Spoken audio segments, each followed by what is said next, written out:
Testing. There we go. Fuck me. StreamYard. Vigilante Williamson here on the 40th episode of my show, the Vigilante Williamson Show, which is not without technical difficulties. I pretty much have had technical difficulties on every stream I've ever done, including showing you too much of my ceiling. A little closer in to me. Turn the music down. We get it. The theme's playing. Hope everybody's having a pretty good evening, pretty good day, pretty good whatever time of day it is. Your neck of the woods on your part of the planet. Sorry about the delays. I wanted to get everything together, get all my ducks in a row for these streams. I am a one-man gang and trying to get all the stories lined up. Kind of having I have like a soft outline and trying to get that together. I know a couple got Fimber has asked me to join. I saw Jens in the chat ask me to join. I'm not sure. I'll kind of address a few things getting into this, but this is the 40th episode of this show.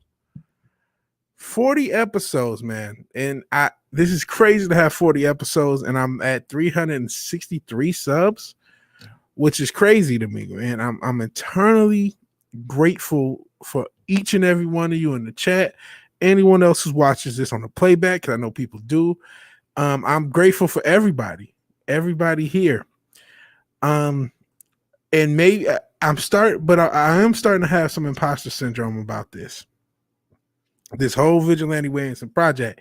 And so I say that to say this, like, I don't want to be Neurotic's Memphis Bleak. And I know y'all like, who the hell is Memphis Bleak? He was a guy who used to rap under Jay-Z. He wasn't a terrible rapper. He was actually pretty decent. But he was known just for being Jay-Z's friend. Or just someone like he didn't establish himself well enough on his own record. And I just don't want to be that for the Phantom Menace or for Nerd or for anyone. I want to come up with something myself. And I look at like the D Live. Boozerati. No, I do not know any Turkish words, Boozerati, but I appreciate, and I hope I'm pronouncing your name right, but I appreciate you showing up in the D Live. We always have a few people in the D Live, a few people on Twitch. We're mainly on YouTube. We're multi-stream. But I am in the process of trying to take this a lot more seriously, this whole project. And because of that, I mean, that includes, I purchased this logo. I just purchased the beat. I purchased a website. I got to build that out. I'm probably going to form an LLC for this. I'm trying to take this seriously, like this whole thing. Even my topics, I have to make them, like when I talk about them, I have to talk about them in a way that makes them more clippable, because as much as I love to ramble and I love to talk to you guys, I have to figure a balance out and have fun with this shit. And again, establish myself as like whatever it is, because as it stands, I have very few, if any, subscribers that are not subscribed to me because they saw me on somebody else's show. And there's nothing wrong with that. I'm glad, but it's like, man, I need to make it a reason for you to come to this channel. You guys have been supporting me. You guys have been supporting me more than I would ever expect. And I almost feel like obligated to give you guys something. So I am going to try to, I'm not changing anything. Lord knows I'm going to talk about a lot of controversial shit I still talk about, but I am going to try to make this a little bit more, not serious. I don't know about serious, but take off the headphones, at least take this more seriously, even though I was late. But it was because I'm prepping. I want this to go off as well as possible. And so, Jens and Fenrir, I am going to try to get you guys on the stream, but I definitely want to get through my topics first. So, just letting you both of you guys know that. Anyone else, I may even do something. I'm trying to get the Subscribe Star started, because I went for them. When I very first started the channel, I said my channel was too small. I replied back to them because they said, once your channel grows, let us know. So we'll see if anyone reads the message or if I can even apply. But I may end up doing like member streams or putting like hot topic content, or I've even thought about like just dropping a link at the end of the show and just chatting with you guys then after I get stuff done. So I'm not sure what I'm going to settle on. But yeah, so that's kind of just stay in the channel. Then we got 40 episodes. I never thought I would make it to 40. And when you get in 40, it means like, man, one day you'll probably get to 100. So just the fact that I've gotten to 40 episodes, I thank everybody. Ogre Squasher, who's been a benefactor, but he's not the only one who's contributed. Eric K and that 70s Rock fan were the first 2 super chats I got. Gomer Kyle has given me he's given me cash apps, Islington Girl, and then Robert, who's Williamson's sidekick, has just been great. All you guys have been great. Fenrir's great. Speaking of which, let's if I didn't mention you, blame my head and I'm heart. Sent your dildo, one knows in the chat. Parrot all you guys. Jens, I love all you guys. Thank you. Let's see what you guys are saying as I start.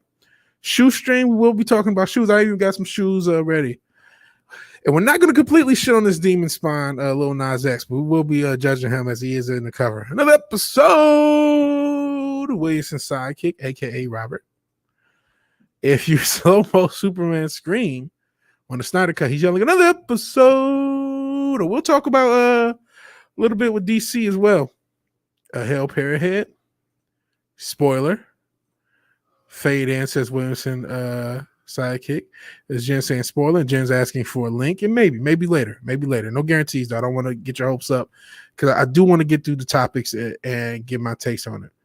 And more golf stuff. Even, we joke about that. My biggest thing with the whole Stevie Wonder thing is brand. It has nothing to do. Like, you guys can make fun of me, make fun of myself. But I'm like, shit. One, if you come to me, Stevie Wonder golf ball. This episode is not going to be Stevie Wonder golf balls. We're going to talk about some real shit, some raw shit. So if you're coming, Stevie Wonder golf balls, ha ha ha, and it's like racial, the reporting of racism and all sorts of crazy shit, it's going to be like, whoa, this is not what I signed up for.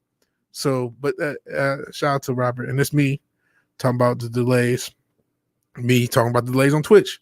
It was not a boomer. It was not late for boomerism. It was late for preps. And Yen's asking for a link, which again, maybe tentatively press the like button, beautiful. Or you could, hate fuck the like button. Whatever you do, just please hit the like button. Starting late because Valiant, which is not my name, is Vigilante. But it's cool. It's not picked out which hat I want to wear. No, I was prepping all the stories because I'm going to talk a little bit about DC's disorganization, and I wanted to get a bunch of stories lined up to make that point. So that took a little bit of time. So I'm not a boomer, just busy in a one-man show. Hey, Nancy. Hey, V-Star. She's had quite a few names. You can give her a sub if you haven't. Hey, Jedi 6, who I believe is newer to the channel. He may have been one of the lurkers, but I believe he's newer. Superior Head asking if Nancy had coffee. Guys saying hi to Jens. Let's see. Remain vigilant. Rajesh says, strength and honor, Rajesh. Strength and honor. My accidental mod. The vigilante signal is a golf ball next to glasses. Damn sure it's not. It is the logo. The logo is the signal. We're going to use that. All right. So let's see. Man, you guys are already pretty active. Wasn't hitting the snooze button, just like I said, organizing stories. I'm talked about neurotic. I'm getting there, huh? My late sup nerd, sup Sentient Dildo. Hell. Sup Eric Jr. Maldano Herrera, and I apologize if I mispronounced your name, brother. Hell Bone. Just got hired, being paid with Monopoly money. Yeah, it's a very shoestring budget operation. So if you want to volunteer as a sidekick, sure. Maybe that's what I should call the sidekicks. You know what I mean? Like, how people got the little names for their groups and their you could join the channel. Maybe I'll go with that. And Rajesh being a nice mod, saying hi. Everybody, hell, Eric. Woo. Fenrir saying hi to Rajesh. Since you don't know who Memphis Bleak is. So you get it. And that's the thing. If you weren't around, like, Memphis Bleak was just a guy. He wasn't even Beanie Siegel. Like, Beanie Siegel, even though, his success as far as commercial wasn't that. I mean, he had really good music, but commercially wasn't the most successful artist. People still will remember him from that era. He still stands out. Even though he was still under Jay-Z, even though he was still under that label, he stands out on his own. I want to stand out on my own, and I still don't feel like I've quite done that. And who was Neurotic? Jedi 6 being Koi. Let's see what else. A lot of people saying hi. Getting LLC and trademark is a wise decision. Yeah, I got a lot of business stuff to handle, and I've already put in business money for it, so it's like I gotta Can't gotta take this seriously. Saw you on another show. Always check out other videos before subscribing. I do not blindly follow because of a recommendation. I appreciate that. And I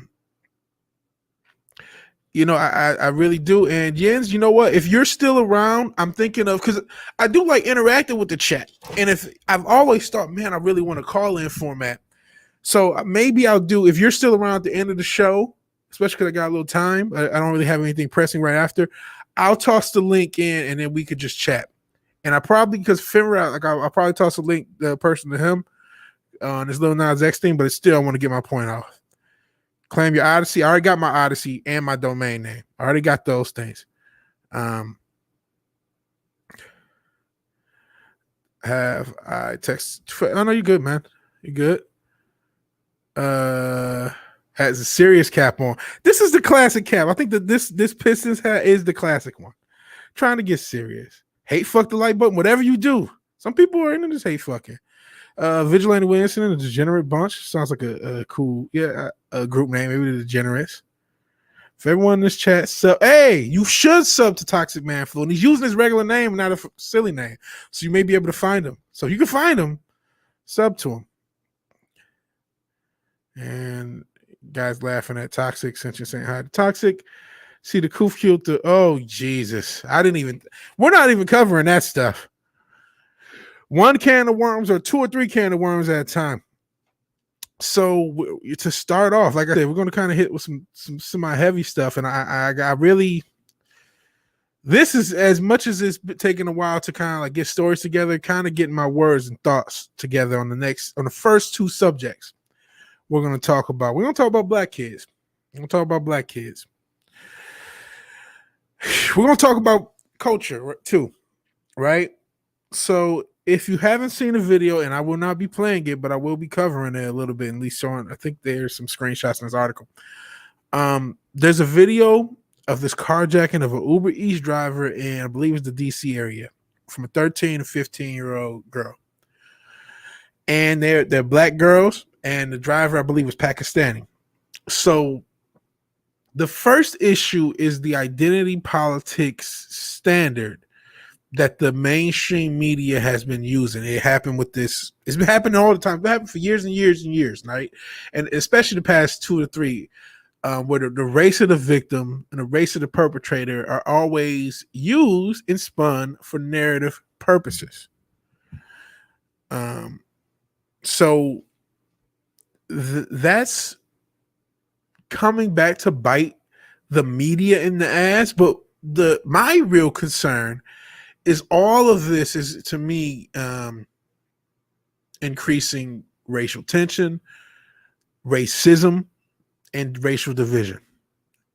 So, like, if you didn't have a standard for doing that, you wouldn't have to backtrack whenever a black person commits a crime. And by the way, the crime statistics are what they are, as far as the overwhelming majority of violence in this country is perpetrated by black people. And honestly, the victim, overwhelming majority of the time, is also black people. It's usually black on black crime. And that's a narrative that doesn't fit the crime narrative, so it gets underreported, if reported at all. And then you have this Stop Asian Hate gimmick. And I hate to call it a gimmick because I don't want, you shouldn't hate people because they're Asian, but I'm talking about how it's being portrayed in the media. We obviously went through this whole Zack Snyder fiasco because of it. And because they've been infantilizing us, and I'll say us, I mean black people, they've been infantilizing us. Now, when you see this narrative, there's another video I didn't really look into, but I believe it was a brother on the subway beating the shit out of somebody, which is fucked up. But now it's like, oh, what do? You had to Stop Asian Hate thing, and the second you find out it's a black perpetrator, there's an accident. It's all this other shit. And then we have to talk about the culture element to lead to this. Like, why do we have 13 and 15-year-old girls fucking tasing and robbing Uber Eats drivers and murdering them? And how did that happen? And that's relevant because I feel like really poor culture. It really isn't black culture, but unfortunately, black people have, or I ain't gonna say taking it on. It's been pushed upon us. If you know your history about how how a lot of this hip hop really got marketed. In the early 90s, there were meetings about linking violent imagery to hip hop and black culture for the purposes of increasing profit in private prisons. You can look that up. Crazy Bone, Bone Thugs and Harmony fan, has a video about it. I saw it on the forums back in the mid 2000s. I used to be, I make beats and stuff. I talked about that. I used to be on the Future Producer forums, and they would talk about this. So there has been a push for this. And because of stuff like that, unfortunately, even though a majority of black people are actually middle class and not quite half, I think 30 to 40% live in the suburbs. But despite that, it's become a part, violent and criminality has become a part of the black identity in this country and the black culture in this country. And as a result, you have something where this is even possible. But I would say all this to say this: I lived in rural areas, and the majority of the people, there's a lot of people, but the majority of the people who have substance issues, who had drug issues, be it crack, be it meth, be it the opiate, the pill crisis. I saw that pop off in the mid 2000s in the rural area. They did not look like me. They were mostly Caucasian. I saw pregnant crackheads that were white. I saw, white girls who couldn't keep their kids and shit. Black girls too. Man, it was just a fucked up area. This was not Detroit, by the way. Talking about rural Michigan.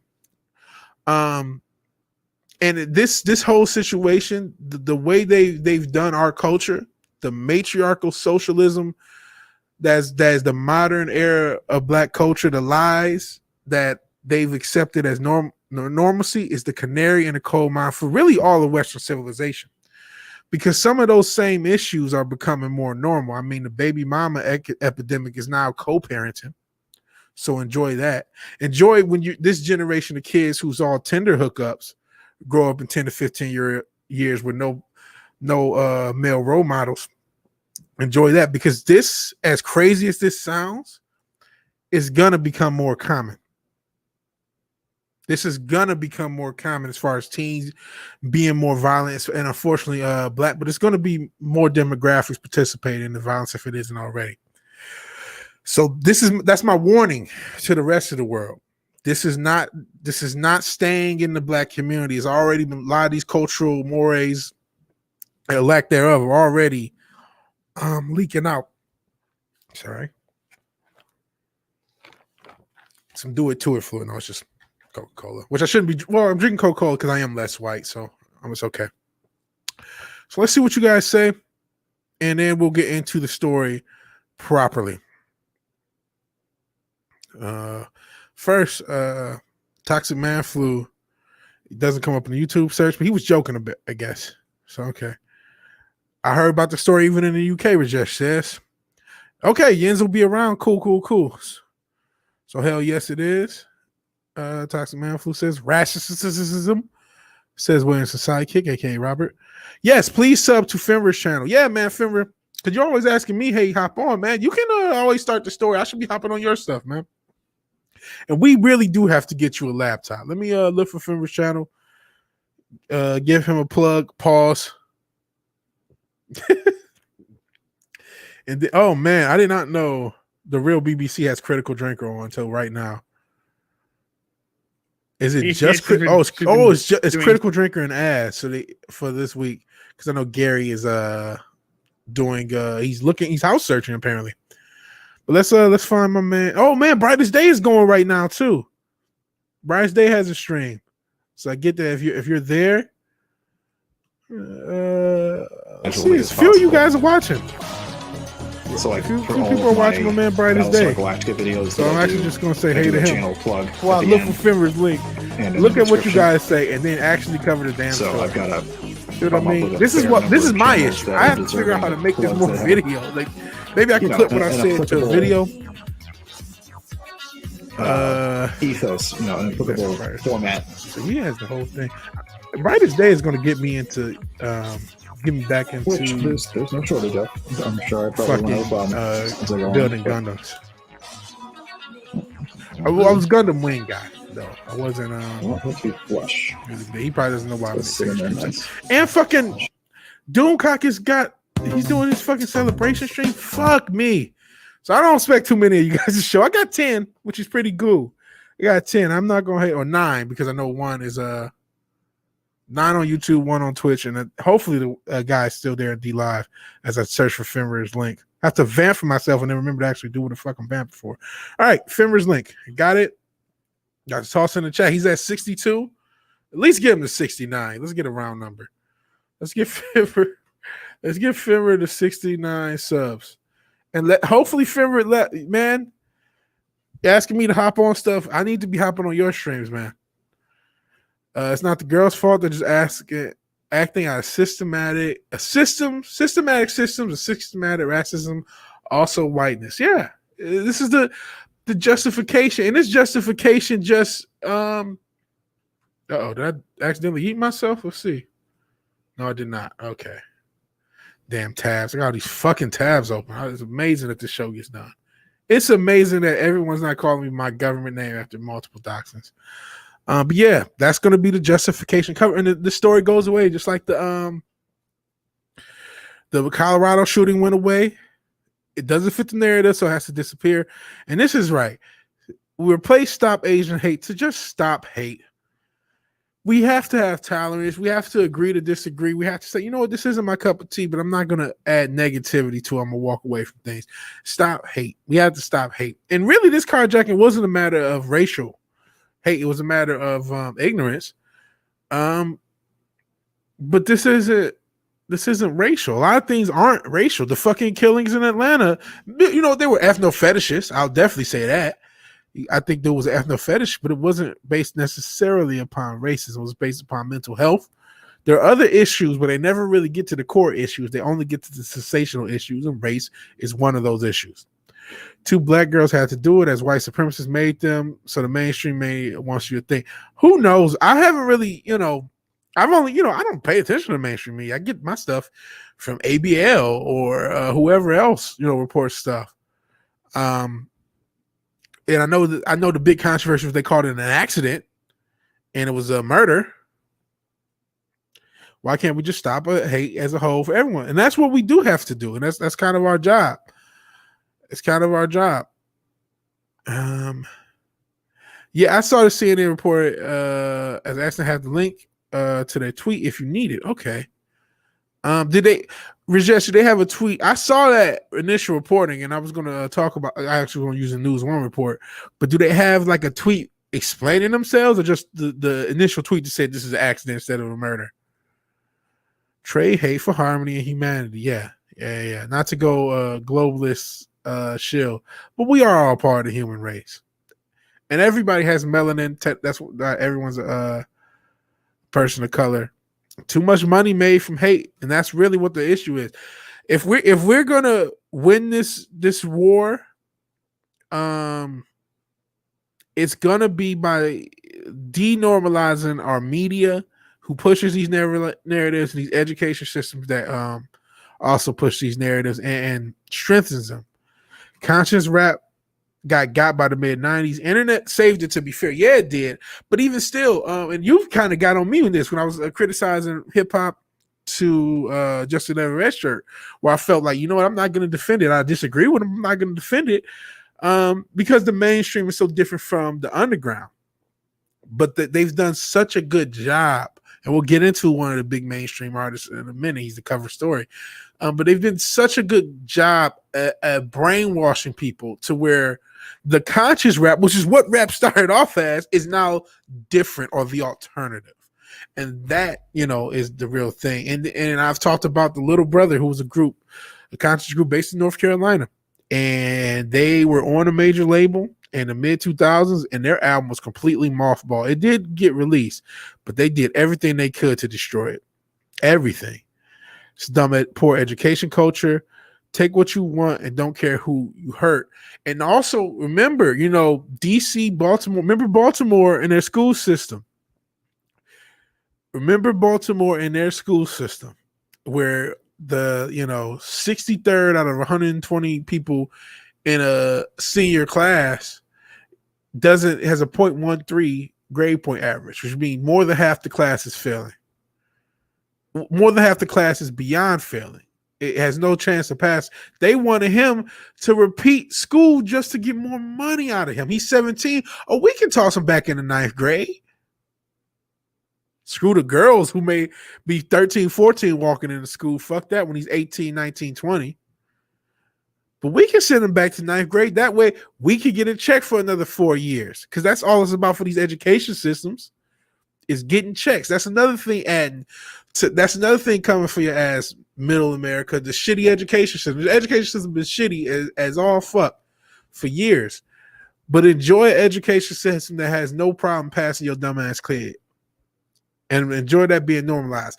Enjoy the Baltimoreization of the education system because it's also coming. Mr. Sidekick, like anti-smoking ads, too much money to be made, can't have the tobacco companies out of business. Yeah, they legalized cigarette ads in this country, and then all of a sudden you saw Truth, which was sponsored by Philip Morris, on these anti-smoking and now they don't do anti-smoking, they just do anti-vaping ads so you can buy more cigarettes. Rage economy is blooming. Can't advertise cigs in my country. Okay, you can't do it here, but they do this anti-advertising to get around with it. And it looks like so yeah, you got a Zero Hedge article. I have a News One article. Since I already got it put up, and go ahead and use that. Her drinker said Mahler murdered the Snyder Cut. I was not a fan of the Snyder Cut, but I would give it a 5.2.5 or 5.5. I don't even want to give it that high, like a 5, but over in between a 5 and a 5.5. So 5.25. Which I know is splitting the head. I don't want it to get that much, but it wasn't terrible. There's some good scenes in it. It just doesn't make any sense, and Ezra Miller's terrible. Oh, this is Fimmer's link. I forgot about that. Yeah, sub to Fimmer. Sub to Fimmer. Do we get him to 69 yet? What did we do to Fimmer? You got him 63. A lot of you might be sub to Fimmer because we've been running this gimmick for a while. Bounding is also live. Jesus Christ. Competing with everybody. I'm competing with everybody. And yeah, I will if I hit it big, bro. Just remember us who stuck around when you hit it big. I'll remember all you guys if that time happens. I'll be dead ass honest. I don't actually see it happening. It's just like I don't really make content that brings in viewers. That's my real big issue. That's my real flaw. I think you guys are enjoying it. You guys have been compensating me well. Ogre Squasher here, he sends out $1 trillion super chats like they're nothing, which is insane to me. You guys toss, just 13 of you watching or 12 or 13 of you guys watching, even though there's all this other stuff on. I appreciate the hell of you guys. You will be hopping on my streams, brother. It's just a matter of time. And we got to figure your streaming situation. I know a lot of it's just technical. And I know even then you're going to have that Angolan internet. But we got to get you going, man. Sub to Fimmer. Thanks, Nancy. That's the 63rd. Handshaking with Spotify. I don't think I would ever do that. I would probably build my own platform out. Carjackings are crimes of instant opportunity usually. Or crimes of opportunity usually. Yeah. Absolutely. I don't think it was a hate. I don't think it was a hate thing. I think it was just an ignorance thing. Yeah, it was an accident. He accidentally died where they were killing him, basically. Kendrick is the shining light in the mainstream. Even Kendrick, man. And I know that's a hot take. The idea that, Kendrick and J. Cole, that's supposed to be the entirety? Brother, we had like Poor Righteous Teachers, Tribe Called Quest, and not only this is positive, a lot is just non-negative. Fucking what was it, Pete Rock and CL Smooth? They weren't necessarily positive, but they weren't negative. They were just chill. They were just normal.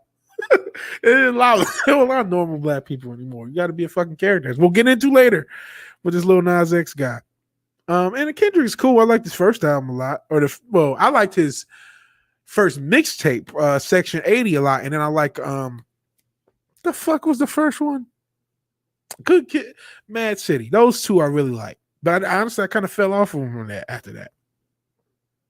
Legacy media, corporate shills, charities, and hedge funds all on the same side. Just saying, I couldn't agree more. Fimmer, I couldn't agree more. And yes, my God, the education system is a tragedy, and it's coming for all that ass. The normalization of shitty education is coming for that ass all across the planet. And don't forget the NGOs. No, those what is it? Something global organization. They have a lot of hate too. You know what used to get me going to actually try at school? A belt or a chancla. I don't know what the fuck a chancla is, but I don't want no smoke from a chancla. 63 is a good number. 5.25. Not as good as 69. It is not. Hail Newbound Turk. Hail Newbound Turk.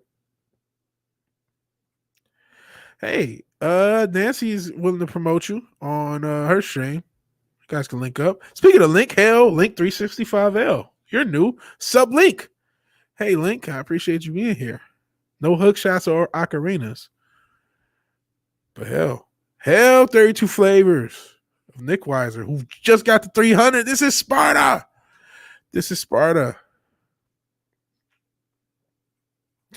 J. Cole has nothing insightful to say. Good rappers still. See, I almost feel similar to a lot of Kendrick stuff. Like they're good rappers, and what's happened is things have become so ignorant that they're just being average rappers. They're really if you listen to Kanye's first album, that's kind of the same space both of them operate. Where you have some conscious stuff, you have some pop stuff, you have some just generic ignorant stuff, but it's really, really, really well done. But oh shit, I just tore this fucking hood. I keep tearing my hood, it's going fat. And I push on like the pocket. Fuck me. But that's how I kind of feel about Kendrick and J. Cole. Like they're good, but I don't know. Most 80s rap was positive, except for maybe the latter part. And if you listen to an NWA or Ice-T album, even then, they're trying to be positive. I mean, shit. Biggie Smalls' Ready to Die is the most anti-drug dealer album ever because it's a real album from a real drug dealer, and it sounds like it sucks. It's just friends getting shot, getting indicted, getting locked up. It sounds fucking terrible. Like, when I listen to the album, I'm like, this sounds horrible. I'm never going to deal drugs. You know what I mean? And I felt like a lot of that, the early NWA, early Ice-T kind of felt in that where they were giving you that perspective as almost a warning. But then, as the money came in, they got a little silly with it. Thanks again for your outspoken help. Yeah, we got to get you to 300, man.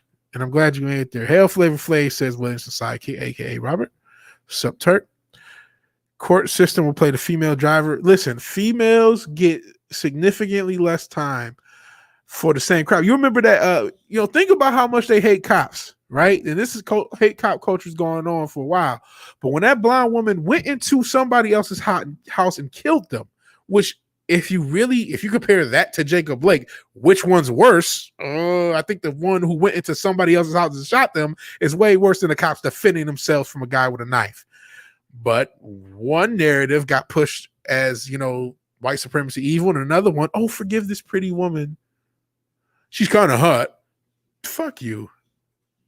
So the female, yeah, women, and I'm not, no disrespect to any women. I'm just going off of what happens, man. What happens? 32 flavors of wiener hell. Sorry, Pearhead. Sup, flavor, says Ascension Dildo. Hell Link. Caught you on comic stream last night. You guys killed it. My brother's newscaster voice is ridiculous, but almost spot on. Are you Toxalot's brother? Because he's the man. He is the man. He's a really talented voice actor. He did some voices a little bit after, and he has some accent. He's a really talented voice actor. I hope he can go somewhere with it. Not sure if you are, but cool. Yeah. Oh man, I haven't really linked out to Discord, man, because I don't really keep my Discord that active. But maybe I'll toss a link. Ogre Squash just joined. I don't really want my, because Discords can become an issue. And my biggest fear is Discord is one of the few things I've been doxxed for. I had a friend dox me just to show me that she could. Hell 32 flavors. Ability to rap is not equal to ability to write decent rap lyrics. And these rappers don't even write. Anyway, I sort of wish they would rap good. I kind of want to rap about good financial advice and crypto and shit. I actually will try to include that. I'm actually putting together a project. So I maybe some of that stuff, I'm sure some of the stuff would be precious metals and cryptos. But yeah, it would be something to rap about. To be fair, I know what's the guy they killed a few years ago that he got real popular after they killed him? Nipsey Hussle. He would at least rap about business ownership, I believe. And K.A. or Kai, I do not know of since you did. I am a boomer when it comes to modern music, man. I got my old shit, but I'm a boomer. Live in Colorado. The only reason I won my custody case is because she didn't show up. That's literally all she had to do. Family court is the biggest scam. I love ladies. Y'all are beautiful. I will never get married as long as the family court laws are what they are. It'll just never happen. It'll just never happen. And yeah, you can go on and on. I didn't even do it. Tribe Called Quest, Black Sheep, De La Soul. You can add. I would even add Gangstar. I would add. Oh, it's cool like that. It's cool like that. Digital Planets.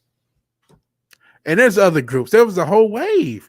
Even MF Doom, rest in peace, he had a group, KMD. That was a smaller group. If you listen to it, it was good. They had pretty good music.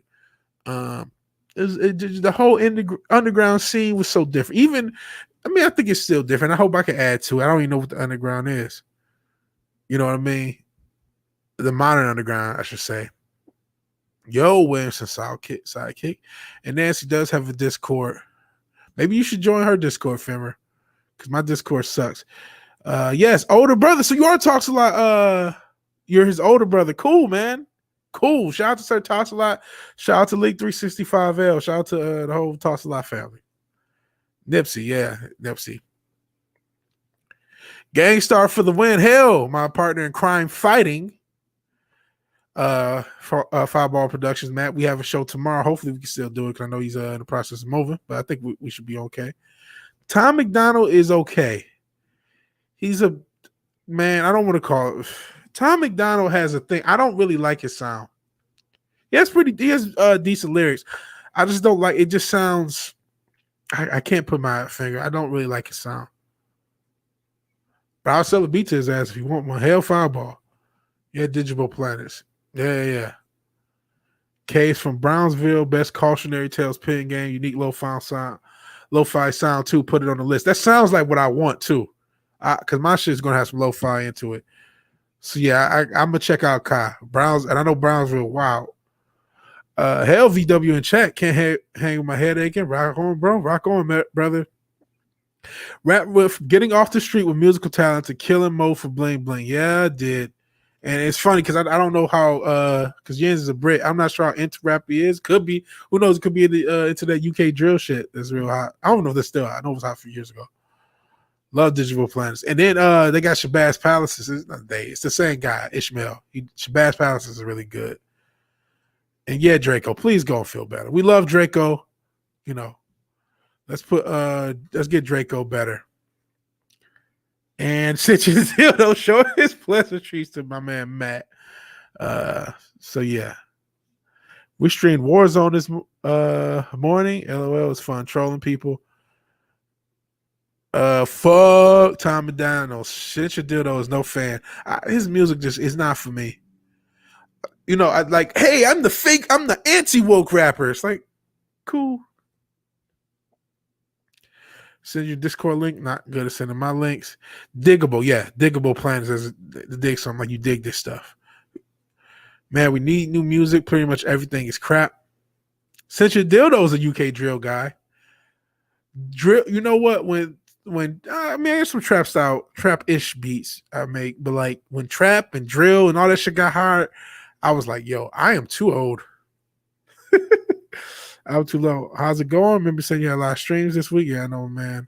It's always going. So let's actually talk about this damn story. We start tangenting. Let's talk about these damn teens. So, video of teen girls deadly carjacking sparks debate over accident, air quotes, that killed car's owner, and the girls 13 and 15 were charged as juveniles. This clues you.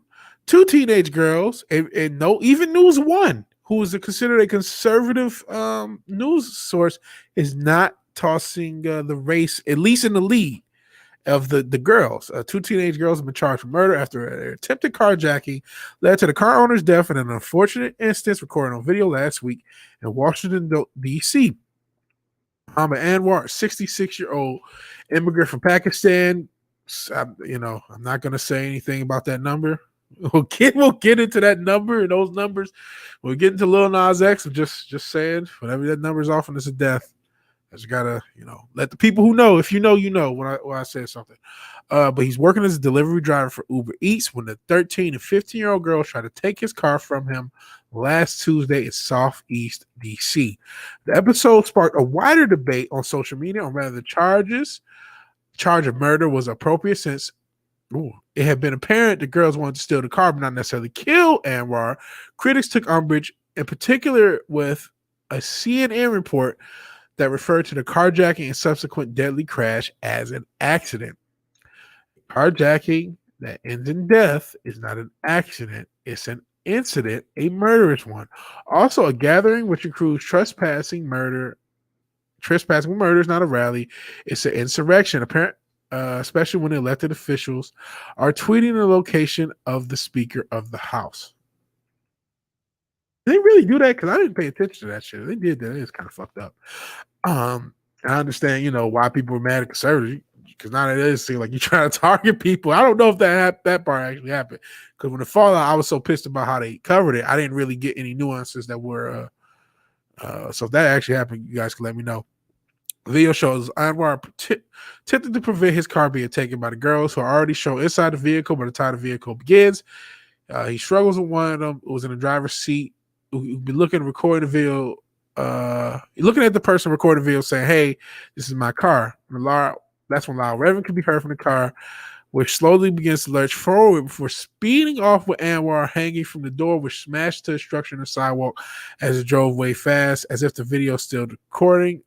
Loud screeches heard, followed by even louder crash. The person filming runs in the direction in which the car drove, showing the car on its side with smoke emanating from it as members of the National Guard try to remove the girl's safety from the vehicle.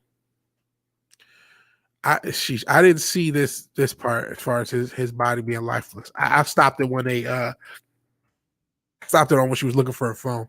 And maybe that's the only clip I saw where it ended when she was looking for her phone.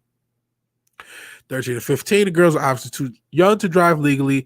Stun gun was found in the car, leading to charge them with armed carjacking. They both have been charged as juveniles, and they both pleaded not involved, which is a juvenile equivalent of not guilty. And only the Most High knows what the hell's going to happen in that trial. One of them reported to admit to the police they wanted to steal the car, but did not intend to kill Anwar. That led to a decision on social media rather the guard's intent, following CNN's characterization as the crash as an accident in which Anwar was fatally injured. Oh boy. Here we go. Tariq Nasheed.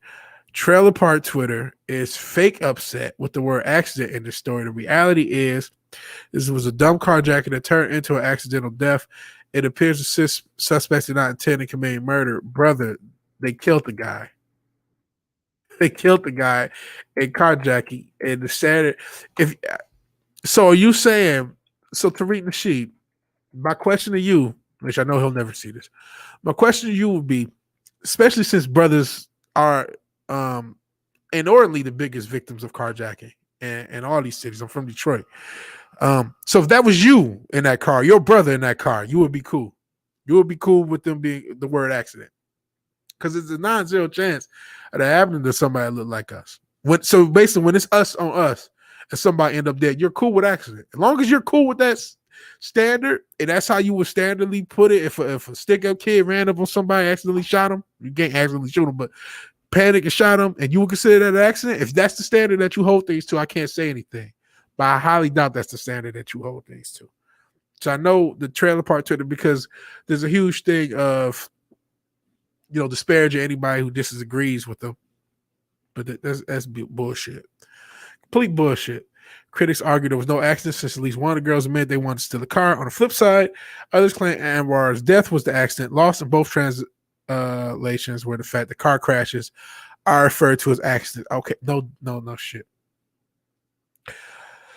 It's not just semantics. I'm surprised News One is going with this. I thought they were conservative, because they're being a little bit protective of the reporting of this. It all appears to be a case of semantics, as a family was left to mourn an untimely, violent loss of its patriarch. A GoFundMe account described Amar as the financial provider of his family. As of Sunday afternoon, the online crowdfunding effort has raised more than 5.5 times its goal of 100,000, so over 500,000, and that will be used to provide a traditional Islamic funeral for him and assist his family with the loss of income. So that's crazy. I don't know what this is. Cares Gone Wild videos show privileged white woman won't stop trying to police black people. That's a whole nother take or a whole thing to stand. But that's the story. All in all, if the media had not had a standard of racially reporting things, this would not be as big of an issue as it is. It would just be an unfortunate incident. Rather than not, they should be charged as juveniles. Is something I'm mixed on. I'm mixed on. I hate the idea of these people getting away with murder. And I don't want them to get like a 2-year sentence or some shit and just be out by the time they're 18 after they killed the guy. And then it's like, what do they have to live with? It's like, well, I can't do that. It just live. Oh, I have to live with it. I have to live with it in the fucking cell if it's me. If I did that, even if I was 13, I did that. I have to live with it in the fucking cell. That's an older stream. VW Big Time confirmed. Well, the Big Times hate me because I criticize them. I'm not a mind cult guy, man. I'm not a guy who calls myself by a phrase. Like, I don't even consider myself a conservative or a libertarian, even though libertarian will probably be the best descriptor for me because of the mind cult ability of it. So some of the principles I definitely am considering, but I'm not as going as hard as them. You know, I don't know that I'll never get married at all, or I'll never have a meaningful, a serious relationship. We're never really against serious relationships. But I'm not getting married under these current laws. No way in the hell. No way in hell. Like, you can't drill a lot more than trap. I see.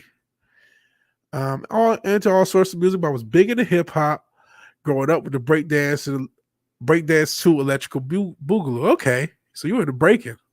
Can I say boogaloo in the actual sense? That's the actual phrase. That's where it comes from. Is that fucking movie?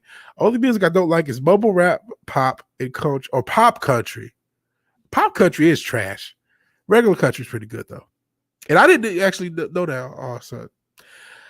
You said CNN wrote that to maintain shock relevance. I think they wrote it to to kind of diffuse the situation.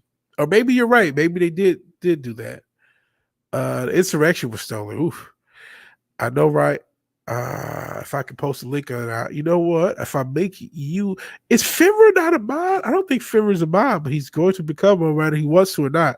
So Fivver, you have been modded. You're now a mod. Ha ha ha. Work, Fivver.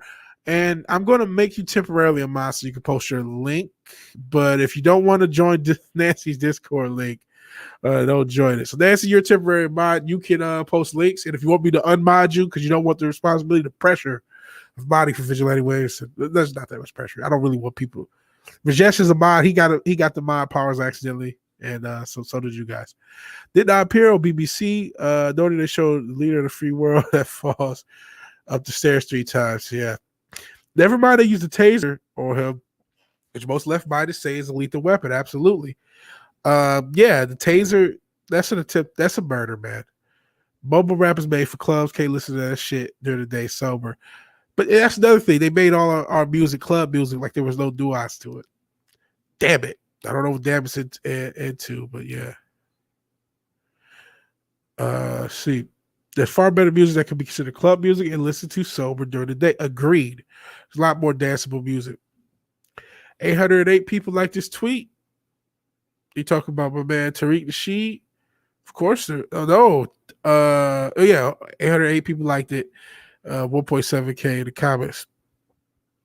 Accident, but still manslaughter. I think it has to at least be manslaughter. I don't think they're going to serve that much time, unfortunately. Being young and women, and with the hate to say it, and I never thought I would see the day where the justice system would actually be advantageous. Oh, my ears are just sticking out. Oh my God, my ears are big. But when it being young black girls, and specifically women, is going to get them a lot less time, unfortunately. I have to remember any news other than Cuomo's other older brother sexual assault is better. At this point, CNN is done. And that's the thing. Our mainstream media has been done for a long time. Long time. It didn't care enough not to carjack. They won't care to live with the guilt. They won't have any guilt. They were worried about their phone. If you saw the video, they have no interest in guilt because that was sociopathic. And fuck ideologies. Agreed. That's my thing. Fuck ideology. You can take something from something. They was asked about MGTOW. No, I'm not MGTOW. But you may think, because I'm not right now, I'm not pursuing a serious relationship at all because I got focus on a lot of shit going on. But like, don't ever make yourself into a mind cultist where ideology becomes something you worship, and make sure that doesn't happen, because a lot of people it happens to and they don't realize it. Because we see what happened with the left. The majority of the left are people who don't even know what the left is, who just vote for it because they're told is right, and they don't look into the details. They're not the screaming, raging SJWs that we're always combating with. They're just the Google normies who are in between the ages or late 20s and early 50s, who just spend all day on Facebook or in social, but don't really know what's going on and have this tangential, what CNN told me, view of things, and that allowed the left to shift over into something toxic where people are associating with something where, you know, they're not even there. I talked about how classical liberal is not now conservative. A lot of people who've stayed with their principles find themselves without a political home, but there's also people who were classical liberals who just shifted with the maybe not as hard, maybe not as knowledgeable as how hard they shifted, but they just went along with the shift because they said, I'm a liberal, or I'm a member of the left, or I'm a Democrat. And then when what that was changed, they changed with it. And I don't want to ever do that. And I don't suggest you do. So that's why I don't even like to define myself as anything, really. I'm just a man. I'm just an idiot in a mask talking shit. You've been knighted. Yeah. You guys have been knighted as mods. Leader of the free world tag is hilarious. And really, why was the president ever considered the leader of the free world on so many levels? Because the America is no longer the free world. We're the CCP. Just wait for the other shoe to drop. Hell, Grinakuma. Hell. You know how the body reacts to being tased? Clench your hands tight so you couldn't let go of the car. That's fucking crazy. Jesus. Hell. Grin, my brother. Yeah, Grinakuma sent you dildo. You guys are like a tag team. Dumbo. LOL. Was MGTOW as long as it served me, and I got in a good headspace regarding women, knowing the reality I wanted. Now I'm a red pill dude in my 30s. At some point, I want a wife and kids. Yeah, I can understand. I don't know if I want kids, man, because I don't want to raise them in this society.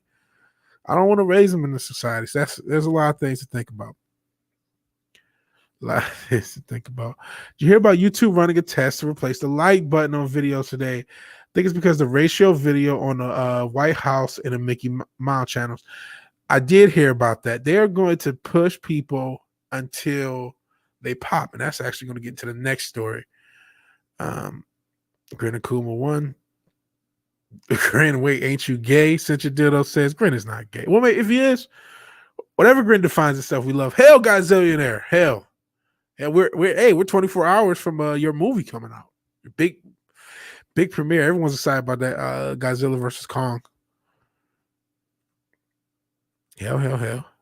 People get too hung up on movements and communities. I say there's nothing wrong with company of like-minded people. Retain your individualism and don't get sucked into an echo chamber. Exactly. That's what it is.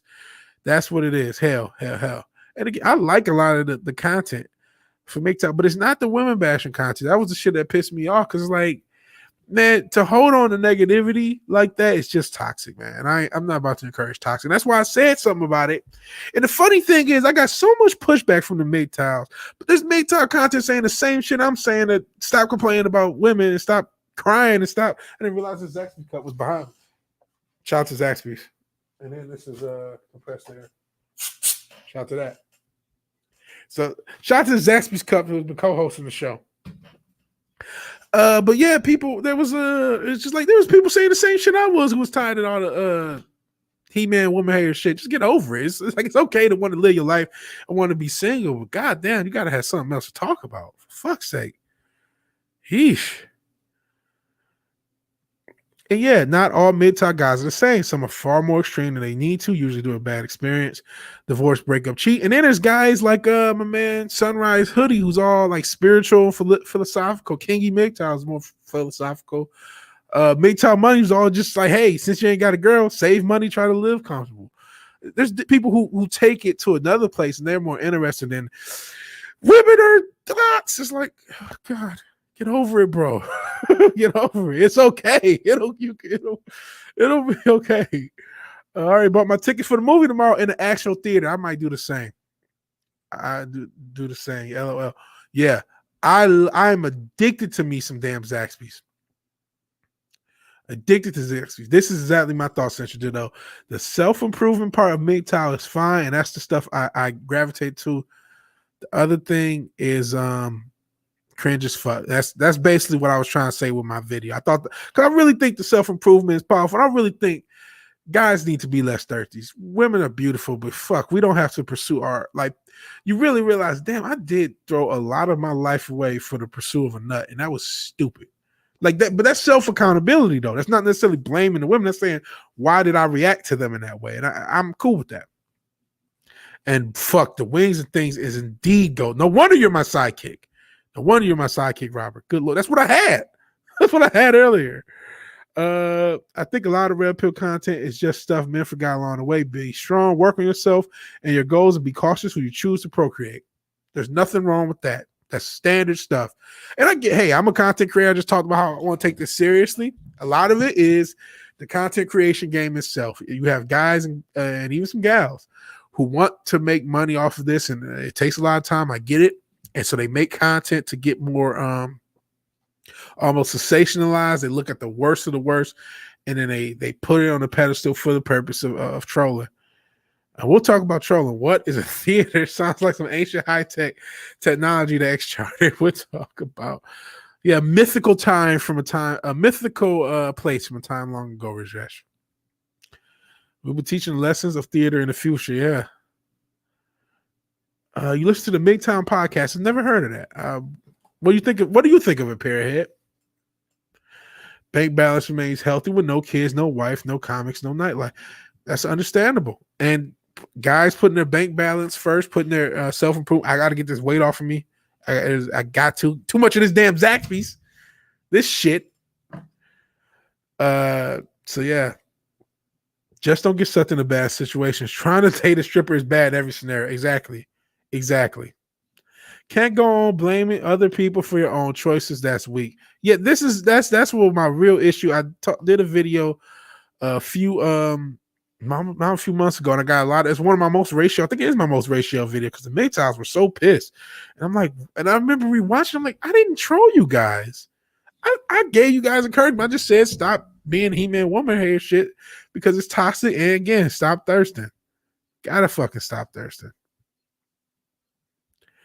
And they're not bad. Oh, it's Parrot. Oh, you're talking about the MGTOW. I thought Parrot was in love with a stripper. But yeah, MGTOW podcast is not bad. Oh, okay, I may check it out. Heard of selling your soul to the devil, but not selling your souls for the devil. All right. Terminus Est, who's subbed to me like 2 or 3 times for sure. And I'm happy to see here. What is that a bear or a actual Black Panther? Whichever it is. He offered the picture perfect transition to this Lil Nas X story. So let's go ahead and get into it. And yeah, the U.S. has become the second CCP. You know what? Actually, before we blow it up, let's talk about shoes. So you see the Bapester. This is a genuine Bapester. You know what I mean? You got the little StockX tag, Demons and StockX. Bought a little things. I've got a couple other pairs of shoes. So I want to give context from the place I'm coming from because there's a lot of angles to this little Nas X story. Here's some more shoes. These are the 2010 Jordan 11s Cool Grays, 2010 release. What else we got? We got a pair of, for those who know, these are some Raging Bulls. There's some yellowing. And they don't come with the box. These are some damage, but I got them for real cheap, maybe 7, 8, maybe even 10 years ago. Raging Bull 5s from 06, and whenever they released in the mid 2000s. And these are just a pair that were worn, but I still got for like 150 because they were worn and not in the best condition. But they're still wearable condition. I still get compliments on them. if I wear them. What else we got here? I'll say that last because that's gonna be a little more relevant. And what else? Oh, Air Up Tempo, Scottie Pippins. Shout out to the Scottie Pippins, red and black Air Up Tempos. I had the Olympic pair way back in the day, but ended up selling them. And then the last pair, because it's going to be a little bit more relevant to this story. Ooh, as it pops up. These are Jordan 1s, came out a couple years ago, maybe last year. The reason they're relevant is because they were officially sanctioned by Nike to be customized by this guy, Blue the Great. That's his tag toward the back. So these are officially customized. They're Nike sanctioned customs, basically. Now, they were not necessarily limited. I think this is more of a general release, but they were sanctioned by Nike, and they were custom-based shoes. And I showed you that show. Hey, I did at least at one point was really heavy in the shoe culture. But and to show, Nike does have a history of custom shoes. In fact, Nike, before these Satan shoes, had Jesus shoes. And it was the same company that did the customization, this Mischief. Let's talk about this as a little setup. Jesus shoes were holy water, and the soles were selling for $4,000. This is in October 2019. A pair of Jesus shoes are on sale for $4,000. And for that price, the lucky owner can literally walk on water. The shoes were designed by Brooklyn-based creative arts company Mischief, spelled MSCHF, and they come with holy water in the soles. And these were custom Air Maxes. What they do, they buy the Air Max 97s, which is kind of a classic, one of the classic Nike shoe models, and then they customize. This is what this company did. For this, they got holy water from the River Jordan, which was blessed by a priest in Brooklyn and added it to the soles of the shoes. These are the Jesus shoes they released a couple years ago. There was no controversy for this because people, either paid the exorbitant amount for these shoes or they didn't, and that was it. But that same group and Nike wanted to double dip. And so Nike is suing over Lil Nas X's Satan shoes with human blood in the soles. The controversial sneakers are a modified Air Max 97 with a decorative pentagram pendant in reference to Luke 10:18. They sold out. It was 666 models. Obviously, the market reference to Revelation, the Mark of the Beast. And actually, I think Saturn as well. But Nike, because they are a goddess, that's what their name is from, it filed a federal trademark infringement lawsuit against the company that released a controversial customized version. So you have to believe that this company that worked with them 2 years ago prior and had all of the marketing with a major label rapper somehow did this with none of Nike's permission. And sir, I just don't believe that. And again, this is just one model of trillions of different models. They work with the customization community all the time for shoes. So this was, make no mistake, I'll knock on wood, I want to give all the legal qualifiers, but by my opinion, Nike incredibly sanctioned. They obviously sanctioned this shit. They obviously sanctioned this shit. And what I'm actually surprised about, believe it or not, is the backlash itself. Part of this is Lil Nas X. His whole marketing for this shit is Satanism. He has a video that's really just filled with satanic imagery. Well, honestly, I took it as okay. He's just a troll. This is not new. They've been doing this since Kiss. Been doing this since Ozzy was biting the head off of bats. And quite frankly, since the On to the Next One video back in 2008, since then, rap has been unabashed and open about all the satanic imagery in his videos and the Satanism. You had Extension. You had Lil Uzi Vert or Lil Safer. You have a lot of people who 3-6 Mafia. Shit. You had, there's been Satanism in rap for a long time. Gravediggers. Big L is one of my favorite rappers. He has a song called Devil's Son, I believe. And then Nas, the fucking the classic verse for Live at the Barbecue. He says when he was 12, he went to hell for snuffing Jesus. So that's been a part of it. And Lil Nas X, who there's no relation between Nas and Lil Nas X. His name just happens to also be Nasir, I believe, and that's why he used Lil Nas X as a stage name. But like now you guys are upset. Now you guys like satanic imagery has been in media forever, ever and ever and ever. And now you guys are upset. Now you guys are ready to rate the stink. Now, after all this time, not just in music and TV shows, now everybody's like, oh, things are satanic.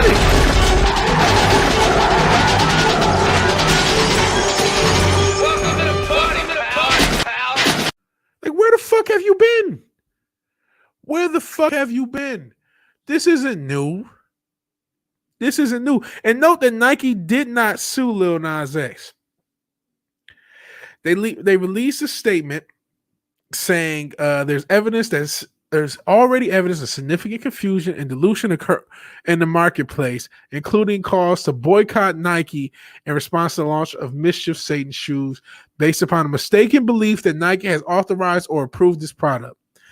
So, if you did not authorize or approve this product, why was a major label artist promoting this product? And why did you work with this company in the past? And why didn't you sue them over the Jesus shoes? Because there's no copyright infringement that occurred here that couldn't have occurred there unless that was approved and this wasn't the case. Again, why? So, that's bullshit. Don't have any further details to share on pending legal matters. Here, I can tell you we do not have a relationship with Lil Nas X or Mischief. And this is Lil Nas X's response. I was just kidding. Come on. You guys know I was just kidding, right? I was just kidding. Come on. Oh, shit, I gotta laugh at this kid. He had pentagrams and shit on his shoes. He put his whole marketing campaign. His video is about his Satanism, right? Oh shit, we're gonna go ahead and do the audio down, and let's go ahead while this loads up. I'm gonna turn the audio down, and I'm gonna just try to take some stills from this fucking video. But I mean, this video is super duper blasphemous. Like, look at this shit. It starts off with like a little heaven. I'm gonna shut up, nigga. You got a little heaven imagery, and then you have, I don't know what the hell is this, some witch shit, some demons or something. I don't know what the hell's going on. Isn't there some tree of, Garden of Eden shit, serpents, shit, then he doesn't go to hell at some point. Stripper pole to hell. There's Satan. So this is this guy's marketing. And videos, you know, as fast as they can be turned around now. Come on, man. This is this guy's marketing. But like I'm more shocked that they're shocked. It's like, where have you been? This has become normalized. That's why he thought this was okay. And I have another confession to make. I am somebody who genuinely believes in the Christ of the Bible, who genuinely believes in a lot of the not stereotypes, but the shit that you hear about, not just the entertainment industry, but a lot of people as far as the Satanism thing. And no, I'm not a canon guy, and canon is not how you say the name I'm trying to say, but that's how you would say it if you just said it as one. But I'm not that type of guy, but I have heard about this shit, and there's a lot of imagery of this shit. But I absolutely believe in the Christ of the scriptures. I know some people are talking about the God people, and again, I don't know where they were. I don't know. Like, it's like you guys have so lost the plot, and you guys don't even preach the damn Bible, which is why no one goes to church anymore. But that's neither here nor there. I'm shocked that if you were going to be angry at stuff like this, you should have started a long time ago. And Lil Nas X himself, I'm not a fan of this guy's music. I thought Old Time Road was a cute little song, whatever. But he's obviously a troll. This is obviously troll marketing. Is he a Satanist? Probably. But I've been listening to a lot of Kanye West. If indeed all the rumors are true, there's no ritual that brother went to, Lil Nas X do, that Kanye West hasn't done a trade of. So I'm not about to judge him on whether or not he's a Satanist. There's a non-zero chance a lot of these motherfuckers are. So I have the thing of free speech, man. You got the right to do whatever the fuck you want. I think it's bullshit that Nike is suing. However, you see all those shoes I had. So Nike does this thing, and they've been doing this thing. Nike is responsible for a lot of evil in this world. The reason, you know how you can't get a you guys, anyone who's looking for a video card, you know Nike is the reason you can't get one, right? Because what Nike did with these shoe releases and this StockX, which is not affiliated with them, it's a totally different company, but they definitely been working with for a while. They've normalized resale culture. They've normalized scalpers. They've normalized all this stuff with their shoe releases. And it was for them to be able to take a shoe that costs, 20, 30 cents to make and sell it for $1,018 and make it rare and create this false sense of scarcity and false sense of false sense of value. And just I'm gonna go through you guys chat in a minute, but no, Lil Nas X is not being sued by the shoe company. The company that made it apparently got all of these Air Max models. Where did they get nearly 700 models of Air Maxes from? Nike? Did they buy them off the street? Or did you give them to them? Did they order them directly from you? So we'll see what happens with the counter suit, but there's a free speech thing. And hey, I'm for free speech, even if I disagree with it. I don't, I'm not a Satanist, but you got the right to present the bullshit. And there's the thing of cancel culture. And this is really the complicated issue for me. So I am cool with Nike being boycotted. Because fuck Nike, they use slave labor, they do deceptive marketing. Like I said, they create this false scarcity culture that's really them. They started in the late 2000s into the early 10s, trying to get shoes. That's when scalping really at least picked up. And then you also have the fact that they've done things with their marketing to they coordinate shoe releases by people's paycheck schedules. They do all sorts of little deceptive shit.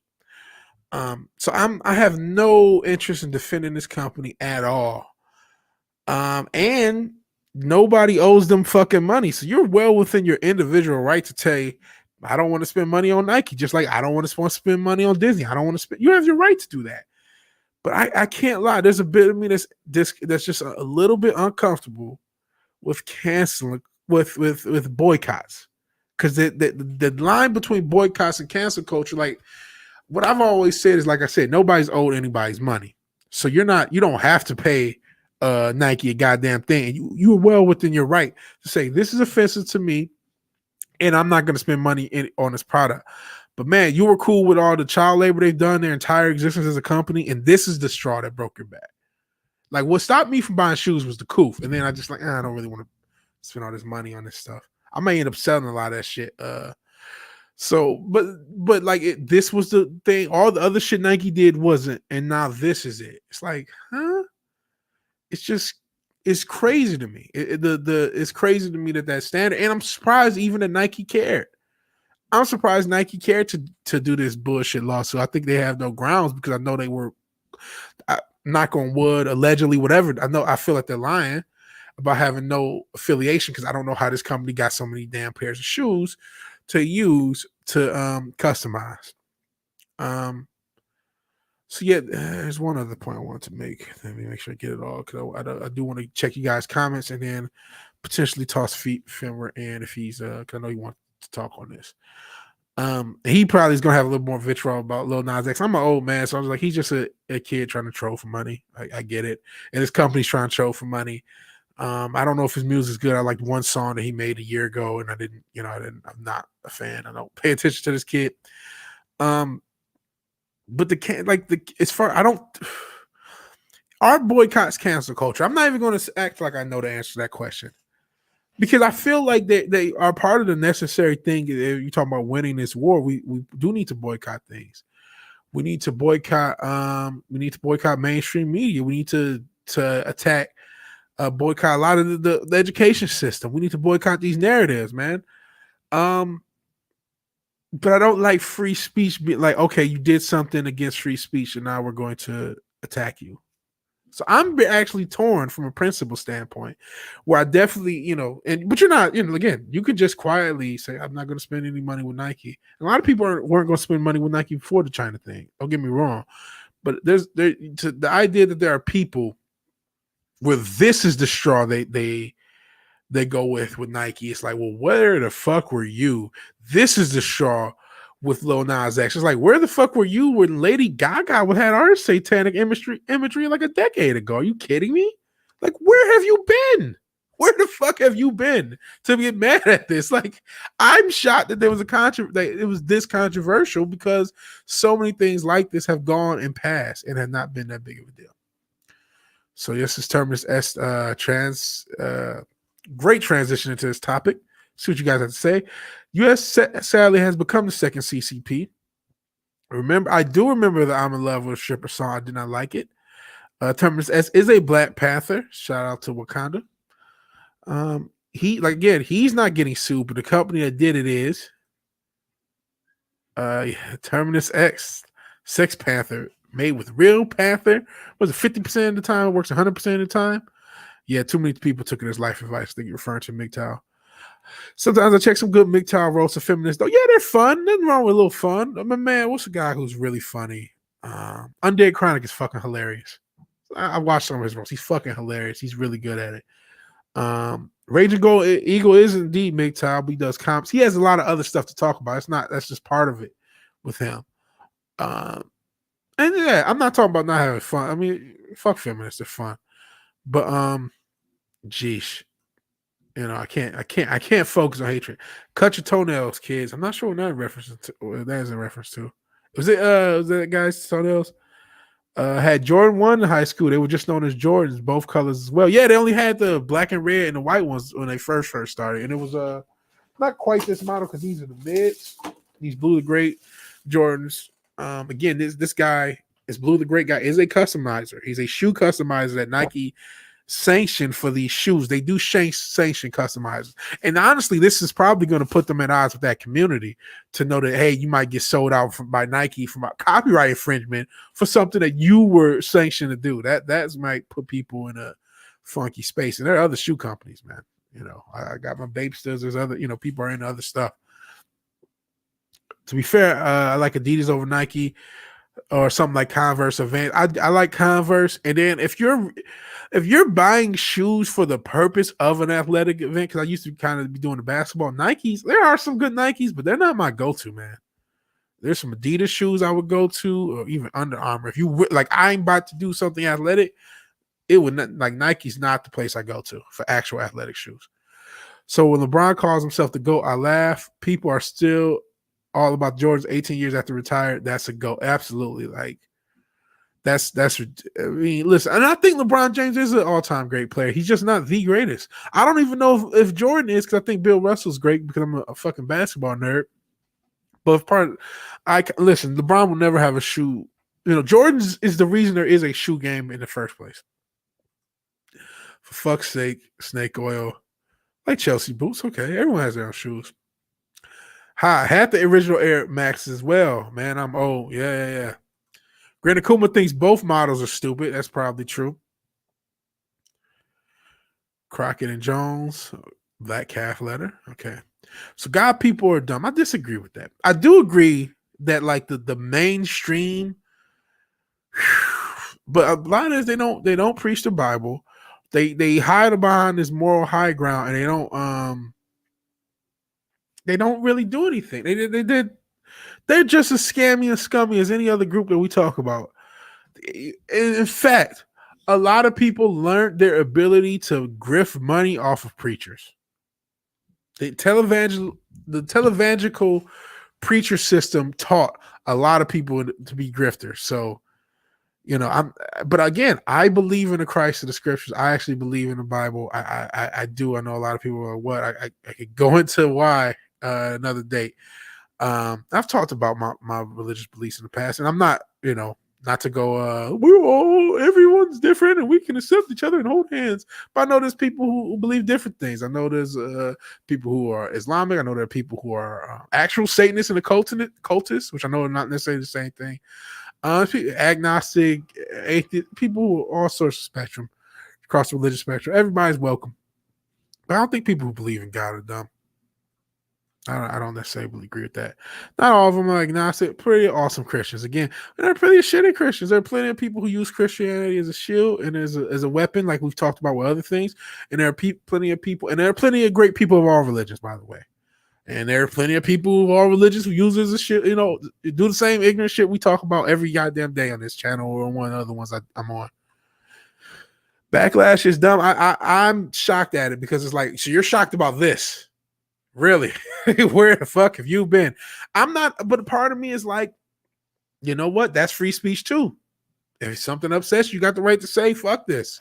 And I definitely feel that corporations like Nike, with as much power and influence as they have and the connections to China, we absolutely need to look into defunding them and voting with our wallet. But then there's like, telling somebody to vote for their wallet, saying you make an informed decision yourself. Telling somebody, let's all boycott. It's like, I don't know, but I was cool with the cancel Disney Plus. What do you guys think? Are boycotts cancel culture? What do you guys think? Because I'm really confused personally on that. I don't know if I have a stake, but because I'm in favor of voting with your wallet. I do think Nike's a company that could use a little thinning. I think their stock price dipped a little bit. I do think people need to look into them. With look at what they're doing look at what they've done for decades with their shoes, decades. And I mentioned Kanye, and I know he's be a crazy motherfucker, and he is, but he's at least trying to bring shoe production to the States. And he's, what he's done with Adidas, he's tried to combat a lot of wickedness Nike did. Even the shoe, the retail thing, what he did, he released so many different models to kill the resale value, so you could get them at retail. So his shoes at $200 retail, you can maybe get them at around $225, closer to that retail price, as opposed to all these crazy resale values from Nike. So he's that he's actually tried to right a lot of their wrongs. And I think people need to not necessarily give him, but give companies, and there are other companies who are doing stuff like that, to really give them a look and really pay attention to what Nike does. But I don't necessarily think this should be the catalyst, because it's just, Ozzy bit people's head off. I'm a musician, so even if I'm never going to listen to Lil Nas X album. I do probably think he's a Satanist and a naughty. And I do probably think, I still don't think this backlash is done, because it's obviously a troll. It's obviously a troll. Did they make him a better basketball player? Well, listen, the commercial said it must be the shoes. Commercial said it must be the shoes. Oh, he's talking about people buying the products, not religious people. I see. Alice Cooper, another Detroit boy. A great example, really into the theatrical elements and the cult and the visual stuff. So like that's part of music, and you could and I'm not saying you should the satanic pattern. Listen, if that offends you, that offends you, well within their right. I'm just mixed on like, oh, this is bad. Like, maybe, good Lord, I am way too behind. Marilyn Manson, who they eventually got, Gravediggers was tight. I'm gonna have to speed up, because this is well past Ozzy Osbourne, Gravediggers. Ozzy's the man, though. Saw him live before one of the best live shows I ever seen.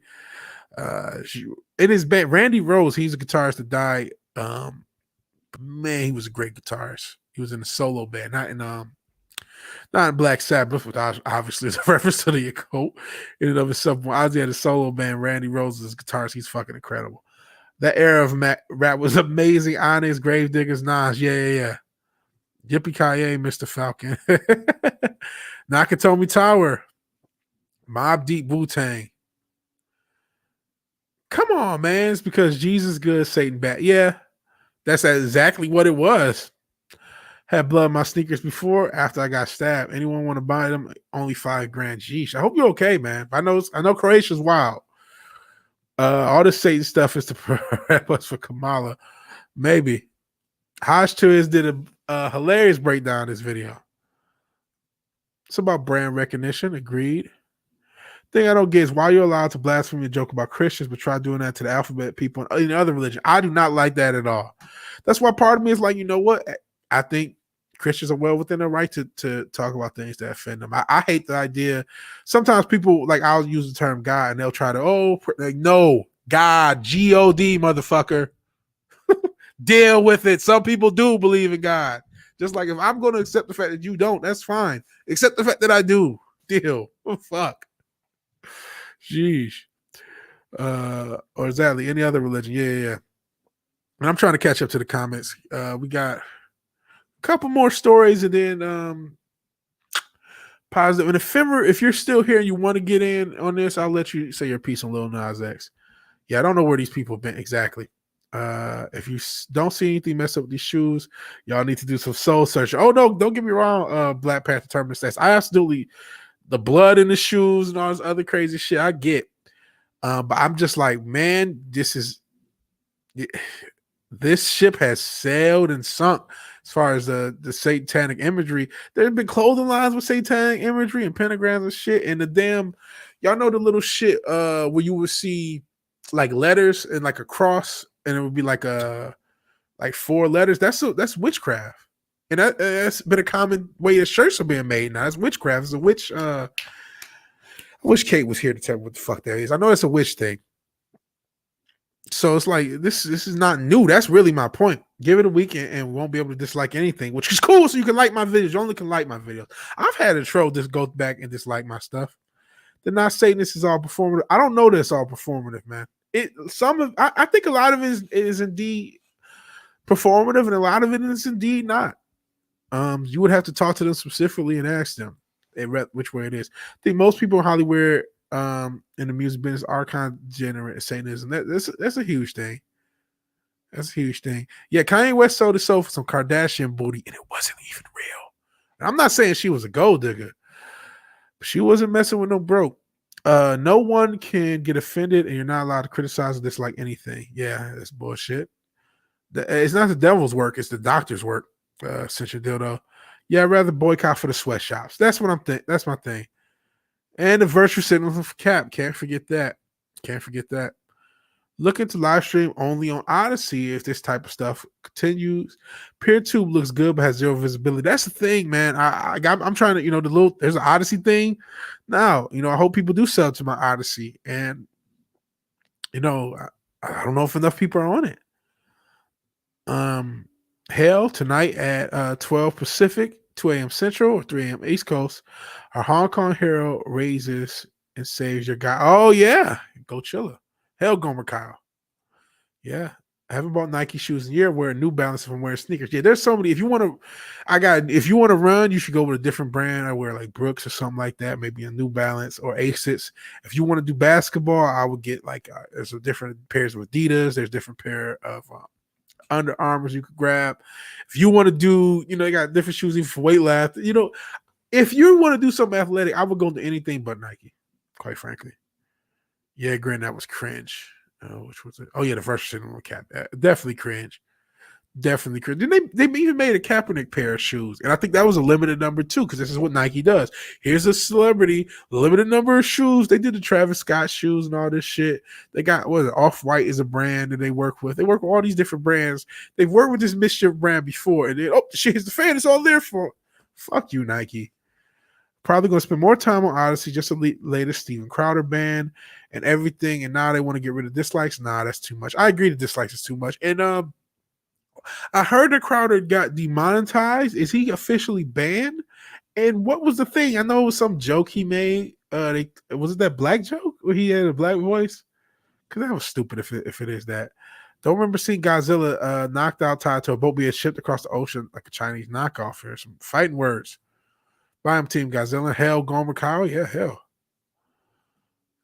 Just glad I joined the Mug Club. That's insane. Shout out to Steven Crowder. He was born, I think, 2 or 3 months before and like 20 minutes away from me because he's from, I want to say Grosse Pointe. And I think he may have lived more like Canada. He was born, I believe, in Grosse Pointe. I know he was born in Michigan and in the Detroit area. And I'm the other 3/4 of Quarter Black Garrett, as I joke. So there you go. I love them both, referring to Kong and Godzilla. A lot of customizers that exist under the radar without authorization. That's true. There are a lot of customizers. But that was a sanctioned customizer, no doubt. His music is shit. I only heard the one song. I don't know how good or bad the rest of it is. Defund, yeah. I'm okay with all these groups being defunded, man. Defund BBC, Nike, Apple, Gillette, Oreos, Oprah, Harry, and Me Gain. I like that Me Gain because that's all she's about. NGOs and fast food. We really should defund all these things. That's where it's mixed. I'm not for canceling somebody based upon free speech, which is in a way what is happening here. But I am for these corporations being knocked down a peg, and I am for people who are Christians expressing their displeasure with something because I think Christians take a lot of shit. A lot of it's warranted. Don't get me wrong, but a lot of it's bullshit. And you guys saying, "Hey, to my man Gomer Kyle," and yeah, he makes shit music. Are we close? Getting closer to the modern era of comments. I'm gonna do a little bit more skipping. Meat dress, LOL. Yeah, that's talking about what's her name, Gaga, but she did some really weird shit. Wouldn't call it cancel. We have no money left. There's a lot of that. Haven't bought Nikes, buy work boots. I'm country. When they were old school rock bands, simping for Crawley. They were simping for Crawley. Even the Beatles had them there. Yeah. Yep.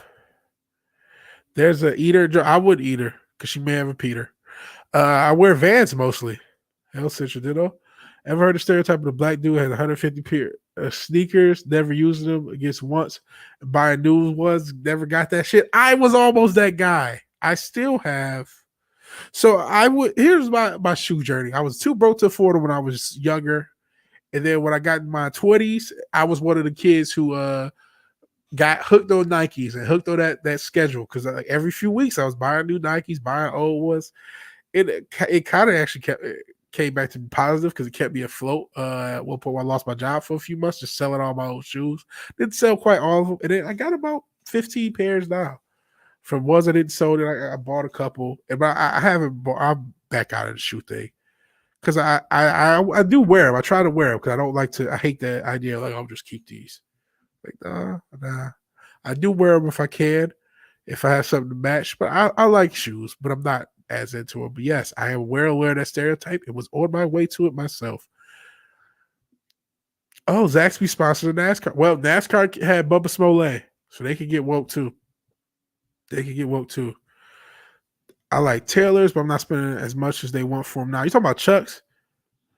Cause I know Chuck Taylors have gone. Chuck Taylors used to be $30 to $50. Now they're like 70. Like fuck you. I'm not paying $70 for Chuck Taylor. I used to be so heavy into NASCAR at high school, kind of grew out of it. You know what? You didn't really grow out of it. NASCAR got shitty. They brought in that car tomorrow. That fucked up everything. They have not recovered from the car tomorrow. They've not. That fucked the whole sport up to me. Like I was a casual. I was a super casual NASCAR fan, but it was like the whole interest is there's the Dodge, and the Dodge is different from the Ford, and the Ford is different from like that was the whole Dodge is Chrysler. The Ford is different from the GM or whatever, you know, the Mopar versus the Ford versus, you know, that's part of it, and you can't take that. You took that away, just like with sports when they changed the rules to make it more offensive oriented. You lost something. Now look at this quarterback. If you pay attention to sports, we'll actually talk a little bit about sports. That's actually our next topic. But look at the quarterback situation where they have, you know, it's all about quarterbacks now. The rest of the positions don't matter.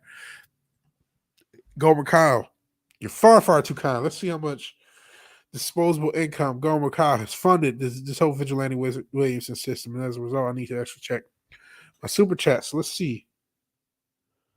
Let's see what we got here for the super chats. I always fuck this up. I'm looking. Hell. Gomer Kyle, $20, man. Wow. Like the fact that you guys have been like so fucking generous. Thank you so much, man. Thank you so much. I know August Scorcher starts those crazy ass super chats, but even $20 still to me is crazy.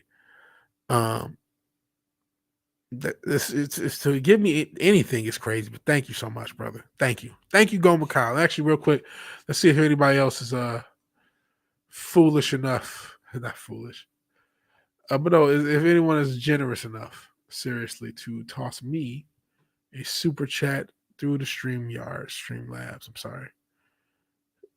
And no, that's fine. That is fine because I am owed nothing. I'm owed, you guys watching, the fact there's more than 10 of you watching is huge, huge, huge, huge. And I'm just honored to be able to give you guys content because this is as much therapeutic for me, even though I want to try to take this seriously, try to make content that appeals to more people or at least get more people over here. I forgot to put a comment there. Wasn't talking about religious people. Okay. Noted. NASCAR went well even before the Bubba Wallace thing, did they? Belief isn't the problem. It's usually the people believe in almost anything causes issues. Yeah, we talk about how a lot of outsiders came into nerddom and changed that. Same thing happened to religion. That's why you got the I woman shit. Messina died. I switched to watching NASCAR, drivers obviously racing. Good shizzle. Because, Brits, I know they like the Formula One out there. China is a way bigger issue than people want to believe. It's a massive issue, and at some point we got to get to it. Some point we got to do something about it. Shook my head on the current NASCAR viewers going ape shit for them driving on dirt. Like, isn't there a Kurt Dirt series running all the time already? Yeah, there is. I remember when NASCAR, the funny car, the truck series, and you could see drivers rake themselves up. I was a casual fan. I wasn't super into it, but it was on ESPN. I would check out a race. Boycotts aren't cancel culture because whatever you're boycotting still exists. You just chose not to buy it. That's capitalism. Okay, thank you guys, there talking me off the lead. The ledge, because part of me believes there is an element of cancel culture. But you're right. You're not, and like I said, you're not owed to give anybody money. It's just capitalism. And China is a major issue for the whole West. So many connections to government and our education system. And we've had Chinese operatives in our education system for decades. I can say that without any allegedly because it's already been proven. So, okay, Yins, boycotting is okay as long as you don't stop the product from being sold. Okay, that's fair. That's fair. If we had the balls as a nation like we did in the late 30s and 40s, we would have stomped the shit out. But I suppose nuance needs to be involved for current times. Yeah. Absolutely. True. Boycott is different from canceling. Why is it a boycott and not a girl cot or a trans cot? I smell toxic masculinity. Exactly. Evil is evil, says Link. Very true. Very true. Stop watching when Dale died. Yeah, I know that hurt a lot of people as well. China's a problem for the whole world. They already bought, they bought a lot of Africa. They bought a lot of Africa. Yeah, most. I know what you're trying to say. More or less toxic masculinity.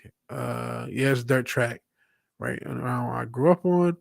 Went to F1 to NASCAR to remote control cars in the backyard where the government allows me outside my house. I'm sorry, Rajesh. Sorry you have to be in that crazy regime in the CCUK. It's going to get far worse before it gets better. All the governments in the world they are the evil. They're not kowtowing the evil. They are the evil. Kuwait is just safe as fuck these days. That was in the 90s. That's good. I'll give it to 2022 before people flip it out. Well, honestly, you want to know one reason I thought about this backlash? I don't know if Lil Nas X would have had backlash if he did this in 2019. I know he didn't exist in 2019, but if you had a pop star do this in 2019, I think the last year got a lot of people like, I'm not putting up with it no more. And so if I see something I don't like, I'm going to, because they feel so boxed in. Because, if you're a Christian, you've been getting shit on. You couldn't go to church for a year. You got all this shit on. And so by the time you see these shoes, you're like, enough. Fuck it. This is the line. You know what I mean? I feel like the past year, part of this backlash is people who wanted to flip out because of the stress of everything. And I think also that I think people are sick of the woke agenda, and they saw that video, they saw the LGBTQ, this guy twerking on Satan, and they just said enough. Blood in the shoes enough. And that was a trigger. So I feel like the video in the shoes come out 2 years ago. This is not controversial. But after the coup, after people are getting hammered all these lies, I think people are a little more reactive. I think a lot of people who wouldn't have reacted a couple years ago are reacting because of everything. And a lot of it is they're just sick of the agenda. They're sick of being told that they're crazy. So I think some of that backlash is very well that. if you're a conservative, you probably feel like bottled up and yelled at and angry. And even if you're not, if you're so religious, you probably feel similarly. And I think that had a lot to do with what happened as well. Right? It's going to eventually happen. Yeah. Love to visit Croatia. UK government has banned me from leaving my country until August. Yeah, apparently you guys get fined if you leave, and it does suck. Link 365L. Don't know much about the Lil Nas thing, but he's still Satan for Saddam Hussein. Maybe. Well, he killed Satan in the video, I believe. Wish you two remove the thumbs down and place it with the middle finger. Great. A lot of that guys are there. Let's see how far am I behind the chest. Good Lord, I'm really far. I'm gonna have to skip ahead.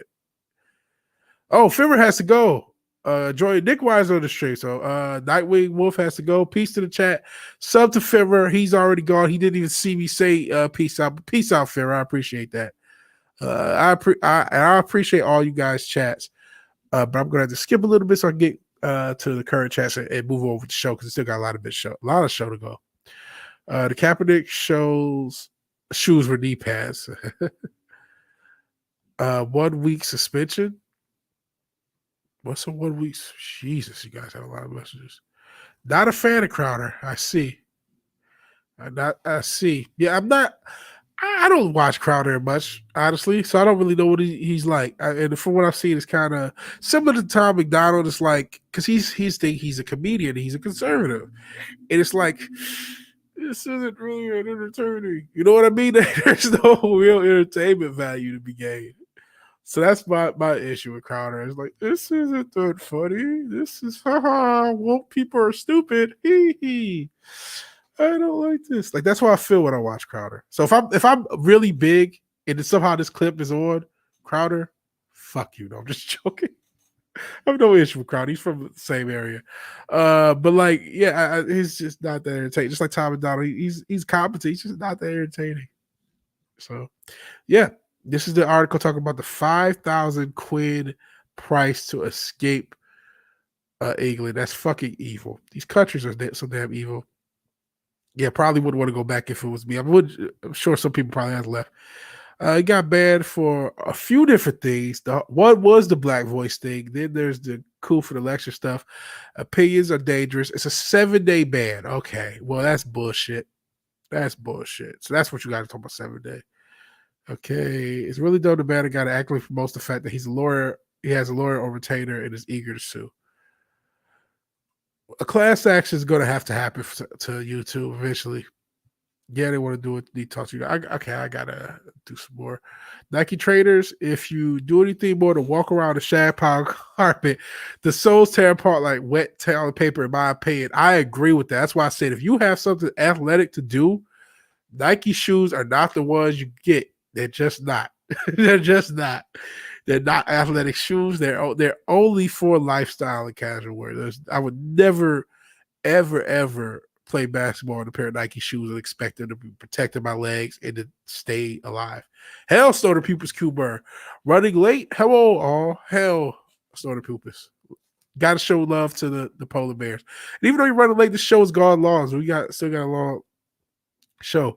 Not sure I've owned 50 pair of shoes in my adult life. Yeah, I actually have altogether.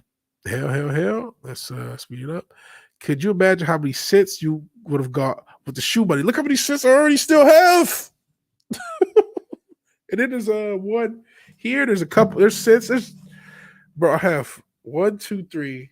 I have one technically that's on the ground because of the cords it has to reach. I have 1, 2, 3, 4, 5, 6 cents. One of them actually was a mini keyboard, like this one with the hat, with the lion's hat. That's a mini keyboard. But you see these? These go right here. These go to the MS-20. That's not. I don't know how to get that on camera. But yeah, I already have quite a few cents. The joys of living at home and when you make a decent money. When I was able to live at home, I was able to buy a bunch of shit. So that's how I built my studio. I happened to be living at home. And since I've been able to move out, no new cents, no new shoes. It's funny how that works. It's funny how that works. Hell, Q-Burr. Hell. Did it wrong. NASCAR wanted to keep the basic design of the car app, pour aerial to it. Handle like crap, yeah. Try to give 20 a week. Hey, you're basically like, that's a lot, 80 a month. I'm a bill go with Kyle. I appreciate it. I don't want to talk people out of spending money, but I also don't want to be just such a shill. Same to fucking as much as I love Ogre Squad, she's giving me hundreds of dollars now. It's like, hey man, I love you. I'm glad you appreciate my stuff. I just as long as you guys financially can afford it, I appreciate it a ton. But don't never feel obligated. Never feel obligated. It's always appreciated. I see your hell and raise you a good day. Okay, do Bob Turk. Bear hugs the like button. It cracks his ribs. Nothing wrong with that because the dislike button is cracked permanently. Stop my BBC license, save 155 quid a year. Now spending more than that on YouTubers. I appreciate it. We all appreciate it. Think India will deal with China? Yeah, they're basically already at war at that border. I wonder who would help India out if they do pop off for real. Yeah, they're duking it out hard there. I rarely get to boycott anything because I'm so fed up with them. Stop doing business before anyone suggests a boycott. Okay. We'll talk about something. We're not done with the boycott subject, honestly. We got something else to talk about.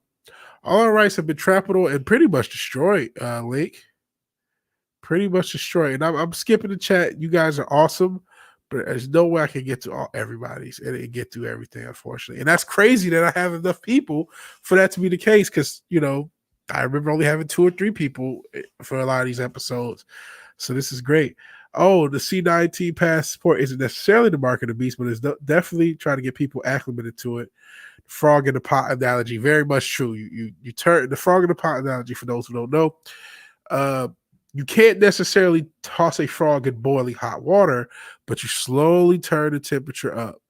And then the frog gets acclimated. So by the time it knows it's boiling, without even knowing that it happened. So that's what he's saying. But there's rumors that the Koof thing has some extra to it. There's been rumors about that, which we won't get into because we don't want to end up like Crowder. Have a couple Croatian friends want to visit sometime. Cool. He killed Satan with bum ass, apparently. Yeah, I think he breaks his neck in the video for Crowder. Shout out to my Michigander brother. Anyone watch Bianca Fights the Zombies? When his vid comes up, it's always a half-naked chick. Czech woman. Tonight is Holly Berry. I've never heard Bianca Fights the Zombies. Crowder is spending money to fight this, whether we like it or we can't like him or not. Or rather we like him or not, I think is what you're trying to say. Yeah, he's fighting this stuff. And I you know what story I did not cover? And maybe I'll bring it up to cover it.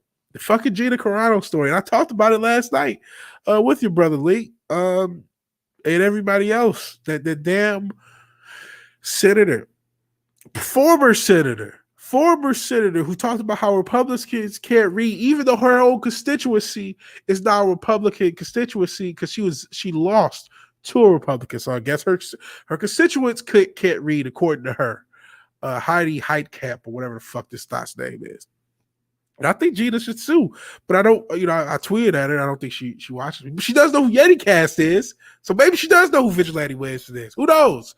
Because she retweeted YetiCast. Shout out to YetiCast. Because I've seen his channel grow. His channel started very close to mine.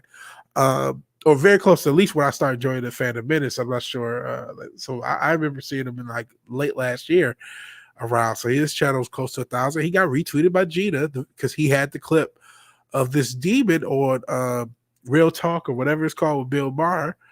And who would think Bill Maher he's looking all right by defending people and trying to clarify things. And I don't have the clip ready, but basically this lady calls Gina a Yahtzee, and then when Bill Maher corrects us, she says he hangs with a supremacist. So I don't know if that's a shade at Drunk, which Drunk just did a stream with me on the MF for Cocktail Lounge. Shout out to my partner in Culture Crime, Fine Matt from Fireball Productions. I was on this show and Drunk showed up, but he didn't know I was there. Maybe he's still all right. I don't know. I'm joking. My point is, that was slanderous. That was libelous, and I think she should pursue legal action because I think this stuff needs to be fought legally because we have to fight back. And I'm mixed on how I feel about this boycott for these Satan shoes, very mixed, but on some level, fighting these corporations, I gotta encourage because Nike needs to be fought, even if this isn't necessarily the reason I would fight them on. Crowder is what you get when the government pulls hard in one direction. I say it's good, but it's likely to happen. Just like Bill Maher was the result pulling right. Absolutely. Bill Maher really did benefit from the Bush era. Even though his show was kind of off because his show ended early in the Bush era, the first one, politically incorrect. But I mean, that's when he had Religionists. It came out, a documentary on religion. He kind of blew up in that Bush era. And then, yeah. So, yeah, the politicians talk about passport. Yeah. Not a fan of these passports, bro. Not a fan. Not a fan. The number of synths in your room is way too high for the lack of synth music in your live streams. Here's another ironic thing. So I bought all these synths. Actually, the group that got me to get synths, how I even got back into music. I'll tell that story since we're here. So I did music. When I started doing music from like 04 to about 2013, and off and on, not the whole time, but a lot of it just stopped. And I make hip hop music and other stuff, mainly hip hop, right? But I like a whole bunch of stuff. So about 2016, 2017, I'm at the gym. Fucking LCD sound system comes on. This is before they announced the comeback, by the way.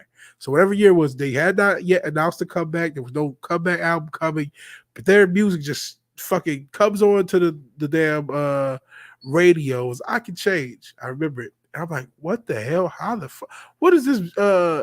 This Jim who usually just plays a bunch of pop garbage.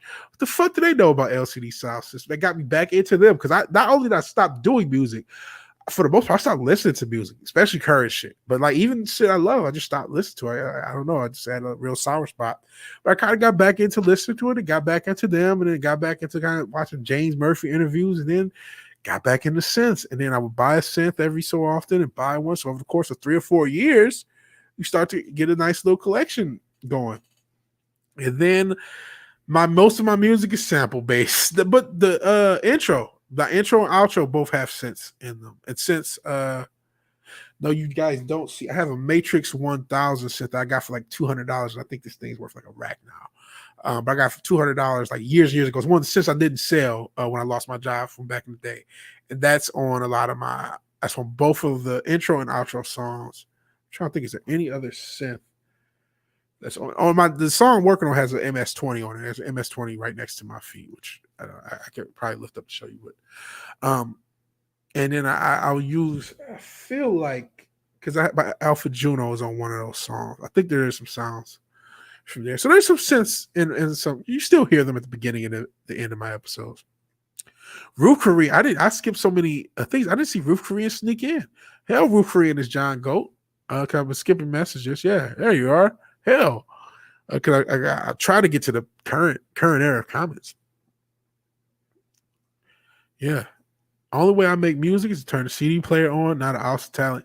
Well, hey, if you turn on an old song and then rap over it's a song, trust me, I'm going to use that same thing.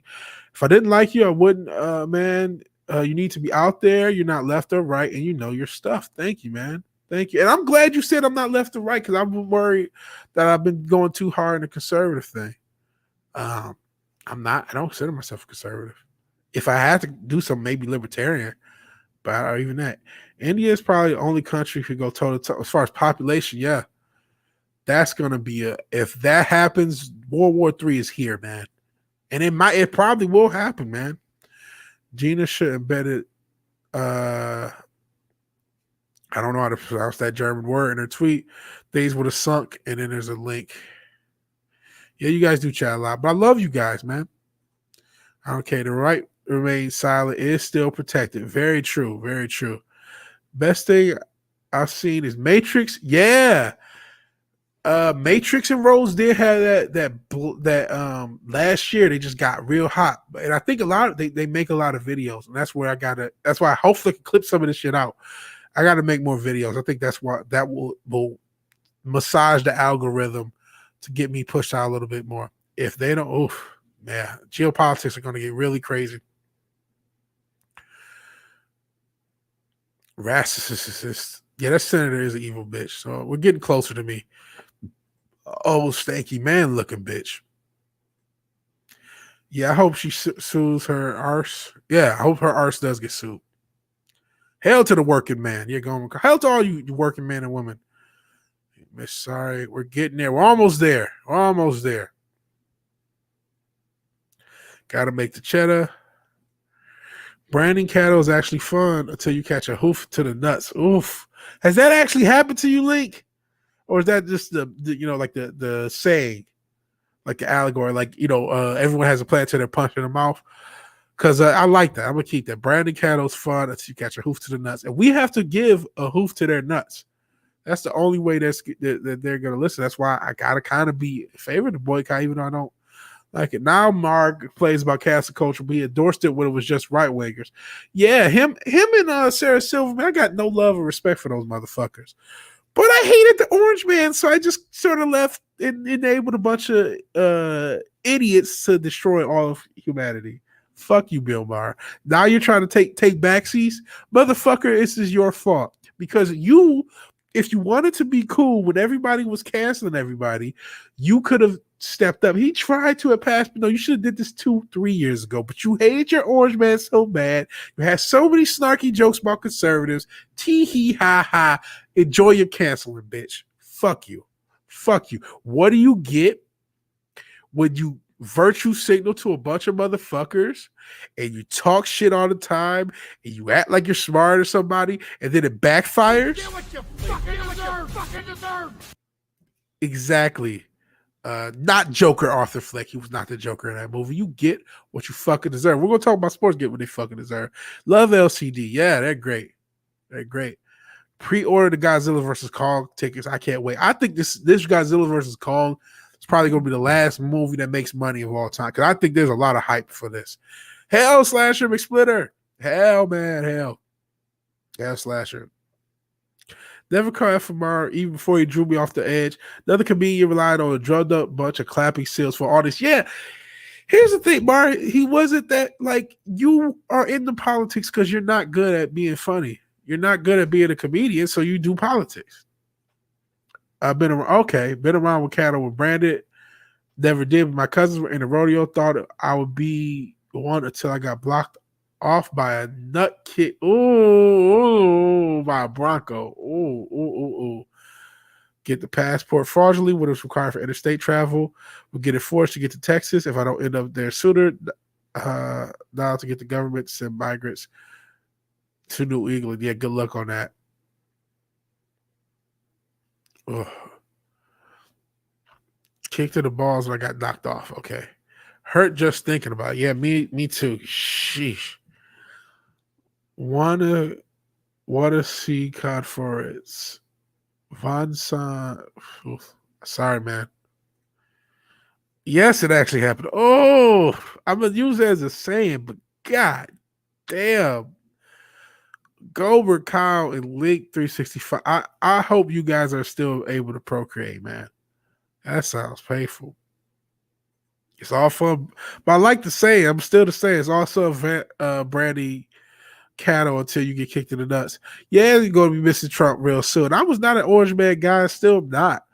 But man, I can recognize the lesser between two evils at very least. Well, might not have been kicked, but he would have got a surprise. Okay. I know I didn't vote for this shit. Neither did any of us, by the way, but can't say that. We'll get you for the platform for having free speech. Grew up on a high farm. We are not rodeo, maybe rodeo clowns. 1 million crossing migrants to Fort Texas Blue, Massachusetts, New Hampshire, definitely New York, Vermont, Maine, Connecticut, Rhode Island. Yeah. Well, Texas, you know what? Their state, they can always try to push back, but I don't know. I don't know what's going to happen with the migrants. And the bull would have got a happy ending. You know, I didn't talk about the Sean Watson story, but we have a sports story coming up. And then we have a sports story. Then we got to talk about DC having no fucking plan. Then it's positive news. And then if you guys want to, I'll toss the link and you guys can come on and chat. Sticky ass prize for sure. Oh. I'm trying to say I grew up on a hog farm. We're not rodeo riders. We're rodeo clowns. No worries. Oof, gotta jump. Watch the polar bear. I'd watch a polar bear interview with President Biden because the polar bear is going to be more coherent. Already are. Can't stop bringing him up now even. Yeah. Do be a rodeo clown. Be scary as shit. Not gonna lie. Agreed. Trump was fun, but anybody thinking he was their savior was deluded. Exactly. That's my real beef. A lot of people still like, well, he can run in 2024. He'll save us. No. Do what JD did. Go to your fucker. You want to know who's going to save you, motherfucker? The motherfucker you see in the mirror. That's who's going to save you. I can't save you. I'm not a superhero. I'm an anonymous citizen journalist. I can't save you. Trump can't save you. Biden can't save you. Whatever you like. They're not going to save you. You can save you, though. These politicians at a local level are bitches. All you got to do is call them out and continue to call them out. Get anyone else to call them out. Once they get pressure, they'll fold. Look how big ass Nike. All the controversial shit they've had the past few years, even they folded over this controversy. These people are not strong-willed. Hell, we know that because they have no principles. We need to start pushing back. So Trump was fun, but he was not no one's savior. And that's the biggest issue with the conservative movement was just betting it all on Trump. And they still like, oh, well, maybe he'll run, or Ted Cruz. Like, fuck these guys. Talk to your local politician. That's what you got to do. Yeah, you would have better luck interviewing a wood pillar. At least you get more original thought without a link in his ear. We may not have voted for him, but we should respect the majority of the people who did. Exactly. Yeah, definitely not a savior. Worry more about local politics. Too many don't vote local. Only worry about the president. Absolutely. No, Baba Susan's not going to save you. Fuck left and right. I hate all politicians. I am with you right there, such a deal, though. Fuck them all. Guns, self-defense classes, learning to farm. Actually, I need to do really all of those. I do have never mind. Learn to farm, raise your own livestock, even if it's poultry, chickens, turkey. Absolutely. Yes, local is the way to go. Maybe you could interview Geo. That would be a good interview. Starter poop is Cuber. So we finally caught up. It was a little bit of skipping, but we caught up. And there was a comment that transitioned pretty good, and I want to get back to it.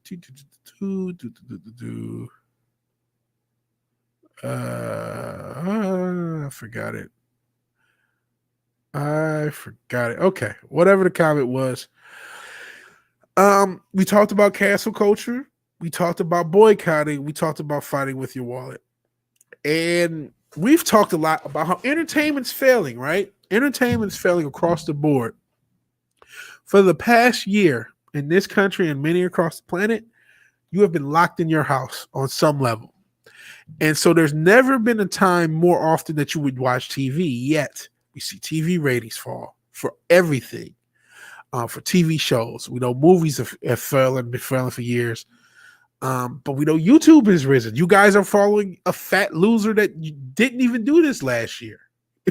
You know what I mean? A year ago, when we were still 2 weeks to start the spread, I was not doing this. None of you knew who I was. And even though I had an idea for Vigilante Williamson, didn't know what it was going to be. And it is what it is. But that's happened in the past year, and countless others like me has popped up in the past year, all with hundreds, some thousands of subscribers, some hundreds of thousands of subscribers. Like Black Conservative Perspective, he has 100,000 subscribers. He started a little bit after my channel. And now he's kind of a mainstay on YouTube as far as news goes. So this whole year has had all these people pop up. Yet one of the most standard and beloved brands, sports, is failing. Nearly half of Americans change sports viewing habits because of woke social justice. As they say, you need a break. If you need a break from politics, turn off sports. The social justice warriors of the sports media may claim that fans haven't minded the far left takeover of the sports world in recent years, but they're lying. According to a YouGov/Yahoo News poll, nearly half of Americans have changed its sports viewing habits once political and social messaging spread across the leagues. So 34% of people say they watch less sports. Granted, 11% say they watch more sports of the past year. 56% watch about the same. So that would be like a 20% difference. And though that's not quite 50-50, those who number change habits undoubtedly represented total declines. Now, remember, every sport has hit record lows. Record lows. Lowest rated Super Bowl since the 60s as far as ratings go. Since the second or third one. Lowest rated NBA Finals, lowest rated All-Star game, lowest rated baseball, lowest rated World Series, lowest rated anything sports in American sports, lowest rated or amongst the lowest rated all time. It talks about how ratings decline were down in 2020. The most political among them lost half of its audience in the NBA Finals. It featured a top team, the Lakers, and a top team draw, LeBron James. So that's not viewers watching less often. That's viewers not watching at all. And some of these splits are pretty interesting. So as far as political, there is a slant.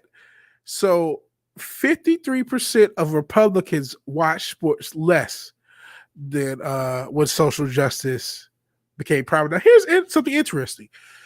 They say only 19% of Democrats said the same, and 14% of Democrats said they watched more.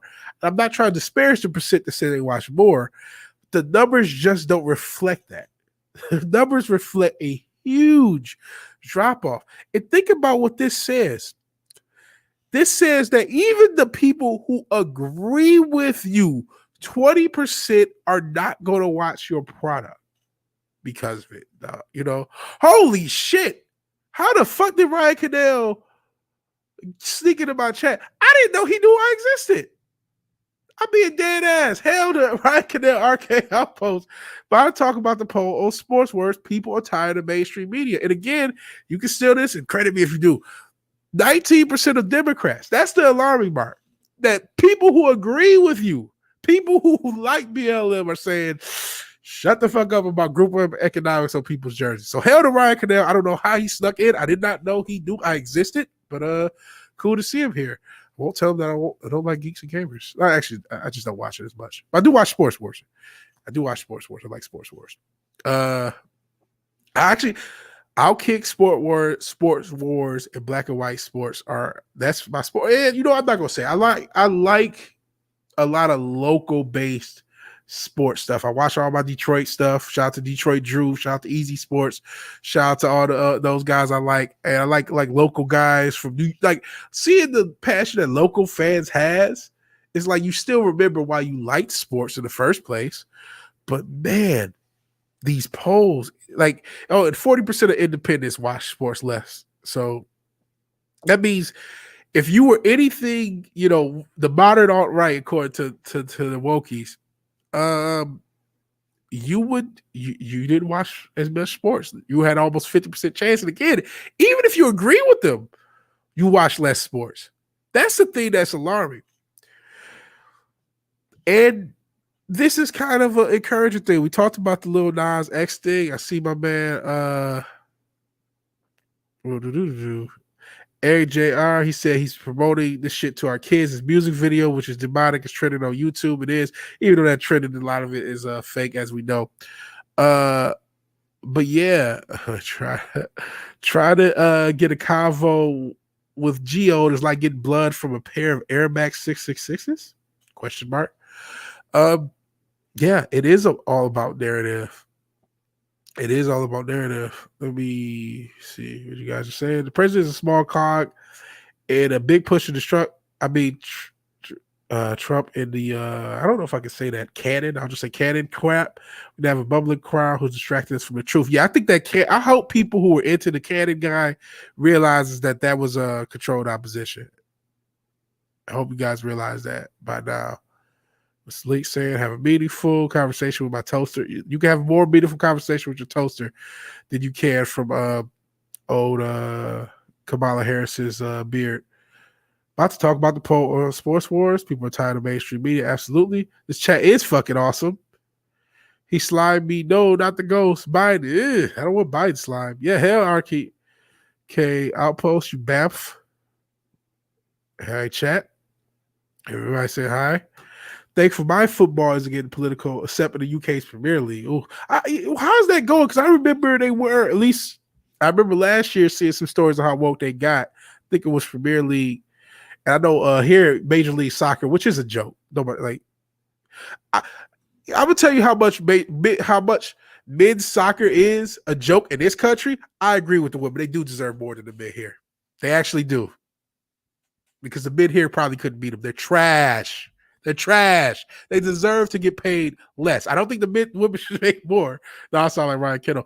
But I think the women not necessarily should make more, but the men should make less.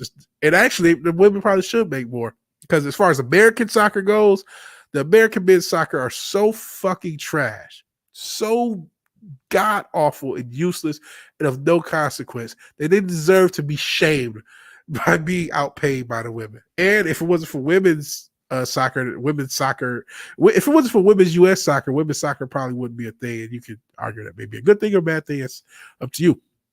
Yeah, that's why I said go Kyle. How the hell did he get in here? I think he said that a little later.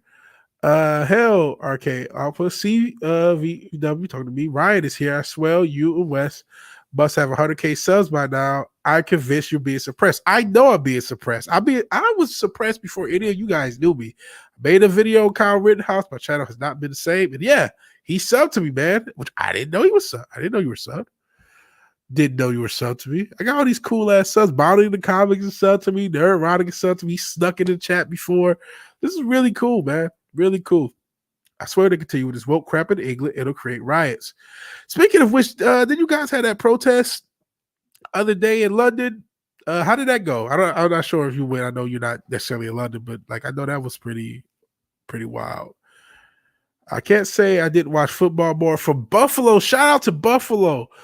Could not watch them last year. That's kind of sad, New Bomb Turk. They actually had a good year. Like Buffalo's one of those teams. Like my fucking hat fit. Just like the damn Lions. I can't get through without knocking everything down. Fuck it. Just like the goddamn Lions. I couldn't even put the damn hat on there. So I'm a Lions fan, so I get being a Buffalo fan.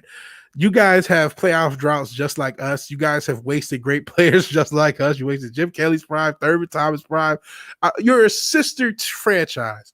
And for you guys to have a really good year like you did, have a really good QB like you did, it just is like it sucks that you didn't watch. And G&G is awesome. I'm slightly teasing. I end up like I said, I'm more likely to watch a Sports Wars video, and I'm a bad liar. I like G&G. At least he's not stalking me. Cool. Have black footballers refuse to take the knee. That's cool. None of the Buffalo players kneel. That's cool. Local stuff is good. Still streams. Chicago sports talk radio, the national outlets. I can't see. Local stuff is pretty fun. You still get the passion. You still get something. You know what else you get? And I remember it's funny. I was watching a fan channel for like the Utah Jazz or some shit. You get stat breakdowns of players. There's another fan channel for the Trailblazers. All these NBA fan channels, like they're just YouTube algorithm gave me. I'm like, yeah, I'll watch it. You get people who are breaking down the stats of players and projecting forward what they think those players will do. That sounds basic. It used to be bog standard for ESPN. It doesn't happen anymore. Fuck the politics. Just do your fucking job. Even if you include the politics and did your job, it would be more watchable. Jesus. Yeah, nothing more cringe than watching Sky Sports trying to navigate woke waters. I can imagine what's going on in Europe. Might happen here, at least some parts of the country. Ryan Cadell isn't just with sports either. No, it isn't. It's everything. Them shoes are the devil, my mama says so. Hell disease. Those shoes are the devil, though. But I think the lawsuit Nike is so disingenuous. And we'll see if they get countersued. They may get countersued if there's a contract somewhere or a sign-off somewhere. Hell disease. LOL. Yeah, respect for your charity stream. Sorry how everything happened. I have a video about like every goddamn other person. But I didn't go at you guys. I didn't go EVS on you guys. Let's just say. Or Ripper even. Even though I understand yeah. Bring in the same revenue, then they can talk about pay. Yeah, but that's the thing. Our men's soccer team, that's what I'm saying. That's my point. Our men's soccer team probably brings in the same amount of revenue as our women's soccer team. I'm trying to shade the men's American soccer team as much as I humanly possibly can. Look it up. They are I can't even. Listen. They're the Detroit Lions of international soccer, and that's being generous to them. And that's what they don't have a Calvin Johnson or Barry Sanders walking through that door either. A lot of footy fans, at least before the coup, were already getting fed up with ticket prices for the matches. Attendance for the 9th Division football has risen fourfold. So the lower division football, probably because it's cheaper. You know something? You guys were talking about the migrants. What are the oh god. Oh god. So if Ryan Cadell said this, he might be canceled. But luckily, I'm gonna use my card. Race card. I need to get a race card. But due to the migrants, our football team, our soccer team will at least get better. So there's at least a positive there. Okay, I'm sorry. But it probably will. That's probably not even untrue. The 15-year-old boys beat them 5-2. They should be paid the most. Yeah. Suppressing and depressing. I don't want you suppressing and depressing, man. It's okay to lurk and work or lurk and chill. But yeah, I feel you, man. That's why I do this show. A lot of it is therapy for me, man. Get to talk about this crazy shit. How much show? Sheesh, we've been going for a couple hours. We still got another hour in us. Because I want to talk about DC and Warner Brothers. And I have already talked about Lil Nas X. If you guys are here, I already gave my piece on that. I think he's just another guy trolling, even though I think a lot of Satanism shit is real in the industry, but I mean, whatever. I think he's another guy trolling. I think Nike is full of shit, but I don't mind him getting hitting the wallet because they're an evil corporation. For real. I felt that. The salary is determined by how valuable are to a company. So if women's soccer doesn't put asses in the seats, you get paid less. Sorry, a damn charity with women's sports. Agree. And that's how I am with all women's sports. I just hate our men's soccer team for being trash. And they deserve shame. Our men's soccer team deserves shame more than these women deserve more money. And, you know, I want the WNBA. Pay them as much as you pay LeBron James. Do it. I want you to do it. Please do it. Yeah, he Rajesh is in the UK. I know as sometimes mentioned what's going on across the pond. Could use more content in the States. Your lockdown protests are way more electric than ours. Yeah. Unless it's beach volleyball. Which you notice, why isn't beach volleyball more advertised sport? Seriously. Or you ever got anybody who ever see like the lingerie or a ladies football league? Like, okay, like women are sexy. You can show a WAP video, but you can't show girls play volleyball. Why? Break this down to be like I'm a 2-year-old. LOL. London protested as did Berliners and a few from France. Americans are subdued. It's kind of pathetic in some way. Yeah, maybe I'm not gonna go too conspiracy, but it could be the fluoride. It could be anything. In Croatia, we're open. No protests here. Here's the thing. I disagree with that. We're not divided, but our media is trying to divide us. Our media is presenting narratives and we're accepting them. And we have to, I don't know how we as a species evolve past our media's grip on our consciousness because we are not actually divided. There's no way I could be doing this as a brother, and there's people from Croatia and Indians from the UK and all these different groups of people. And I talk about how, I talked about believing in the Most High, but there's a cultist that'll show up. I've done tons of stream with my man, Authenticator, who's a smart brother. He's even on the left a little. He's a progressive, but he's common sense. He's a lot more common sense. I don't agree with him politically, but I can talk to him. Or one of comic streams. There's all these different people that we can come together for this. I don't think we're as divided as we're being portrayed to be, but we're believing that portrayal, and that's the issue. That's why I talked about the issue with the murder in DC and the way they portray that, and the way the context of they portrayed everything else that causes the division. But it's not actual division because if I go outside, I'm not worried about getting lynched, and I'm in the South. So, and I don't know if that would have been the case 50, 60, 70 years ago. Local outlets have a better feel for the fan base and they'll damn well will cause a drop in viewership. Yeah. Roof creators John Galt. None of it gets reported in the legacy media. It's all over Telegram. People are getting red pilled. Nobody's dying apart from city centers where businesses are closed. You're more than a little fat loser in the mask, like you said yourself earlier. These bigger channels need help from people like you. They respect you. I appreciate that, and I'm despair. I am a fat loser in the mask, but I know a little bit about what I'm talking about. I like to think I'm decent at this shit. I'm getting better. I'm getting better, but thank you, man. I appreciate it. I appreciate help. Ryan Cadell was in the chat earlier. It's just cool. Best part of this community is its interactions by creators and fans. I like to think I had a hand in exposing sales for TL2T Louis 2, how sales charts work from an email I sent. And you know what, man? That first off, let me check. Sorry. Holy shit! I'm glad I checked. Ogre Squasher 3 minutes ago. He I didn't even know he was in the chat. It's like it was a 6th sense. Holy shit. Ogre Squasher 102. The hell happened to 101? Ogre Squasher 102. Has Ogre Squasher been cloned? Illuminati confirmed.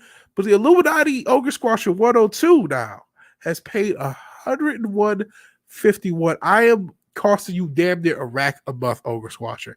I love you to pieces. I'm literally crediting you for the video that I do as an executive producer, but you know, you got to kick your VW habit, man. Got to be safe. But thank you so much, man. I can't tell you how much I appreciate that. Can't tell you how much I appreciate that. Oh, speaking of shit, you guys are chatting me on minds. But you just talked about what you call it. Helping Riot out with a video. Shout out to Tox. He doesn't just toss golf balls at me. He doesn't just toss golf balls at me. The Zack Snyder video I did was in the no small part to a lot of his sources and him. He watched a lot more of the streams that came out than I did, so I was able to be more fair and balanced than a lot of people because of Toxic Man Flu. So you guys definitely help everything. I know other people have got sources and stuff like that too. So you guys are great, and that's what makes this different than all other forms of entertainment. That's why this is something new. Quite a few states opening up and doing their best to ignore the babbling buffoon. And yeah, more people will. So there's European football, which is football, and us being Americans, we're good at a lot of things. But we have American football, which I used to like, still kind of do. But then there's this football internationally, and because we're dumb Americans, we call it soccer here, and that's what soccer is. Disease. And I trust you're joking, but there you go. Polish is such a fucking disgrace. Football, bruv. Not American football. Viewership doesn't say that. U.S. is it more watched than the men's? I didn't know that. I thought both were in the toilet. I thought both were in the toilet. If that's the case, then take back what I said. Fuck those. I literally thought because the men are so trash, I didn't know they had viewership high enough. I thought they were so low that the women actually passed. But if that's the case, yeah, you're right. You're right. You're right. Problem now, our liberty and rights have been taken. Every time we have a bad flu season, they have a kill switch to bang all family businesses will get toasted again. It's fucking evil. They are trash, but they pull in more money than the women's soccer team, and don't get schooled by a teenage boys team. At the same time, man, fuck them. Be less trash. Be less trash. Shit. Not as bad as Whitmer, Newsom, or Cuomo, but still trash. Yeah, fuck Whitmer. Thank you for destroying my state. You're not the first politician to try to destroy my state. You're not even the first governor to try to destroy my state. They've been destroying them since Engler back in the day. Since Archer was the mayor of Detroit before Kwame. Fuck Archer, my man. Colby Young built the lodge through Black Bottom to fuck up the middle class of the black community in Detroit. Niece was dating one of the biggest drug dealers in Detroit. Fuck Kobe Young. Fuck all these politicians. Fuck all you hoes, to quote the great Biggie Smalls. My state's been being fucked for a while. Cuomo and Newsom, same sort of demon. Same sort of demon. Soccer is football who like to play football. For people who like to play football without their hands. Disease was late editing videos, which means you should be subbed to Disease. American football is called that because the ball is a foot long. I did not know that such a deal, though, but as you said, I think I had heard that before, but offhand didn't realize it. As much hate as Gary, GG, Black and White get, they all are still bigger men to me. I would put a J in Silent Bob Strike Back ending. I do not remember that ending, even though I saw that movie. So Gomer Kyle, if you can remind me. Here's Ogre Squasher. Greetings, everybody. I'm late. What did I miss? Thank you, Ogre Squasher, for funding this channel. This channel is brought to you by Ogre Squasher. Advertise us something, Ogre Squasher. You've been paying me such money. If there's something you want me to plug, let me know, man. Thank you, brother. Okay, making sure. All the wokies will be all that volleyball stuff like stick or shit. Well, shit, you tell there's gotta be a feminist volleyball player. I'm telling you, there's gotta be a way to get this. I was in the 90s. I do remember Gabrielle Reese, now that you mentioned it. Scary mainstream media says on lockdown related protests. I understand the stakes. We were built on a revolution that had more firearm and civilian. I still don't think they should lock down all those other protests. They burnt every goddamn thing down. Antifa was able to do what Tulsa did. What happened in Tulsa for the whole country? Burned out a lot of black businesses for racial justice. We're allies. Fuck off. And a bunch of motherfuckers stealing shoes, looking like so they can look like my closet, just to sell those StockX. Fuck them. It's for racial justice. Fuck there. We need this. This is reparations. Are you kidding me? Most of us are middle class, jackass. Fuck off. Woolly volleyball is a sport where people don't really care whether the players are good or not. You know something though? If you watch beautiful women compete, you do still kind of get into it. Like it's the best of both worlds. You get to see hot girls. We like a little competition. The competition is kind of hot. I've been fluoride free for 6 years. It takes 20 years for it to come out of your bones. Disease. What was your process of getting fluoride free? And do you notice a difference in your health at all? I would love to know that because I would love to be fluoride free. Hell, Ogre Squasher. Yeah, Ogie is the man. Yeah, I dropped only 20. Only 20, dude. Like that's what I think. 20 to give $20 to a complete stranger because you like the way they talk is a lot of money. To give $101 to $150 is a extreme amount of money. But like both are more than I ever thought I would make off this channel. And you guys are doing it on a semi-regular basis, which is insane. Thank you. Hubert, long jumpy too. Yeah. Ogre Squash, we talked about St. Nike's traders, legacy media's demise, and CNN reporting on accidental murder and a carjacking. Yeah, and it's only been 2.5 hours. Still got to talk about DC. That's a good point, Vigilante. Thank you for that. I'm not sure which point was good, but thank you. But the Zack Snyder won't make Fountainhead because it promotes meritocracy and he thinks the U.S. is too divided. If Zack says so, we must be divided. Zack is a... Leak said it. Zack is a tool. Diseases from the deep south. Uh-oh. That red guy Satan. We've had enough of him this episode. 101 Reese's. Brie Larson will be better than Geo. Oh, wait, she won't. Brie Larson not having an ass is the most offensive thing to me about Brie Larson. Like, I'm not... RK Outpost was just here. Geeks and Gamers, obviously, a lot of that was built on Brie Larson. I'm so apathetic to Brie Larson. She's just a basic bitch white girl. Lord knows I love my white women, and Lord knows they've pissed me off in the past. That's neither here nor there. My dating past at the point. She is a below average looking woman who can't act, but she doesn't really piss me off. I'm not a 40-year-old white guy. I get it. I know if you're offended, I'm not knocking you for being offended. I'm just letting you know I am so apathetic to this woman. I don't even see why she triggers people in the way that she does. And she doesn't help my fucking video. I fucking did that damn video thing. Oh, Brie Larson, that'll get me so. I mean, I got 40 people to watch. I appreciate you guys watching. But I'm like, yeah, Brie Larson, that'll get the algorithm. That'll tickle the algorithm's balls a little bit. Nope. Like, fuck you. But you know what? I did learn I can make a video and get it turned around pretty quick. As an official human observer, I have to help my fellow male bears correctly identify attractive human women, which Brie Larson is not. And speaking of human, he's spelling it funny because he's a bear. But the word human, as far as the persons of color, which is to be very racist, but the word human includes the HUE. That's the root of it, like hue, like color, because every human has melanin. So all humans are people of color, which is why the term is certainly redundant. And it's really racist because what it's saying is white is the base race and all other races have to be judged for white. Just something else to add division. That's why I really don't like the phrase, but I'm not going to yell every time everyone says it. That's Roof Korean is John Gold. This is Rajesh talking to my man Roof Korean saying that's why BBC license renewals are declining sharply. We hate the BBC. Actively hate the English. Devious protected. Savile, yeah. It kept silent with the coof lies, yeah. Okay, hold on. This is now disgusting. Because it's melted ice with like the little bit of Coke taste, but I have no water around me. I don't want to leave.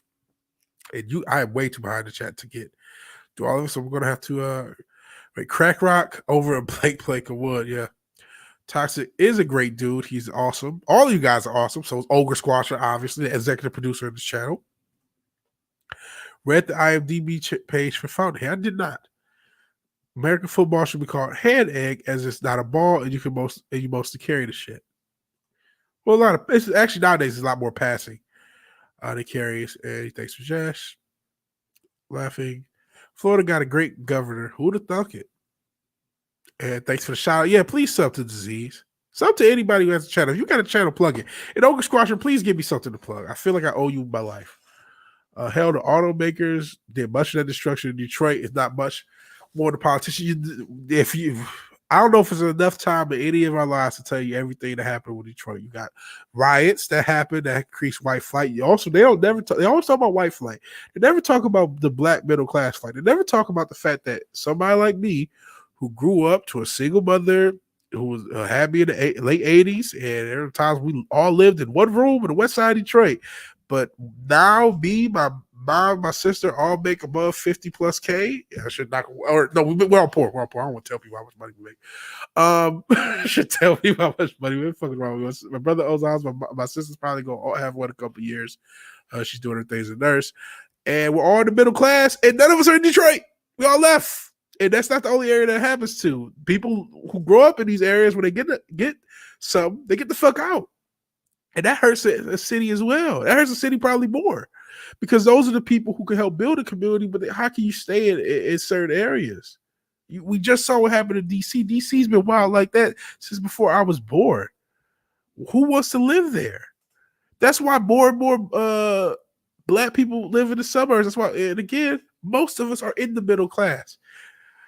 Again, there's a high percentage of us who are poor, unfortunately. There's a high percentage of us who are part of the violent crime system, rather, it's more accurate to say a high percentage of violent crimes are committed by brothers and sisters.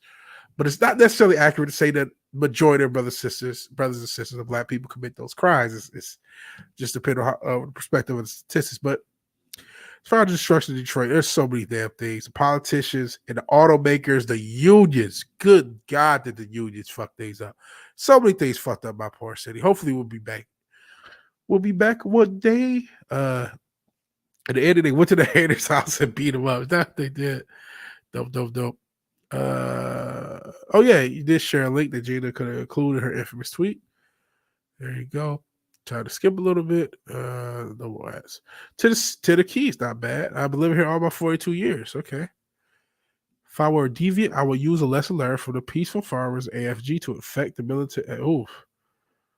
Actually, those are Tifa, USSR. Ruined the AFG farmers. They grew poppies in large quantities. What's the second part of this message? Let's see the second part. Maybe I'll get back to it. God, I'm way behind. Can't play volleyball. Claws keep shredding the ball. Okay, just use fluoride-free toothpaste and have a zero water filter. Now I have telekinesis. Although I do feel a little bit better, a little less brain fog. Well, less brain fog until I caught I'm sorry, as you caught. I hope you're getting over. I guess that's why you're disease. Oh yeah, she does have nasty feet. That's like, ew.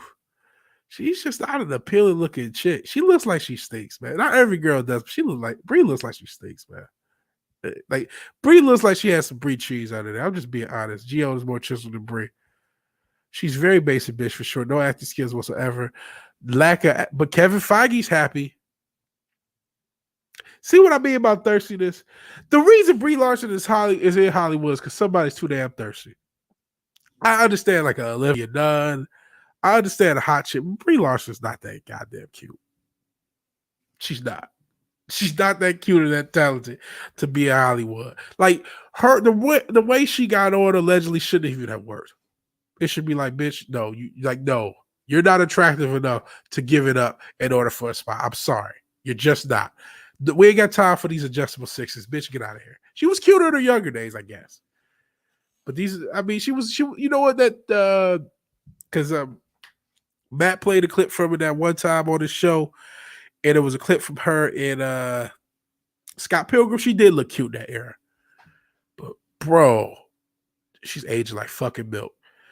You have a P.O. box address, Chance. Got Star Wars items sent. I do not have a P.O. box. Even though I may get one, especially because my mail's being fucked up while living in an apartment. But I may get one soon. If I do, I'll let you guys know. Maybe even South Dakota. You guys talking about different states. Yeah, the Salvo thing was disgusting, and he's not the only one. That's why I said, the Lil Nas X thing, that Satanism thing is real. This industry, unfortunately. And BBC co-signed it. The melanin things works the other way. Darker skin was the original hue. Yeah, I believe that. I do believe that is because the Aboriginal man is melanated. That much has been that even science to tell you that. Poppies grow easily made into heroin. What's the second part of the message? AFG sent a large amount of heroin in the USSR trying to ruin and punish the people for the government actions. Oh, in the 80s.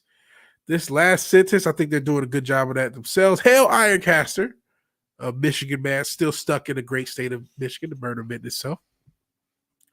Has some acreage. That would be sweet. Would love some acreage maybe one day. Got to get the kiddo ready for bed. Have a good night. Hail Link. Shall say hi to Sir Talks a Lot. I appreciate it. Sir Talks a Lot. I think he says his oldest brother.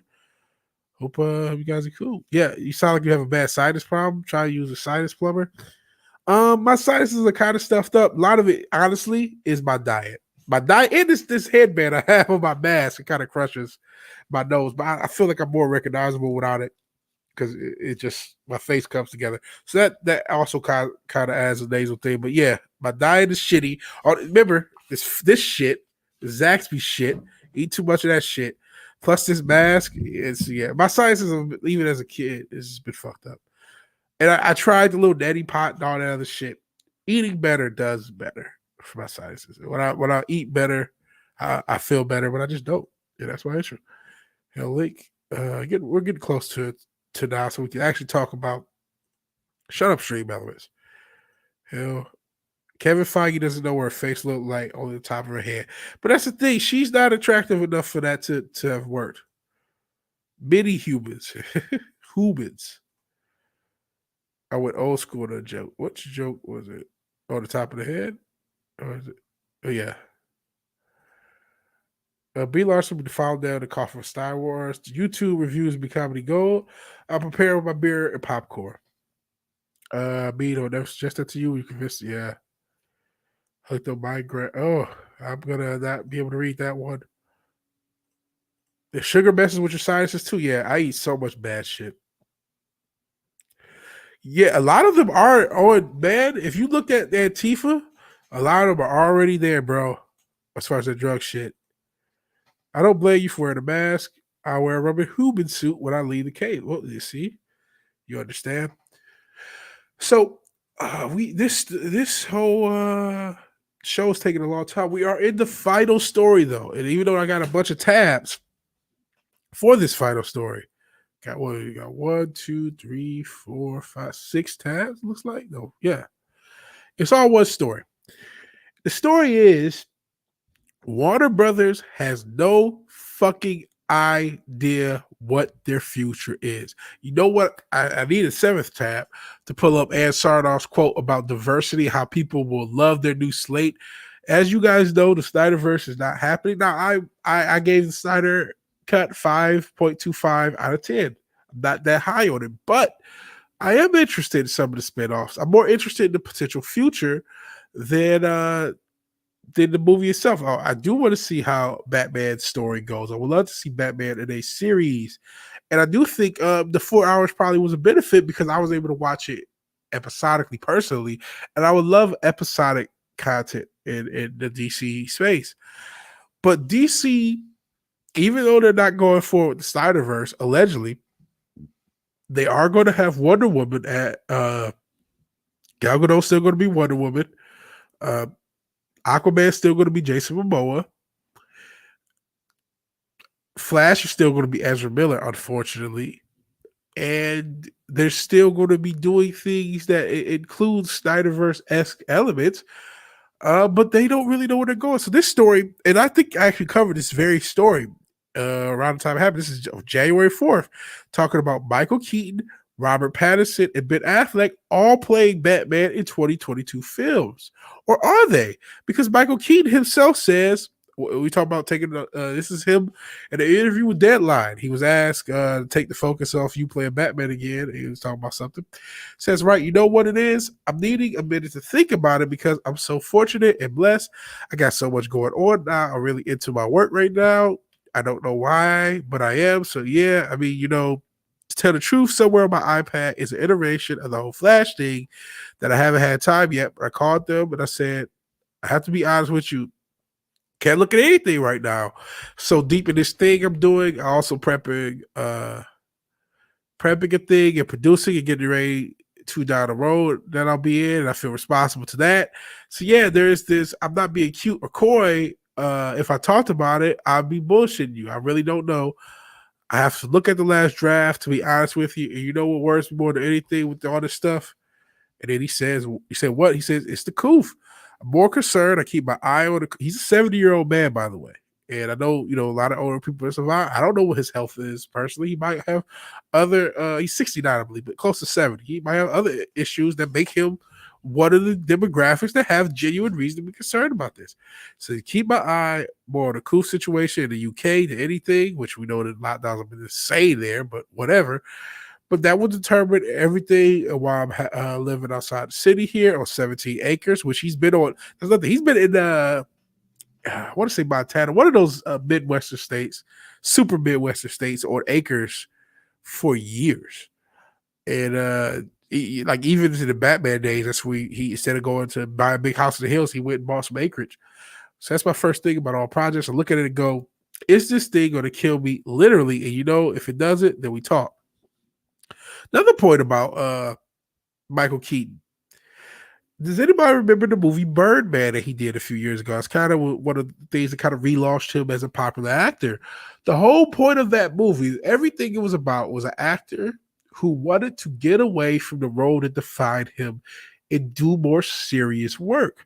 And since then, that's what Michael Keaton has had in existence. He played around, did The Vulture. But he's been doing a lot of serious Oscar type work, and I'm sure he kind of wants to stick there. I don't know if he necessarily. I think he probably is. When I first saw this quote, I thought maybe he is being cute or coy and he's bullshitting you. But I think there's a part of him that says, you know what? I finally am being taken seriously as an actor. Do I want to go back to being Batman? I think, he talks about how he's into his current work and into his current production. I really believe him with that because, again, that movie, I really think he was picked for that movie for a reason. I think that expressed a lot of how he felt. That's a 6 or 7-year-old movie. He may not feel that way now, but he's showing some doubts about getting back into the Batman thing, even though they have all three to play Batman films, but three play Batman in films because we're going to have potentially 2 in the Flash film and then Robert Pattinson with his The Batman.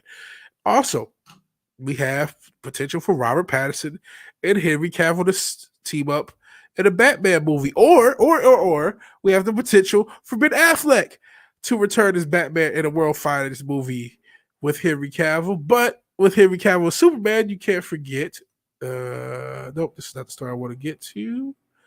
I want to get to this story because we have that Superman reboot. It was one of the title stories for a recent episode of the show. The Superman reboot with Ta-Nehisi Coates and J.J. Abrams, as I just teased, Dwayne Johnson. Of course, we got this covered. Of course, they're reputable, but there's other people running with this. He wants Henry Cavill to join Black Adam. So, if that went too fast for you, we don't know who Batman is. We don't know who Superman is. The long and short, there are a bunch of competing factors. There's the prior plans. Remember, prior plans, as much as Aaron Sarnoff wants to act, did at one point include at least Henry Cavill and Batfleck, at least speculation of it. Either Henry Cavill and Batfleck or Henry Cavill and Pat Fleck. And again, we don't even know if Michael Keaton's going to rejoin, and that's the huge draw for the Flash to me.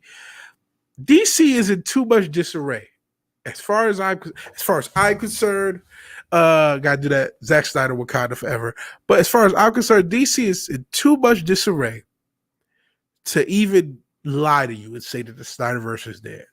How the fuck do you know? What do you have in its place? As the Star Wars ad, all these damn ads play. But Black Adam is supposed to be done.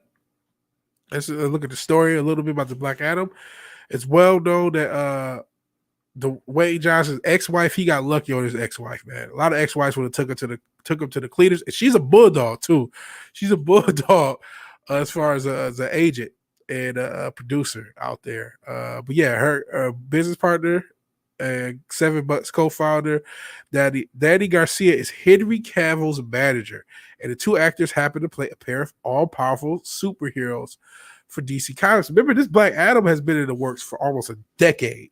Around the time Henry Cavill first got the role in Superman. So there's constant talk leading to Black Adam and Superman can one day butt heads on the screen. Shazam and his incoming sequel, Fear of the Gods, are the only projects produced by Johnson's company that he hasn't also starred in.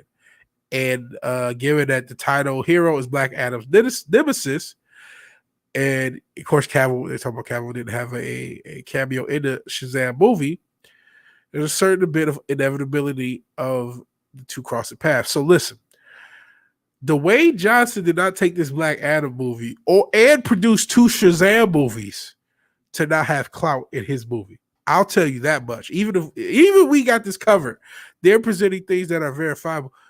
He didn't do that just because he's a nice guy. He did that because it made business sense.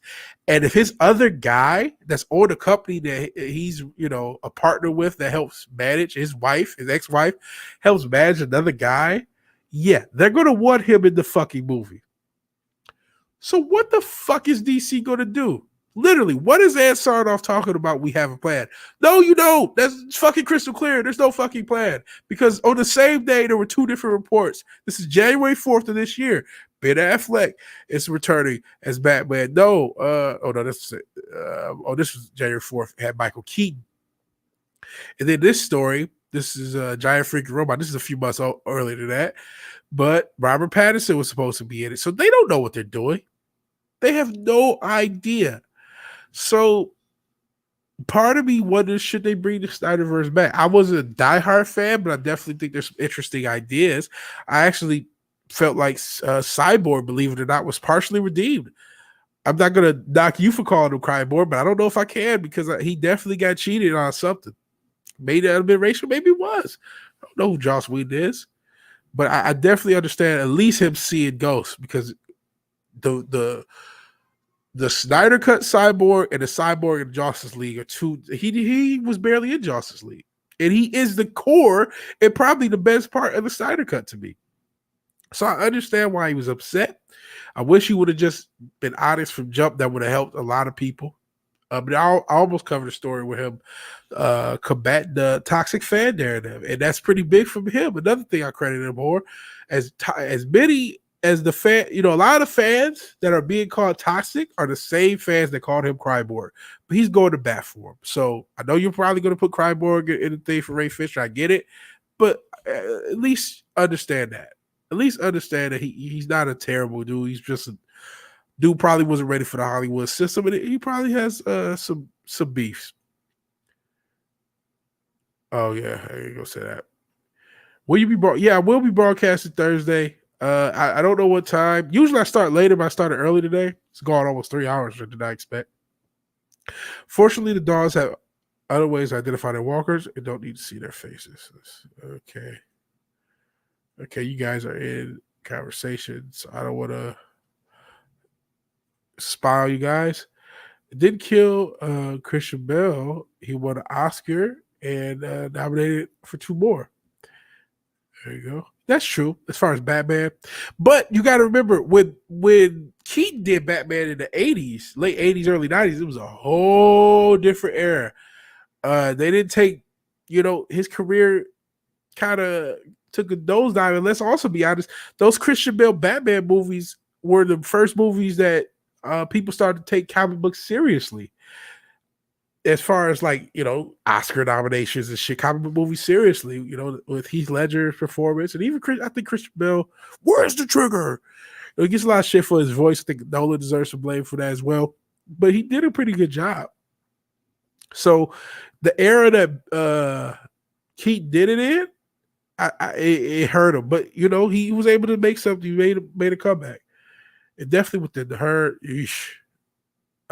Sounds rough, but at some point we should stop pretending that we have to fake the moral high ground. Morality isn't going to save me when it comes from. Well, listen, I have weaponry to defend myself, so I'm worried, not as worried about that.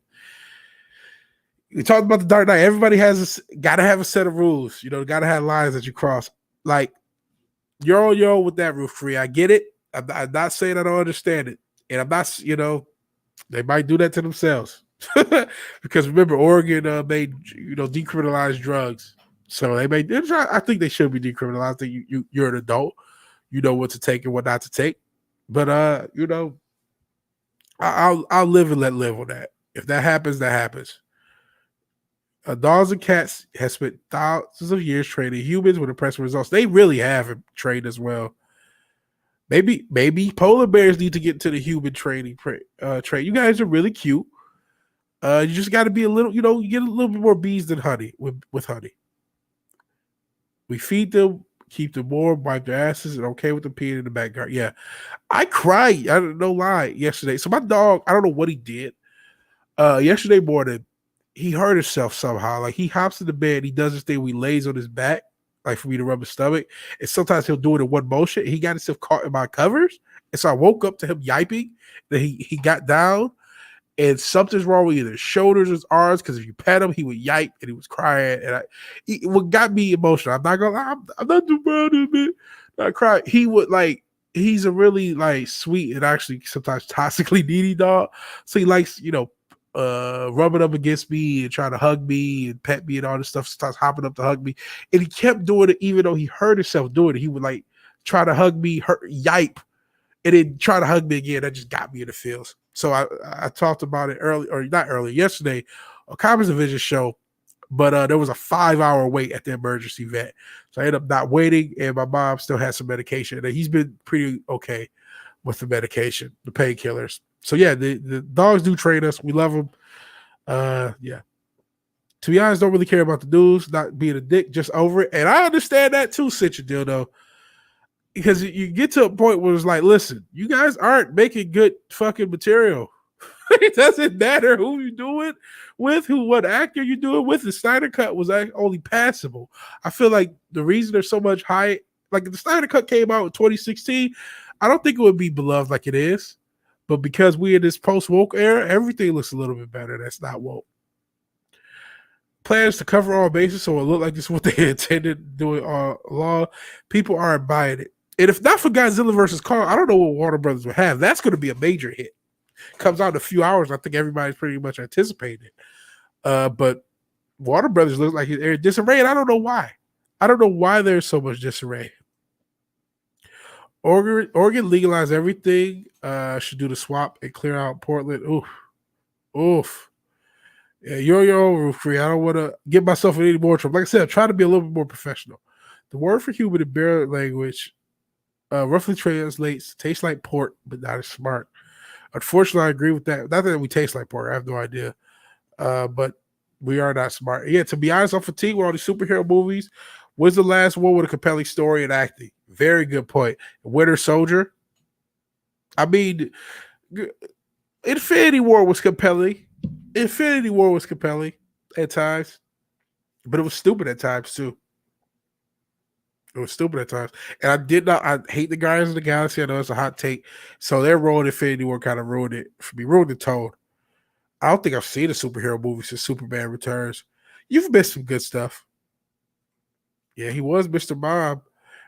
I was like, Mr. Mom is Batman. What was I? When I was 10. Yeah. Love Bell, the Lego movie. I didn't know he was in a Lego movie. Gareth Bale was in a Lego movie. Will Arnett did Batman. Like, yeah, that's what I thought. Drugs should be legal. Yeah, I agree. Drugs should be legal, man. You're an adult. You got the right to do what the fuck you want. Have no answer. Swear it was Christian. Yeah. Poor little doggy walk. Yeah, he's feeling a little bit better. He hasn't yiped today. I got an appointment tomorrow, and it's actually the same time as the Culture Cry fire, so my mom is going to take him. Yeah, the war on drugs is a catastrophe. And oh, come on, man, is part of the person who wrote the bill that made it a bigger catastrophe than it already was. And remember, it's not just the left, because old Roddy Boy was the guy, who was the biggest drug dealer. Ain't none of these rappers. It's Ronald Reagan.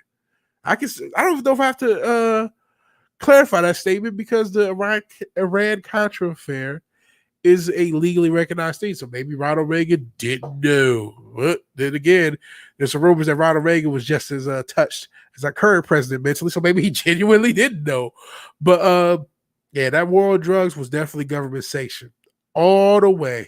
And it has a lot to do. I talked about the killings. The killing in D.C., the war on drugs was the precursor to that. The war on drugs got more black men out of their homes than anything. And then when you added the increased child support, the increased family courts, that's coming for everybody now. It ain't gonna just be no black problem. We're just co-parenting, and then your kid, goes to school. Who knows what happens there? It's crazy. Not saying to have a hand on it, just help the poor traffickers dealer get a safe path to the consumer. Then preference if I was a deviant, plausible diabetic. Yeah, I get it. But I'm not a hero, but I'm on a heroic path. I should be morally a little bit queasy about that sort of thing, Ruth Korean. I get it though. I get it. The fighting, I talked about the boycott cancel culture thing. I'm having I want to still operate by a rule set. We're not heroes if we don't have compassion. To quote, paraphrase Batman, Christian Bale's Batman, in the League of Shadows before he killed all of them. But we have to still have a code. We still have to have some sort of morality. But it doesn't mean we don't do things like talk with our wallet. It doesn't mean we don't do things like exposing, rewriting Ripley. As long as it's truthful and not unscrupulous, I'm okay with, even if it's a little close to it. It's okay being close to the line. You may think it's unscrupulous to go through people's Twitters in order to expose them, but it maybe is. We got to do something, though. This has gone too far. If you just use the truth and facts, that's just really reporting, to be honest. Lost thought it was, it's Will Arnett.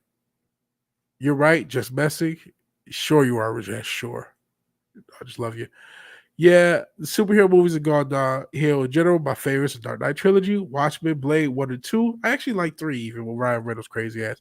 Iron Man, Winter Soldier, we don't get that anymore. Very formulaic now. So my favorite, I like the Dark Knight trilogy. I don't like the Watchmen. The ending change. It's not just the ending changing. If they would have just changed the ending and framed it similarly to the original one. Oof, hit the wrong button. Sorry, I'm about to stop the camera. So I can breathe from my nose.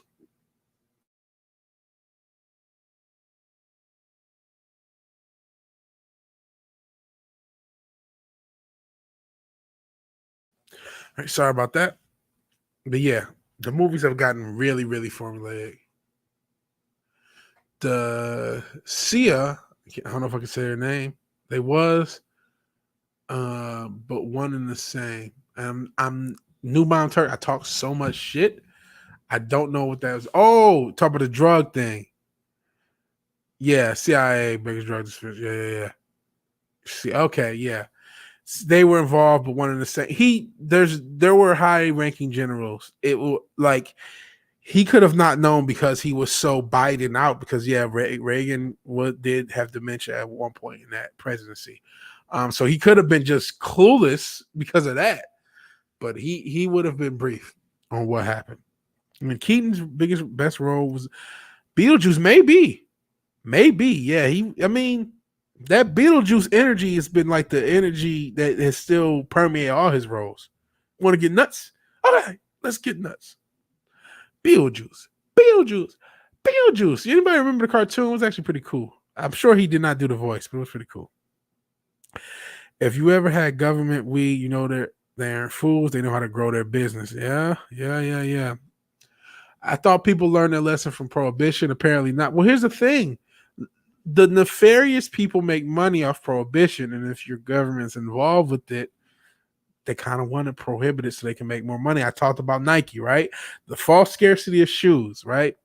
Anything you can do to drive up the price, even if it's artificial, you're going to do. And if you're the supplier, which again, the CIA are not only alleged, but there's more than alleged evidence to be involved, it behooves you to keep prohibition around.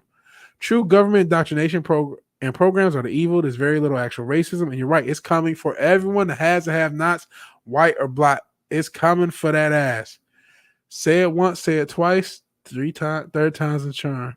Once, twice, 3 times a lady. All right, I'm sorry. Yes, Beetlejuice what gave me a little confidence in him to do Batman back then. Yeah. Oh, it's 3 a.m. Holy smoke. Rajesh, you're still up there up with me. I feel honored. Hell, finite San Antonio. Having chalk on your feet doesn't mean you cross the line. That's fair. Little chalk on your feet is fine, but you can't cross those lines. It is okay to get close to them though.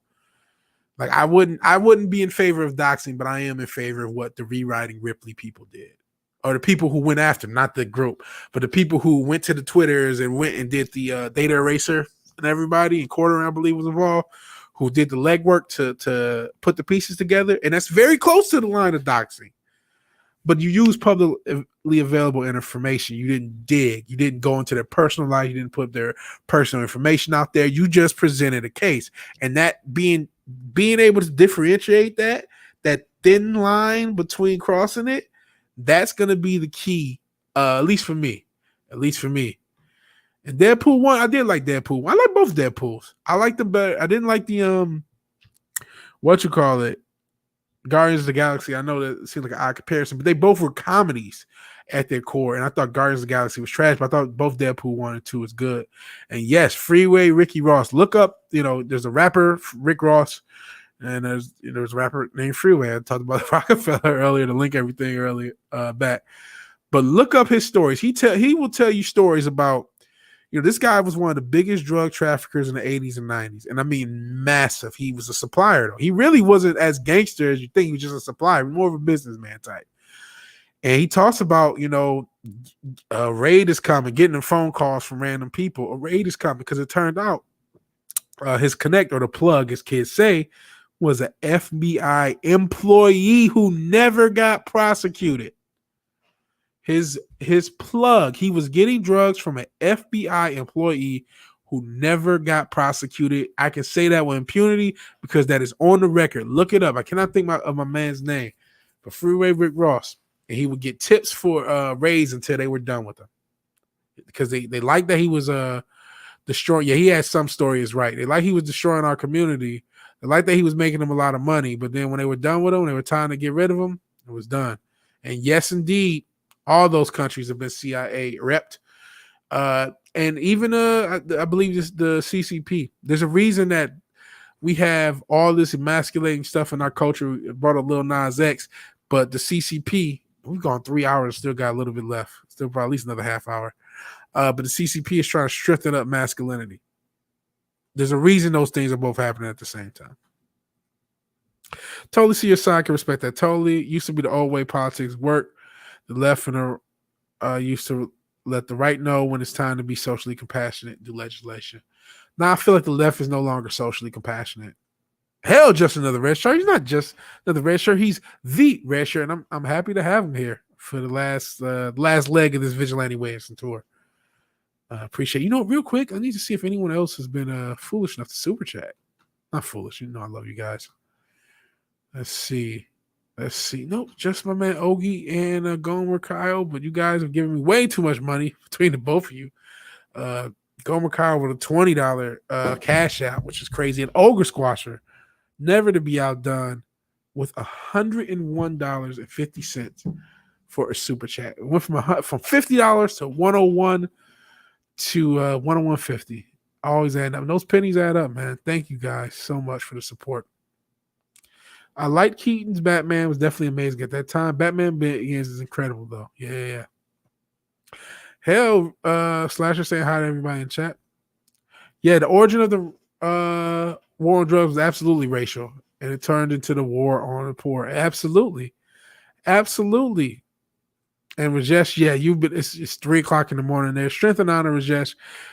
He says, Vigilante Williamson and friends, I'm off for disease. It's been fun as usual. Lots of great folk and riches in the chat tonight. Yeah, the chat has been off the page, man. Off the page. Good hell, red shirt. Good night, Rajesh. Yeah, have a good night, Rajesh. Sleep well. Hope you don't have to wake up too early. Rajesh, you add a lot to strength and honor is your idea. You've been a great mod, man. Got so much love for you. Strength and honor. And disease loves Guardians. I get it. I know it's beloved. My brother loves Guardians. Guardians, it just was so try hard. It just didn't hit with me. Strength and honor. Okay. Yep. They use all that money to pay for the coup in Guatemala and a lot of other black ops. I mean, because they made a lot of money. That all didn't get spent on that. Trust me. And that Black Ops budget is disgusting. And that's for, you guys are just saying hi, bye to each other. Okay. So let me toss the old mask on. We'll finish. And then if you guys, I know Jen's, he said, I'll be here. Yeah, bro. I didn't know I was going 3 hours. And any hope I had on clipping these out into fucking videos, it died. Maybe I can just take like 5-minute clips of like streams of things that make sense. But yeah, strength and honor chat, bedtime for me too. Stay frosties. Stay thirsty, my friends, but not thirsty for the women. But we have some really fucking cool positive stories, like really, really, really cool ones. So I love the positive stories. It did my man Drax dirty, but the movie wasn't that bad. I actually kind of like Drax. To me, the issue was Star-Lord. And I like Chris Pratt. I just don't like your Star-Lord. He's so annoying. And he really pissed me off in fucking Infinity War. Guy saying night to the main man, Grant. Strength and honor, everybody in the chat. So let's talk about, you know what? Jizz is still here. He's been lurking. So yeah, I'm gonna. If you guys are willing to join, I'll drop the link in the chat after I'm done with the positive stories. That's up to you, and then we can go for a little bit. The first one was good. Second one was crap. I think you're talking about Deadpool. I still like the second one. It was not as good as the first one though, but it was okay. But let's talk about these positive stories, man. So you know what? I opened talking about 2 black girls doing some crazy shit, right? Some fucked up shit. But then I'm closing with some positivity. So y'all not gonna call me an uncle, nothing. Fuck off. High school senior invents, and then by the way, this is some brilliant next level shit that this little girl, she's not little, she's 17. She invents a color changing sutures that detect infection. And I read through it. She is getting the patent, thank God, because this is gonna make her a lot of money. She probably is not. If the people around her about her business, she's gonna make a lot of money. She really doesn't need to go to college at all. But a senior at Iowa City West High School in Iowa has invented medical stitches that change color to let patients know if a wound is infected. I'm surprised somebody else didn't come up with this before. But 17-year-old Daisha Taylor was named one of the 40 finalists in the Regeneron Science Talent Search, the nation's most prestigious science and math competition for high school seniors. Daisha's sutures are worked by changing color if the patient's pH levels alters, indicating an infection. pH is one of the most prevalent parts of wound healing, Daisha said. Changes very quickly, so it's one of the fastest ways of identifying infections. Sorry about the close-ups on these stitches. Kind of a little bit gross, but it still shows you stuff. You learn a little bit. She started experimenting with root vegetables. She found that beets change color at the perfect pH point, says Taylor. Perfect for infected wounds. So I was like, okay, beets are where it's at. So look, you see different pHs, different beets. So this is what the 17-year-old came up with. 17-year-old. Beets provide the perfect dye for her invention, changing from bright red to dark purple when the wound becomes infected. So once it gets dark, you know You have some infection going on. After more than a year of research, Taylor is working on getting her sutures patented. This is the most important thing. Protect your intellectual property. You can make the argument it shouldn't exist or it doesn't exist because it's not property. That is fair, but you got to protect it regardless. She envisions these sutures being used in developed countries where they can be used to save lives and money. I can see it just becoming a standard thing. You know what I mean? Just the standard for stitches, they just have that because infections are a serious thing when it comes to any wound, major wound healing. My goal of the project is to decrease the number of deadly surgical site infections in developing countries. Again, if you know, infections affect everyone, not just developing countries. They're obviously a lot more prevalent in developing countries, but I mean, if you look at, was it 10% of deaths went down when doctors decided to wash their hands in America. So even here, even in the hospital system here, there's a lot to be improved upon. But yeah, she says the developing countries suffer the most deaths due to surgical site infections. And she says there's no way that should be happening. The equity part of my brain, which you go there. All the work I do around equity, this part bothers me that kids are learning. Equity is bullshit to learn, but hey, we got a very brilliant idea out of it. And the positive thing, I hope the capitalist part of her brain triggers and the capitalist part of her parents' brains trigger, because I really think this idea, as far as medical technology, there's a lot to be made for just this one idea. So I hope all this equity shit that your bullshit lying ass teachers taught you, they didn't teach you this shit. You taught yourself this. There's nobody in the education system that's going to come up with this. You learned a little bit and you did the rest of your research. So this equity shit is an individual. Is an individual did something that the world can benefit from. Again, capitalism at work, sister. Sorry. They should have the resources to say they're citizen in their country. The should shit, that's dangerous, but that's not here or there. Still got a good heart. Still comes from a good place. So I'm not trying to get too hard on the sister who came up with something I would never be able to come up with, especially at 17. Geez. So my goal is to work on that and make sure they can actually detect those type of infections and stuff. After graduation, she hopes to attend Howard. She better get a fucking scholarship. Study political science and become a lawyer. What? I guess. I'm pretty sure. So she's probably in the woke. I'm not going to lie. She's probably woke. But motherfucker, please, Deja Taylor, I'm sure I don't agree with you politically. That's fine. Because you're basically grown. You're 17, be 18. Or you're a senior. So you're grown. And I understand all the wokeness and equity, but please put your capitalist hat on. And I'm gonna be honest, sis. With this invention, you kind of don't need college. You kind of don't. But that's what she wants to do. And I think what she's come up with is incredible. It sucks that this whole woke rabbit hole. She has this little shirt. She has the look, but she's a smart cookie. And I'm not gonna say anything about that. So it's a really cool story, man. Really cool story. Let's see what you guys have to say let's go to her. Yeah, you guys are good night. Disease is leaving. Yeah, Disease has to go. Good night, Disease, man. Hell Jens. Hey, just another red shirt. Gotta say good night to my man Disease. Excellent invention, says Cincha Dildo. I agree. Snorter Poop is cute. Bird Grease is brilliant. Strengthen iron to disease. Yes. Yeah. And need to create a beer that provides a person's state of drunkenness. Yeah. Good find. Shout out to this site. And I know Nina Infinity, she does a lot of positive news stuff, so she may cover this story later in the week as well. But yeah, she figures out color changes sutures. I can't figure out when color changes don't mean don't eat the banana. I can't either. Finally, a good use for beats. This woman belongs on Time magazine, and it won't even be a virtue signal. Exactly. She's really brilliant. She's legitimately, independently brilliant. They already have what is called bad karaoke, bad pickup tips. I guess talking about the knowing how drunk you are. Hell yeah, is what's good, says Slasher. Remember when Big Pharma upped over a guy, invented disposable tips to stop nurses from getting effective with that disease? I did not know that. Beats.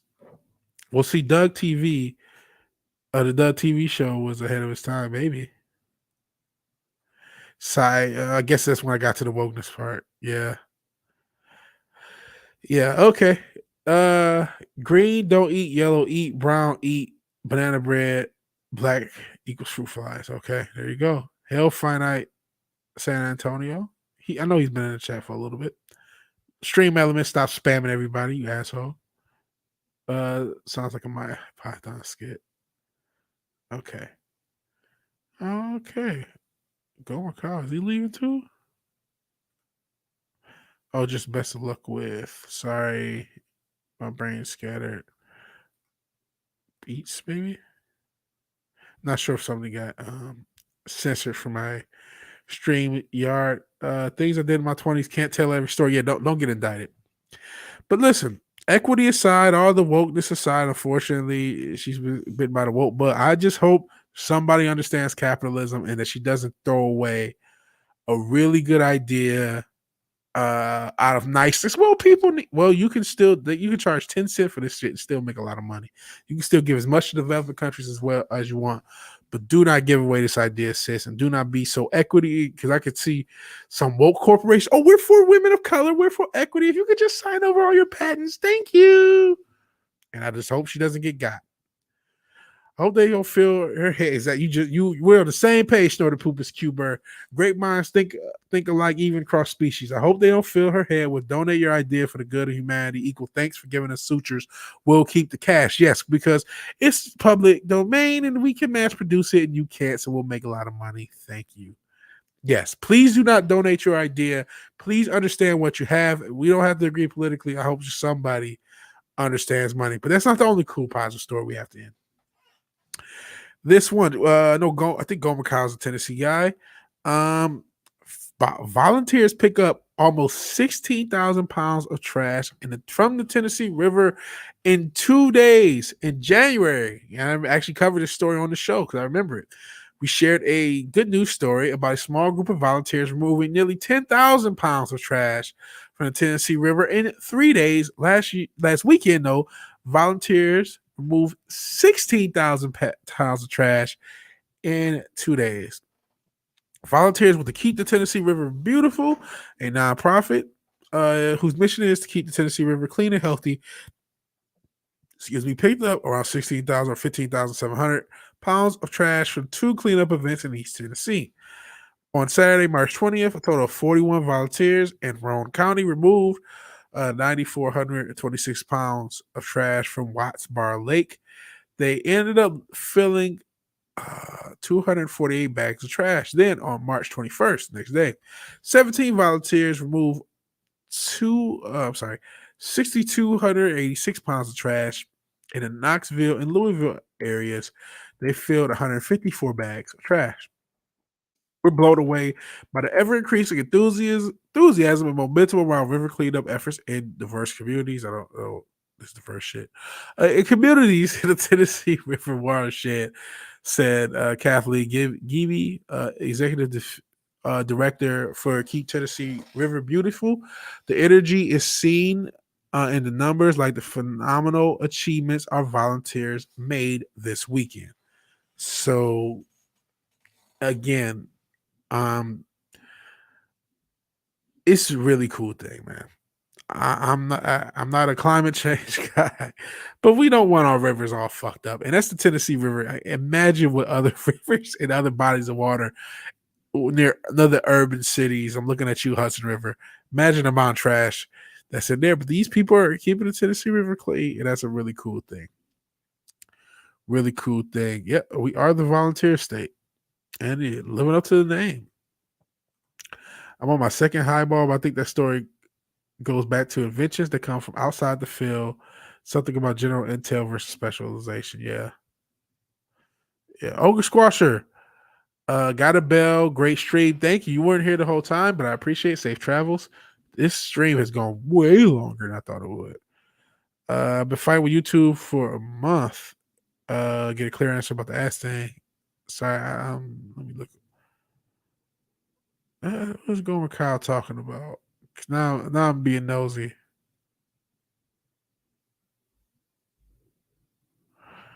Okay, I'm lost. I'm lost to what you're fighting about as far as the AZ thing, Gomer. So sorry I missed the message. I know you were having a conversation, but I'm a little interested. Second highball. Yeah, you already did this. Strength and Honor, Ogre Squasher. Thank you again, man. You're producing this damn channel. It's amazing that you've given me so much, man. I can't thank Ogre Squasher enough for everything he's done for this channel, and I thank everybody else for just showing up. I appreciate you all. They promise her union staff manufacture where the sutures cost more by the inch than the Galaxy gas does. God, I hope not. I hope not. Yep, Big Pharma had a monopoly on glass syringes, and a lot of nurses got pricked with them while handling junkies and patients. They invented a new type of syringe to invent that. Big Pharma wanted to buy him out or just bury his invention so he didn't sell to them. They sued and terrorized him while many more nurses got infected. Another Big Pharma thing, I don't know if I should name the charity. If you guys ever see the documentary Brzezinski, a major charity for the cancer disease, I just say cancer, major cancer charity, was actively suppressing cancer treatment that was proven to work. So yeah, a Big Pharma helped them out. It is disgusting. We have some bad flooding around here Sunday. Okay. Mr. Squasher, Ogre Squasher. Strength and Honor, you're the man. You're the man. Strength and Honor. YouTube yeeted you out of Az's chat and you're a member. Have you emailed Az directly? I'm assuming that maybe you have. That's bullshit. And you're a community mainstay, man. You're in a lot of people's stuff because I know you don't you do black and white sports? Aren't you a mod there? I believe.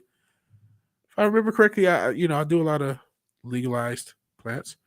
Decriminalized, at least where I'm at. I partake from them, so my memory doesn't always work as well as it should. So is it permanently or just for that instance? I'm not sure. Okay, I'll let you while you guys get to that, I'll get to the last story of the show, and then we'll take a vote if anybody wants to hop in and talk for a little bit. We can. If not, we will wrap the show up. But I just talked about trying to help my dog. This story about this dog is like, we talked about a lot of negative on the show, but we always end with positive. This story is incredible, and I'll actually even play the video.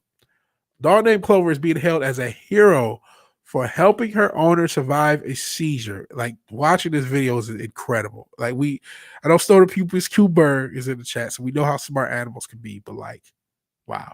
Haley Moore was walking Clover, a 1-year-old Marima mix, through their neighborhood in Ottawa. So this is shout out to the Canadian folk. Shout out to North Michigan. Well, suddenly she was beginning to have a seizure. All I remember was waking up in the ambulance and being really confused, like, what is going on? What happened in between was nothing short of incredible, and it was all captured on whole security. The video shows Haley collapse on the side of the road and Clover immediately jumping into action. Clover first checks on her owner and realizes quickly she needs help. So she heads to the middle of the road and blocks oncoming truck path, which, Jesus, this dog had that balls, forcing the driver to stop and get out. It was really impressive. The dog actually blocked my way. She kind of backed into the road to block my truck, said driving Oldaway. Oldaway quickly exited his vehicle to assist Haley under Clover's watchful eye. Clover then went out to track the rest of Haley's family to alert them of the situation. I didn't even know that part because I think it shows that in the video. When Haley's parents arrived, she was being treated by paramedics. Haley is doing okay at home. Family isn't sure what caused the sudden seizure, but Haley says she's comforted by the fact she'll have Clover there to protect her if it happens again. Proof that I'm not a superhero, but this dog is. Going to toss on the old headphones, and we're going to go ahead and watch this video. Yeah. Clover and I were on our daily walk. Okay. And after that, I don't remember what happened. All I remember was I woke up in an ambulance being very, very confused of what was going on. I was told that when I was walking, I passed out and I had a seizure, and Clover sprung into action, and she kind of speeds it up me. She saved my so life. She's checking on her. I'm very grateful for that. She's making sure she's okay. I was just leaving for work later around 9:30 in the morning. She notices the car. Oh, sorry, that's the Clover point. in the middle of the street. Notices the car. Stops in the middle of the street to make sure he has to stop. White dog. And then, of course, she And gets then I out. He had gets out to noticed help. Haley lying face down on He the ground. noticed the car. If I could go back, Obviously, the I dog approached peeked Haley the while car, she was which on is the to me the ground, craziest to see thing. if she was responsive. Obviously, pretty hard to miss. 9:30 in the morning. So you see and him I just turn turned it. The around dog corner sees and it, saw and backs Clover into the in street. middle of the street. Obviously, pretty hard Crazy, to miss, crazy, being as crazy. She's such a big, beautiful white dog. And then I had noticed Haley lying face down on the ground. Obviously, I approached Haley while she was on the ground to see if she was responsive. And Clover, and I hope I don't showed get claimed by this. Confusion in the sense that she didn't seem like she really wanted me to touch Haley, but she knew that Haley did need assistance. So she kept her distance from me while barking. In the video, you can see I'm kind of going back and forth between Haley and Clover. But she kept her distance and definitely let me know she needed assistance for sure. You talk about the family as thing? a parent, it's really hard to watch, right? And watching Clover do what she did, making sure she was taking care of her human sister, and going to the extreme. I mean, basically, just watching her go into the middle of the road. I mean, it was a big chance. I mean, she basically put her life on the line for her girl. She did. And that, I think, is just mind-blowing. I mean, I'm not surprised that an animal is capable of doing that, but I just never expected it from our girl. She's the one. And then after the second car comes, stops it. Crazy story to me. Like, crazy. This is why we love our animals. So yeah, crazy story. So let's see. I've been fighting with him a month. I can comment on his videos. I can't donate it or talk in his chat. That's unbelievably evil. Unbelievably evil. Same thing happened with the English doctor who devised a withdrawal treatment that cleans you up in a week. Farmer hounded them and destroyed him too. Too much money. The medical community. That's why I'm not a health insurance guy. We talk all this shit about health insurance. We got this damn evil, and I talk shit about getting disappeared. Talking shit about them will get you disappeared.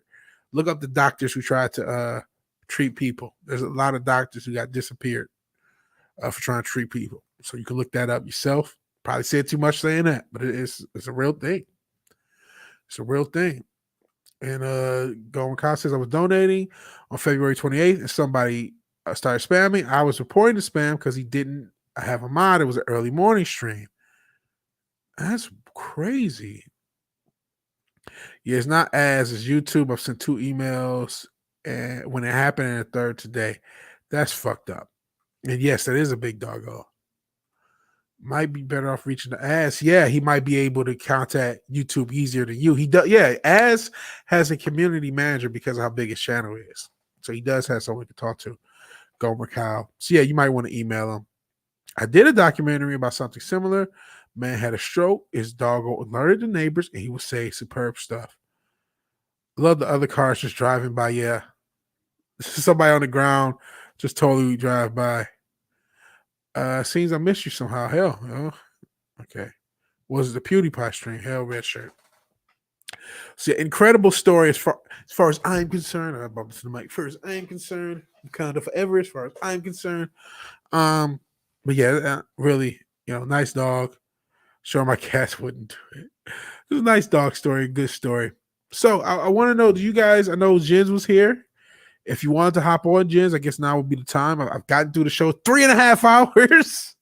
So if anyone wants to, do you guys want to hop on for the last 20 minutes or whatever and just chop it up? We can. It's up to you guys. Whether it's Jens or anyone. I'll drop the link for and go for about 20 minutes. I can't go forever because it's getting late here.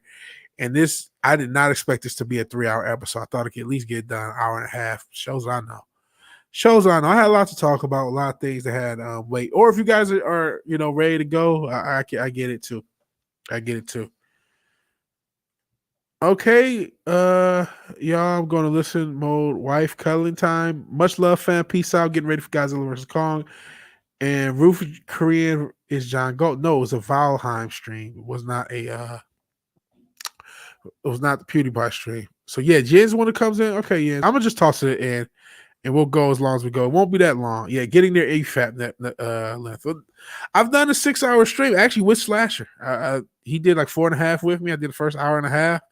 That was the stream that I feel like I became Vigilante Williamson too. That was the stream that the beginning of the stream and the end of that stream, I'm like, my talent level jumped through the stream and my comfort level with stream jumped dramatically through that 6 hours. I used to listen to Coast AM. I loved hearing stories of dogs and cats who can sniff out their owners' cancer and illnesses. Isn't that incredible that they can do that? Strethanana Gomer. Oh, was Gomer Lee? Oh, yeah, just said peace out. Peace out, Gomer, man. Thank you so much for your super chat. Sorry, I'm so out of it.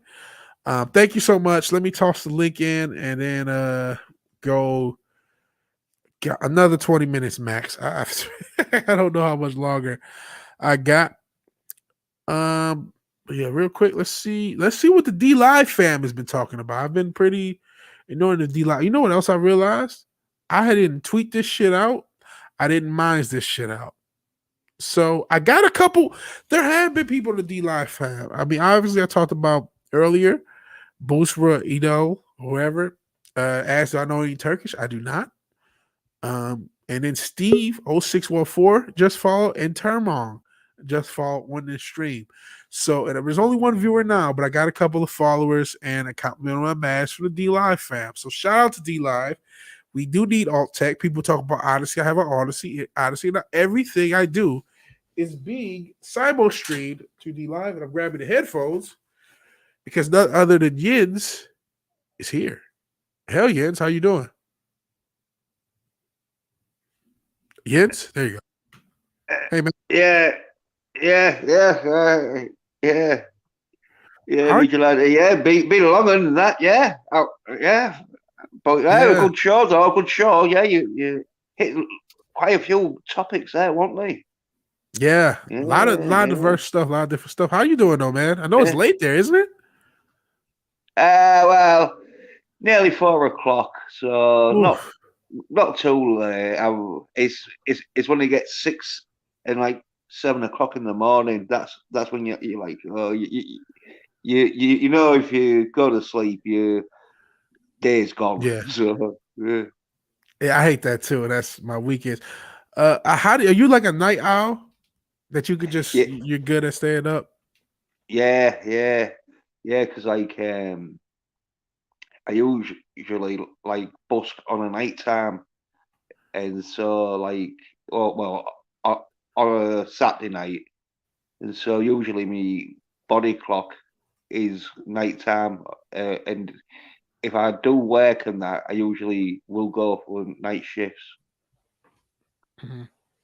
Yeah, I think it's when growing up and that way you're like staying up watching a load of TV and that, and you just get used to being up late watching. Yeah. But anyway, back to the stories though. Them two girls that like accidentally killed that accidentally. Because I seen the footage in that, and it was a case of like they tried to just speed off, and there was open because there was another case of some woman like grabbing onto the car, and when they sped off, she let go after like 10 or 20 meters sort of thing, and so there was probably open that he'd have let go by then, but he didn't because he hung on right because it's very difficult because it's so far away because it's about 100 yards down the road, isn't it? And so like but he must have been hanging on to right to the end because he gets slammed into I think the building that sort of like you can see, and so but I still think though the courts, even though they're young and that though, they should be charged with manslaughter, and it could have been there's a few terms in manslaughter. There's like manslaughter when you do it by accident, and then there's manslaughter when you do it through recklessness. Yeah, I think that's it. Reckless manslaughter. Endangerment.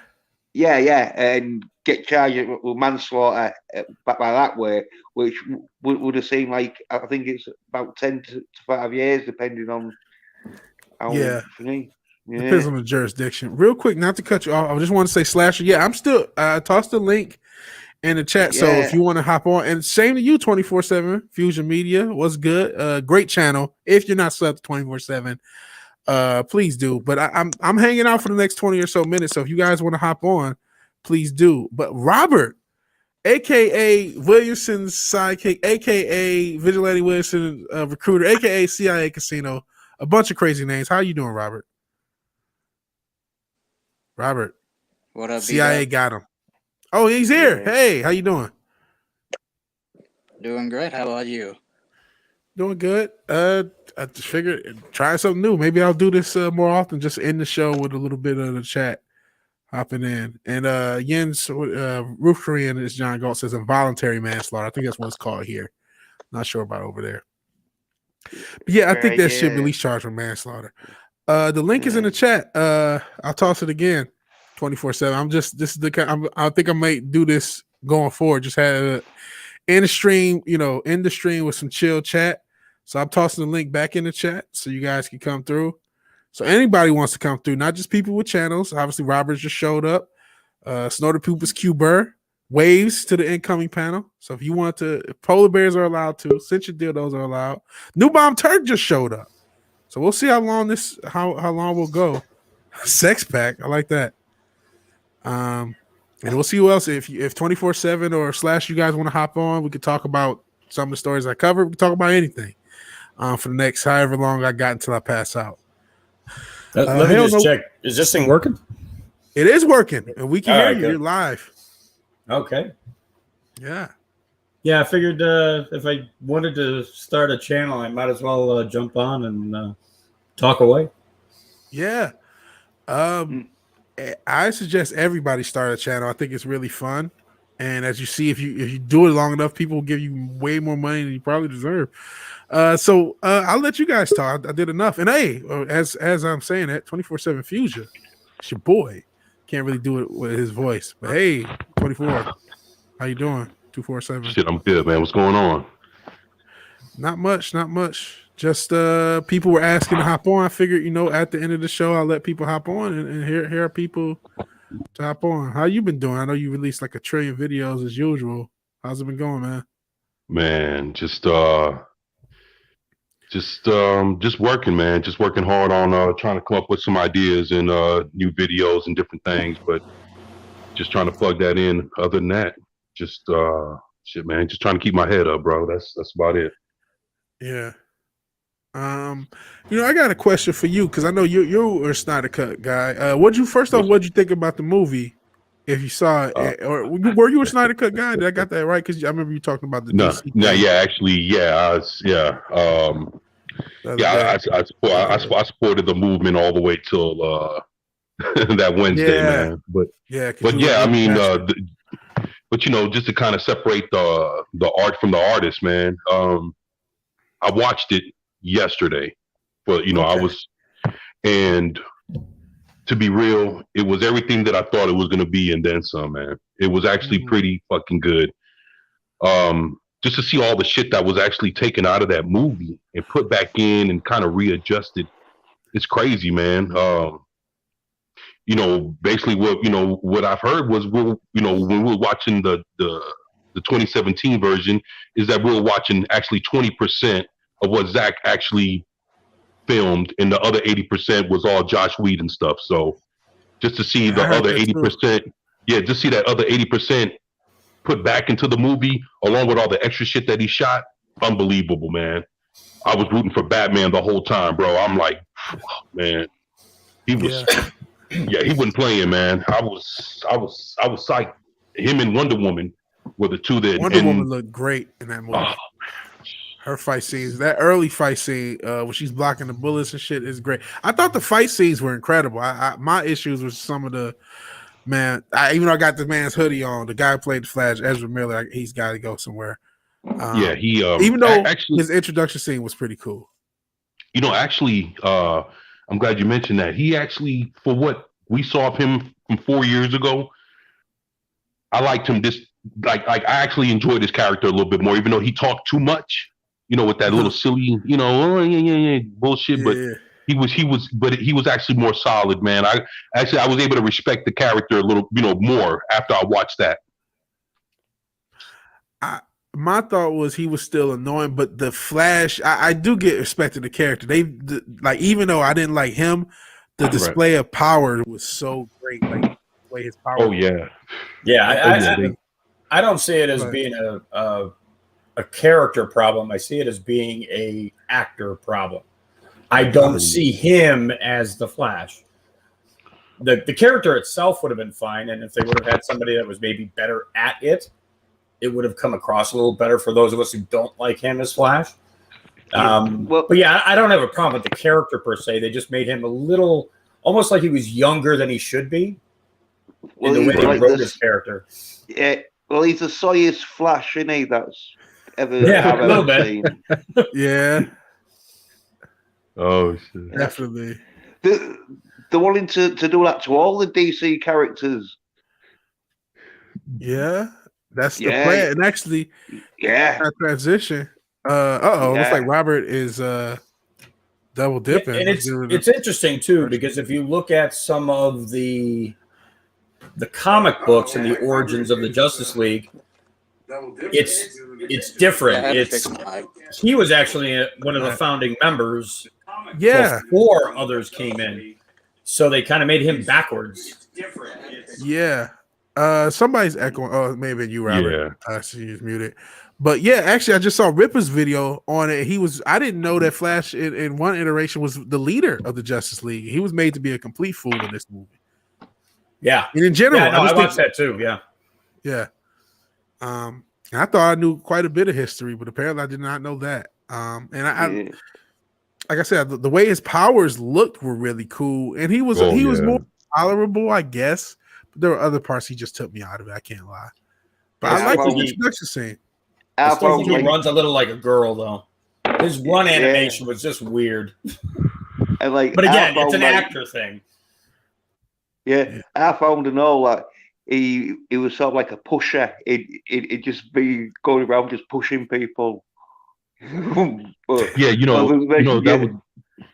was another thing. The fact that he didn't believe in fighting, I just thought that was complete bullshit. Yeah. I just think, you know how many fucking punches you ever seen Flash like in a cartoon or in a comic book punching super speed? Like this dude wouldn't even fucking lift a finger. Like what the fuck is this? I mean, just think about all the parademons he could have fucking mowed through while they were fucking attacking dude. He could have went off, man. The Flash is so fast. He could run on air if he wanted to. There's so much shit you could do with this dude. He could have turned into a fucking cyclone or a tornado. He could have whirlwind a bunch of shit. Dude, there's some things that this guy can do that's amazing. And I mean, I don't know, this is not the Flash's story, but just to show the kind of things he could have done. He done a fist of the North Star, them like real fast punches and. Have any of you watched Justice League Slasher, War? by the way?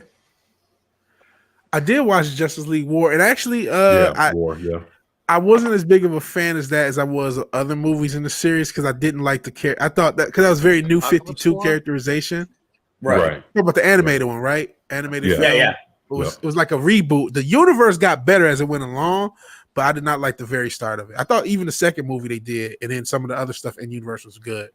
But I just thought that the characterization was too new 52 for me. The reason I bring it up was because of the Flash. The Flash in that was a far better Flash. Agreed. Punching Darkseid and running through parademons and doing certain things was far better than what we got with either of the live action portrayals. Right. Yeah. Yeah, I agree. Yeah. Agree. Hey, Slasher, what do you think? Since we're talking about the Snyder Cut. I thought that was the last greatest one because all the other animated ones are shit after it. Really? I thought I didn't really like the universe as much as I did the movies beforehand. Like I like Superman versus the Elite, Batman and Red Hood, Dark Knight Returns. I like that stuff better than their in universe, but some of it was cool. Some of it was cool. Somebody just else popped in. How many other people popped in? Cash in the Shadows. Mando Merc, the maker of my logo. Of Gods and Monsters. Oh, somebody left though. Damn it, Robert. No, I did not like Gods and Monsters. I wasn't the biggest fan. I mean, it was an alternate universe take. I mean, it was kind of interesting. Batman as an actual vampire, I thought was fun. Yeah, Mexican Superman. Mexican Superman, yeah. Yeah. Yeah, well, I mean, that's a Batman that's he's one of the Elseworld Batmans, that they have where Batman's the actual vampire. So it's right. It's something that was seen back 30, 40 years ago. Well, and it's funny too because they made Wonder Woman out to be a murderous bitch in that one. It was hilarious. Yeah. She was a fucking Superman too. Oh yeah, all of them. Gods and Monsters. I haven't seen that yet, but I know the story where like Batman, and he's still like Bruce Wayne type, but he's like a vampire and he's still a good person. But as good a person as you can be when you're a vampire. Yeah, it was interesting. I mean, it was okay. I like a lot of DC movies. It was Elseworlds. A lot of DC movies. I haven't seen some of the recent ones. A few of them I want to check out, but like there are definitely ones I don't like. A lot of people talk about how great it is, and they definitely should steal a lot of ideas from their animated universe or animated movies. But I do think there's a good portion of that universe that wasn't that good. Even the ending, Justice League Dark something, where they basically made Endgame animated. I didn't. Right. Justice League Apocalypse War. Yeah. Apocalypse War. Yeah. Yep. It was. This is my opinions of that film. I'll be honest. They had balls to show gore and just a bunch of characters getting killed on screen, but that's really all they're going for. It's that they have balls to show that in a film. Other than that, it's Batwoman got killed. It's okay. Did any of you see? Gotham by Gaslight? No, and I want to. I've seen clips on YouTube. That's about it. What do you think? That is one on my watch list. I have yet to watch. Yeah, matter of fact, I dropped the trailer on my channel for that. So yeah, that was Gotham by Gaslight. The comic was awesome. Yeah, the comic, shit. What? Matter of fact, that version of Batman with the collar and shit, that's what they're supposed to be doing with Robert Pattinson with his look of Batman. Is that collar? I hate it, man. I mean, in the comic book it looks cool, but to see Robert Pattinson with that shit, it looks horrible, man. Yeah, he's got a bulbous head. Some looks don't translate well into the comic books and vice versa. That's just my opinion. True. Especially when you have a Batman that doesn't work out. Fuck yeah. Hell yeah. He's you know what bothers me most about the Pattinson Batman costume? The cowl. The cowl just infuriates me because I'm going to show you in a sec. He's been working out on Catwoman. No. He's only working out one muscle there. Yeah, probably the best workout he's had. The cowl reminds me more of Daredevil than it does of Batman. And the ears are really weird. Yeah. Oh, yeah, I like this. This is your Batman. Like this is the Batman I drew. Yeah. I like the way yours looks. To me, that it brings back that classic 90s version of Batman that a lot of us grew up with. It's not quite that. I love my personal favorites, the blue and gray Neil Adams. Yeah, the blue and gray was always the best to me. Yeah, that light gray and that light blue. I'm about to go big real quick to show my. You talk about like closer to this version. Man. Actually, I remember I used to love those old Mego toys, man. I love those, man. Over the past few months, I got addicted to all the Mego style toys, and I need to stop. Oh man, them things are awesome, bro. Yeah, and I almost want double so I can open them. Oh. Also, while we're talking about Pattinson's Batman, his Batmobile, that's not a Batmobile. No, this that's not is Batmobile. Yeah, man, that motherfucker there was raw. I missed that. Yeah. Okay, I do have to step in a little bit on that one because this is original. This is original design I made for a Batmobile. By the way. No, not yours. I'm not complaining about yours. The Pattinson Batmobile I'm a car guy, if you couldn't tell by my logo. The Charger that they're using for that is kind of within my wheelhouse. And so, seeing a year one Batman, if you will, because effectively that's what they're trying to do with this is a year one Batman. But they've done that before, and I hate that. Right, and I get it, but I mean, it does kind of make sense. Like he's going to grab something that's readily available to him that he can modify and make into a Batmobile. Yeah, I mean, the original Batmobile was just a fancy Rolls Royce. Well, actually, the '66 Batmobile. Yeah, I mean, if you're talking the 40s original Batmobile, 40s, 30s, or whatever. Yeah, it was 39, I think it was. Yeah, but yeah, I can see this being a year one Batmobile. I wouldn't expect it to be a year 5 or year 10 or whatever. He should have moved on by then and had a better Batmobile by then. But for a year one Batmobile, it kind of makes sense in a real world aspect because you're going to grab something you can grab readily available and then turn it into something you can use. So I get it a little bit. I get the that styling as well. It is what it is. Damn, I guess the internet claims Slasher because he's saying in the chat he has internet issues. So I guess what my only issue is that we're doing another year one Batman. We did the same shit with Spider-Man. We keep rebooting. Got to see Uncle Ben, great power, great responsibility over again. Got to see Batman's parents get killed for the 5,000th time. See the pearls. Yeah, when I heard they were going to do a whole year 1 or year 0, or whatever the fuck it was, I'm just like, why? Like we got that, and it was good with Batman. With Batman Begins. Yeah, it's like we don't need this again. Like I want to. I'm sick and tired of seeing Batman's origin. I want Batman in his prime. I want this Batman. Yeah. But what they're doing with a fully decked out Batcave, they're making Batman now be trained by Catwoman instead of Thingy Dude. So Catwoman is going to train him. Ra's al Ghul, I think, in Big Batman Begins, and in the origin, comics and the cartoon as well. He got trained by like dozens of people, hundreds of people. Yeah, ex-detectives, Henry Ducard for manhunting skills. You name it. Magicians. Zatanna's dad in the cartoon. Right, because I mean, even like if you ever watch Stargirl, they had like from the first episode you saw Wildcat Ted Grant. He trained Batman how to box, and he taught Batman how to box. Hand-to-hand combat, hand-to-hand combat. Not just how to box. He taught Batman how to take a punch. Right, yeah. If you take it from its origin, it's how to stay on your feet and keep getting back up, that kind of thing. Yeah. So I mean, he has a lot of training. He was younger and started training. I was like he was one of the first guys he went to. Ted Grant was one of the first guys Bruce went to when he was training. Yeah.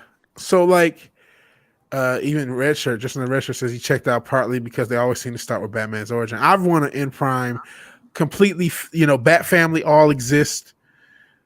All the villains exist. Just you can start us from the middle of a Batman story. It's fine. I think they actually need to start us from the middle of a lot of these stories. We don't need to see origins all the damn time. Anybody who's going to go see this movie already knows those characters exist, so there's no reason to explain it all. Yeah.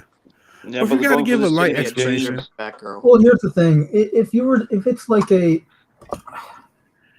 doing if Batman films were on a hiatus, like it's been 20 years or 10 years or 15, whatever, since the last Batman film, you can do an origin. That's fine. There's been a 10+ year gap where you have a new generation to kind of introduce to, but that's not the case here. You have it's literally been 2005 was the last Batman. Technically, it's been zero. For the origin because they did the origin again in BVS. Batman VBS. So 2016 was the last time we got an origin. It's like, okay, so it's been 5 years. Yeah, going on 6. It'll be 6 by the time it's released, but that's still under 10 from just an origin. And of course, there's a Batman movie that just came out last week because he's in the Justice League, and then the rumors about Flash. And actually, that kind of leads me to another thing. What do you guys think about their whole DC's plan in general? It doesn't seem like they have a fucking plan. That's why I covered earlier in the show. Well, actually, for the soy nerds, dude. skinny jean signheads, the thingy, and like seeing them as the future, because they're like, no, that there's a lot of people all like don't much wait to watch 80s action, and will want to see someone or win buffed. Yeah. You know, the thing with this is that it's already starting to be established that Warner Brothers got a fucking civil war going on between them and AT&T. Yeah, and the thing is, you have, you know, if you notice, every time there was an announcement that Zack Snyder made towards the Justice League, whether it was a trailer coming out, or hey, we got a new poster, or this is the release date for the movies, or whatever the fuck case may be, you see JJ coming with some bullshit, especially like in the last month and a half. You started seeing him trying to ramp it up. And that's the thing, you already got it so divided to where, you know, and that's what's crazy. It's the whole industry is so divided to where it's like the whole point of making money is not even an objective to them anymore. It's the message. And the whole thing is, you know, the way they're pushing all these agendas and shit, man. It's like it doesn't even matter about the art form or the fans. It's all about, you know, their underlying mission of, you know, what they're trying to spread with all this woke shit in these movies, man. It's that announcement that they put out there with J.J. Abrams announcing Ta-Nehisi Coates. That's a wake-up call. Yeah, you know right away where this is going. Exactly. Yep. But interesting enough, and real quick, gotta say hi to the Wrench King of all wrenches, Eric K. Yeah, I'm deciding to end the shows. I'm just gonna toss the link in the chat and see who hops on and do a little bit of talking. So this is a new thing I'm starting. So Eric K says he's making dinner. I guess can't say hi to everyone in the chat, but he knows we love him. He knows we love him. But go ahead. I didn't mean to cut you guys off. No, you good. Now superhero fans. Oh, you know, one thing I did want to add. Comic book idea, actually, for Eric K. We need to make a comic book for the busiest wrench in the universe, and it stars Eric K. There you go. Yeah. So, now I know what point I was going to bring up. So, what do you guys think about person of color and superstar The Rock, who's lobbying for his client, essentially Henry Cavill, to be in a movie with him? And they are putting money behind Black Adam. That is happening. What do you guys think? Yeah. That's probably the only chance Cavill has of well, you know, that's Superman. To be honest, with the way things are going, the only two things that are going to make a difference with what Warner Brothers is trying to set with their announcement that they announced about a week ago about what they're moving forward with Warner Brothers. The only two things that'll stop them in their tracks is if AT&T did what they did in order to get the Snyderverse going. I mean, the Justice League going again. If they intervene like that, that's one thing that they can do. The second thing, that if they don't do that, the only thing that's going to save the Snyderverse, Cavill or Ben Affleck or whatever the fuck they're going to do with Batman is The Rock. The Rock is going to be the only factor, because if he wants, because I already got a video, I just haven't dropped it because it's too late. People don't watch that shit late like that. It'll be first thing in the morning. Is they have it's to the point where he wants to fight the Justice League after he's seen this Justice League movie. He said, "Hey man, I want to fight these motherfuckers in Black Adam #2." So he wants that. He wants a fight against Superman, and he wants the Snyderverse to be involved in his Black Adam, and that's what's going to be the issue with what's going on with J.J. Abrams and everything else, trying to snuff out the Snyderverse. Is The Rock and AT&T are going to be the only two things that can prevent that from happening. The only thing I have to add to that is how much they paid J.J. Abrams. Oh, the 500. Oh man, yeah, 500 million.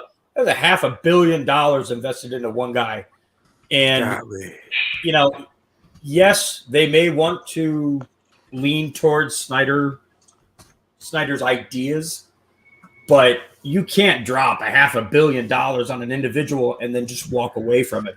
Yeah, that's way too much money to get invested into somebody and then say, well, yeah, we made a mistake. But what do you? Because it's not like they don't have a lot invested in The Rock, and they put $70 to $90 million behind the Snyder Cut. Plus, I'm sure The Rock is not working if his production company's involved. Not cheap, and he apparently He produced the first and the second Shazam. So that's not $500 million. Not $500 million, but it's probably over $100 million. Yeah, that's the $7 Productions. Yeah, they got their hands in all kinds of shit, man. His fucking ex-wife is his ex-wife is a bulldog. I don't know if you ever heard about her. Danny Garcia. Yeah, I already know about Danny and the brother Hiram. Yeah, there's stories about them. You know, so look, they're doing $7 Productions. They're producing Shazam and the Black Adam movie, so they already got their hands in the shit a little deeper than just him being signed as the actor. You know, he's like there's more behind the scenes shit with him involved, and the fact that he wants his wife, his ex-wife, is fucking over Cavill the same way she's over his career. So they're not gonna have Cavill out there like that, man, because he already probably say, hey man, whatever I do, you coming with me. Well, shit. Hey, I think I'm telling you, Henry Cavill and all, what you're forgetting is he's probably gonna be playing James Bond. We'll see. Yeah, if he's not, I don't know. I'd rather see Cavill. I like him as Superman, but I'd rather see him as Bond. Sorry. Really? Oh yeah. I kind of think he's too big. I'd rather see Hardy play Bond. Like we all know, Henry Cavill is Bond next. If you watch The Man from U.N.C.L.E., the 2015 movie where he plays good at solo, you will see why everyone wants him to play Bond. Yeah, I get it. He's pretty much American Bond in that film. Yeah, I get it. I guess like I've never seen a James Bond that freakishly big. Like especially watching the Snyder Cut, I realized. No, well, it won't be that freakishly big. No, because Roger Moore was not tall, but he was a big guy. Roger Moore was tall. Compared to difference between heavier and built like a brick. Both the same height. He's bodybuilding big, man. Yeah. Roger Moore was definitely a bigger Bond compared to the others. Yeah. So it would not be the first time he's had a big Bond. Yeah, well, Sean Connery, he got the part of Bond because he was doing bodybuilding. It was like in a bodybuilding competition where he got spotted. Really? Bodybuilding in the 60s was very different than bodybuilding nowadays. Yeah. Well, in the 70s, you just look at the old pictures. Even by the old days. Relevant today, cast Henry Cavill because he's in good shape, and that's relevant today. So that's true. Very true. And I've said you just get Henry Cavill to just slim down a bit because he's an actor. You just be like, right, don't go to the gym. Get up and do what Robert Pattinson did just for a few weeks, please. Yeah. Hang on, you mean not ever go near a gym? Just lift less weights, lift lighter, please. Yeah, stay at home and eat some taco. Just go play your WoW game for like 2 months. You guys are talking about Superman. I wrote this, I think, in 2019. And this is what I think of the Superman movie. Yeah, I've had this on the Brave and the Bold. This is a bamboozled. This should be if it's not in Urban Dictionary. And Abram has bamboozled many unexec. He's going for his third scalp, fourth if you count his own shit that he did with ABC earlier. Because remember, Lost. But that's because I'm old. Hey, you know what? I was there with Lost too, man. All the way to the very fucking end, bro. It was like, what the fuck happened? Yeah. It was a good show though. Fuck, man. It was good. That's why I went for like 5-6 seasons. Yeah, it was a phenomenon. I think it went more than that, didn't it? I think it went like 7 or 8, actually. Yeah, I think it was 8. Is it 8? I think so. It was a phenomenon until the end. It was kind of the proto Game of Thrones, really. Exactly. Yeah, a lot of people were invested in and they got pissed at. I think it was all that good. I just think it was one of them where you just wanted to know what was happening. and so you'd watch the next week, but then there'd be something else that you didn't know what was happening. So you'd watch the week after, and then when you found out what was happening, everyone like called it like about the second episode in. Everyone got pissed. Yeah. So, yeah, I was gonna say I think Lost pulled the rug out on the last episode, wasn't it? Because it was basically none of it ever happened. Yeah. No, if I'm not mistaken, I think they were all dead already. Yeah, No, they all died and got to go to heaven. Oh, okay. Yeah, and there was all on limbo. There was in like the limbo island. Oh Wow. man, I don't know what's going on in the chat. I see Eric K saying, "Do you need Ryan Pass to say take a lot of meth and not sleep?" And then Sentient Dildo and Snorter Poop is Q-Bird talk about MGTOW Bears. I don't know where the chat went, but I do see you guys. But yeah, J.J. Abrams has a history of fucking things up. It's spectacular that he's able to get this much money and this many jobs with this much destroyed. But Lost was a popular show for years, and as much as it was, well, because in that type of industry, they're not looking for talent; they're looking for brand and name recognition. Brand and name, and the Farce a Week has made $2 billion. It did have some good like action scenes and like quite suspense sort of like scenes in that, and quite good filming. It was just the storyline was like a bit like Well, yeah, even at the end of it, even if the fans didn't necessarily agree with you, when you look at Star Trek too, a lot of the Star Trek fans didn't necessarily like his vision in Star Trek, but they made money. The first movie. Absolutely, right. They did make movie. You're right about that.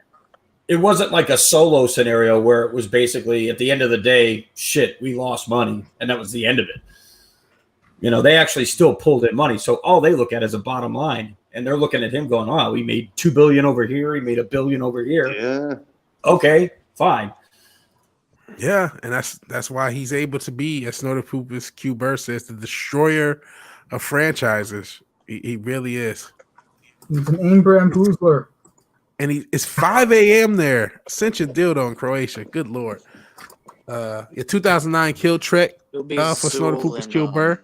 Yeah, I don't think 2009 killed Trek. I think I honestly think it was afterwards with the whole STD and stuff like that, because the argument you can make with the 2000 with the as bad as the films were, like, yeah, they're bad, but at least they're an alternate timeline and all that. They're not trying to pelt themselves as the original stuff. Yeah. Yeah, I agree with that.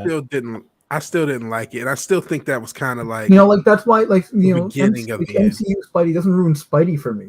Like, I love Spider-Man, but it's like to me, it's not Spider-Man. It's not.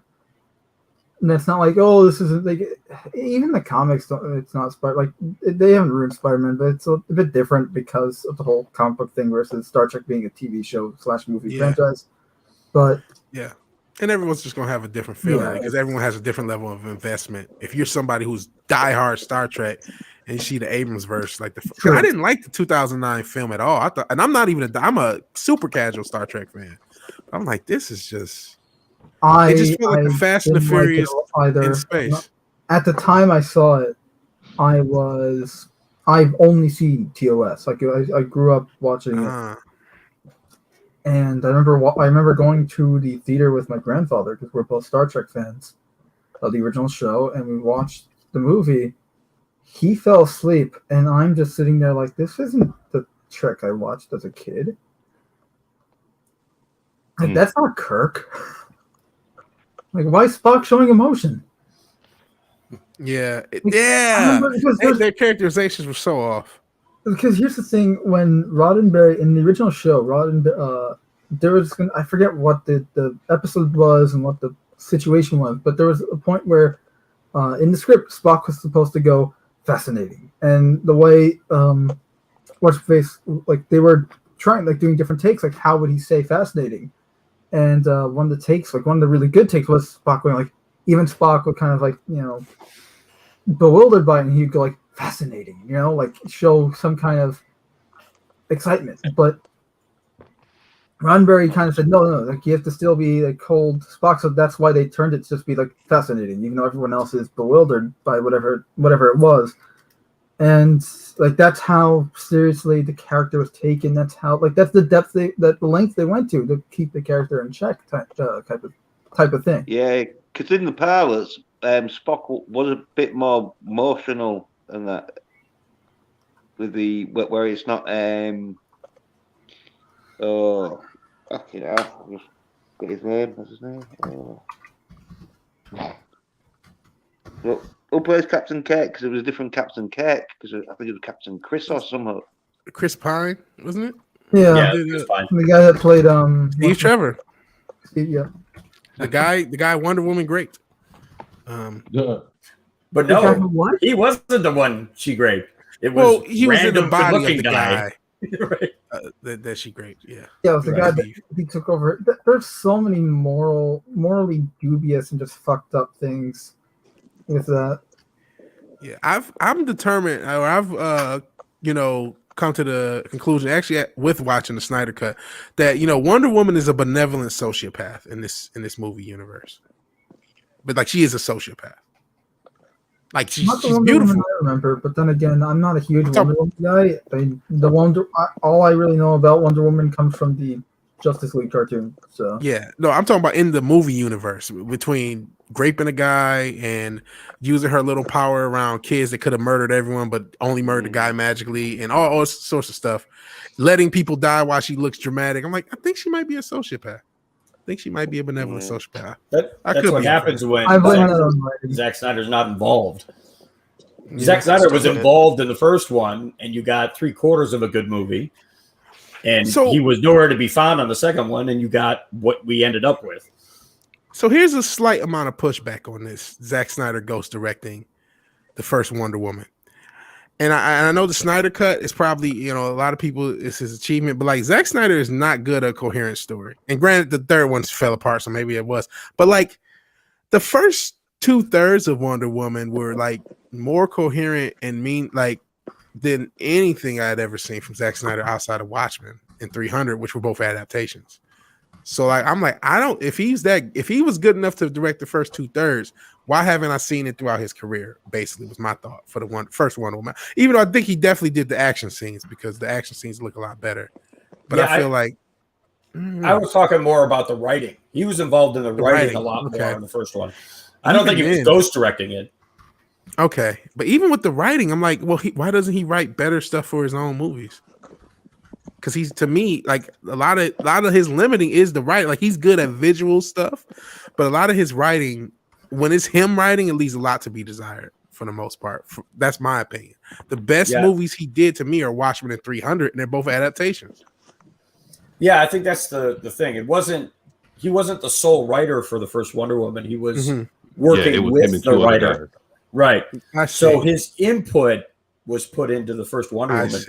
He was nowhere to be found in the second one, and you got this complete, supposedly 80s flick that had nothing to do with the 80s. Like nothing about it even told me it was the 80s, other than the shit they pointed out directly. Like, hey, it's the 80s. Look at this. Like, I lived through the 80s. I know what the 80s looked like. And none of that movie even reminded me of the 80s until they had to point certain stuff out. The whole 1984 thing was literally just a marketing thing. It was like, look, everyone else is setting their movies in the 80s or 90s for nostalgia bait, so we're gonna do that too. That's what I got from it the second I heard the title. Yeah, the soundtrack could have been great. Sorry, I didn't mean to step on you there.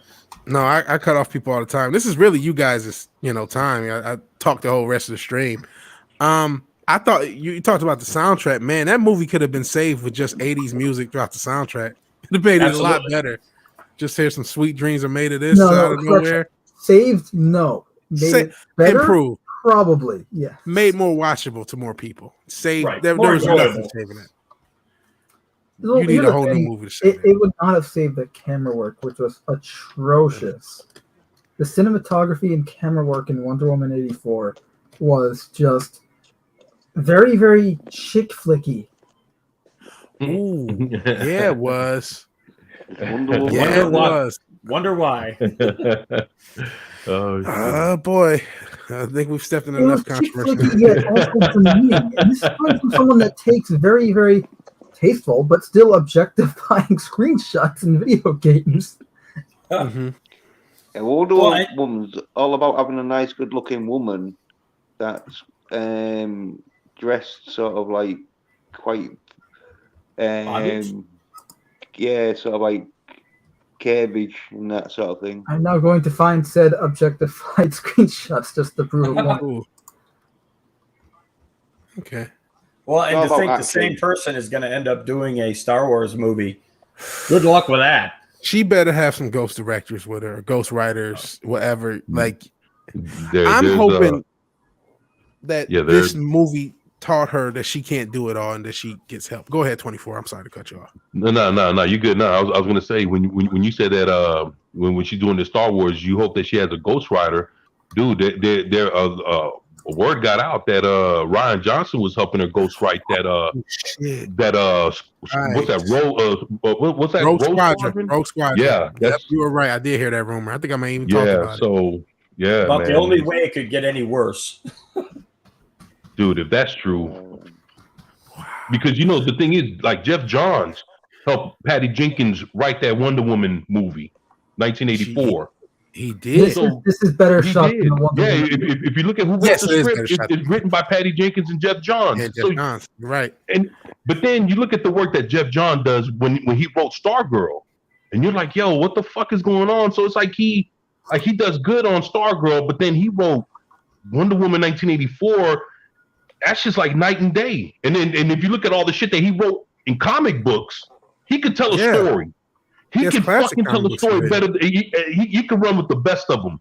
But the thing is, why the fuck does he do so bad when it comes to movies? And I would think that he could actually write a script or a movie. He can, dude. He does it and puts it on paper.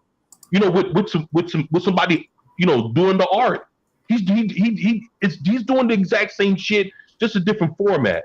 So I wonder how he's successful in one and fails in the other. And then even the shit that he did write for TV, like Stargirl, he did good. So I love Stargirl.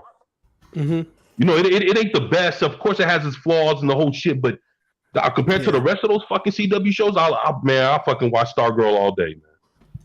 I hadn't seen it, but I heard nothing but good things. That's why you're getting shit then, isn't it? I'm telling you, and especially like the first episode when they showed the Injustice Society fighting the original Just Society of America, and you see like Our Man and Wildcat, the original motherfuckers, Dr. Midnight. Dog, that shit is cool. Like that shit was awesome, man.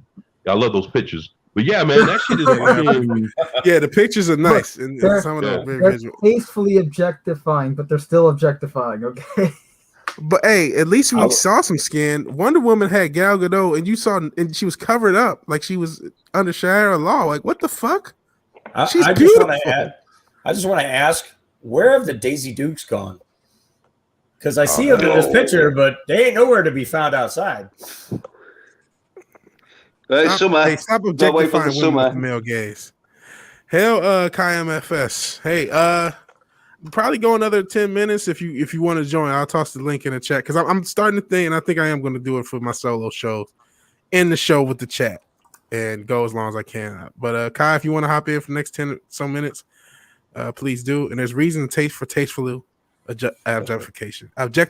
Hey, if men didn't like women, none of us will be here. So what do you do?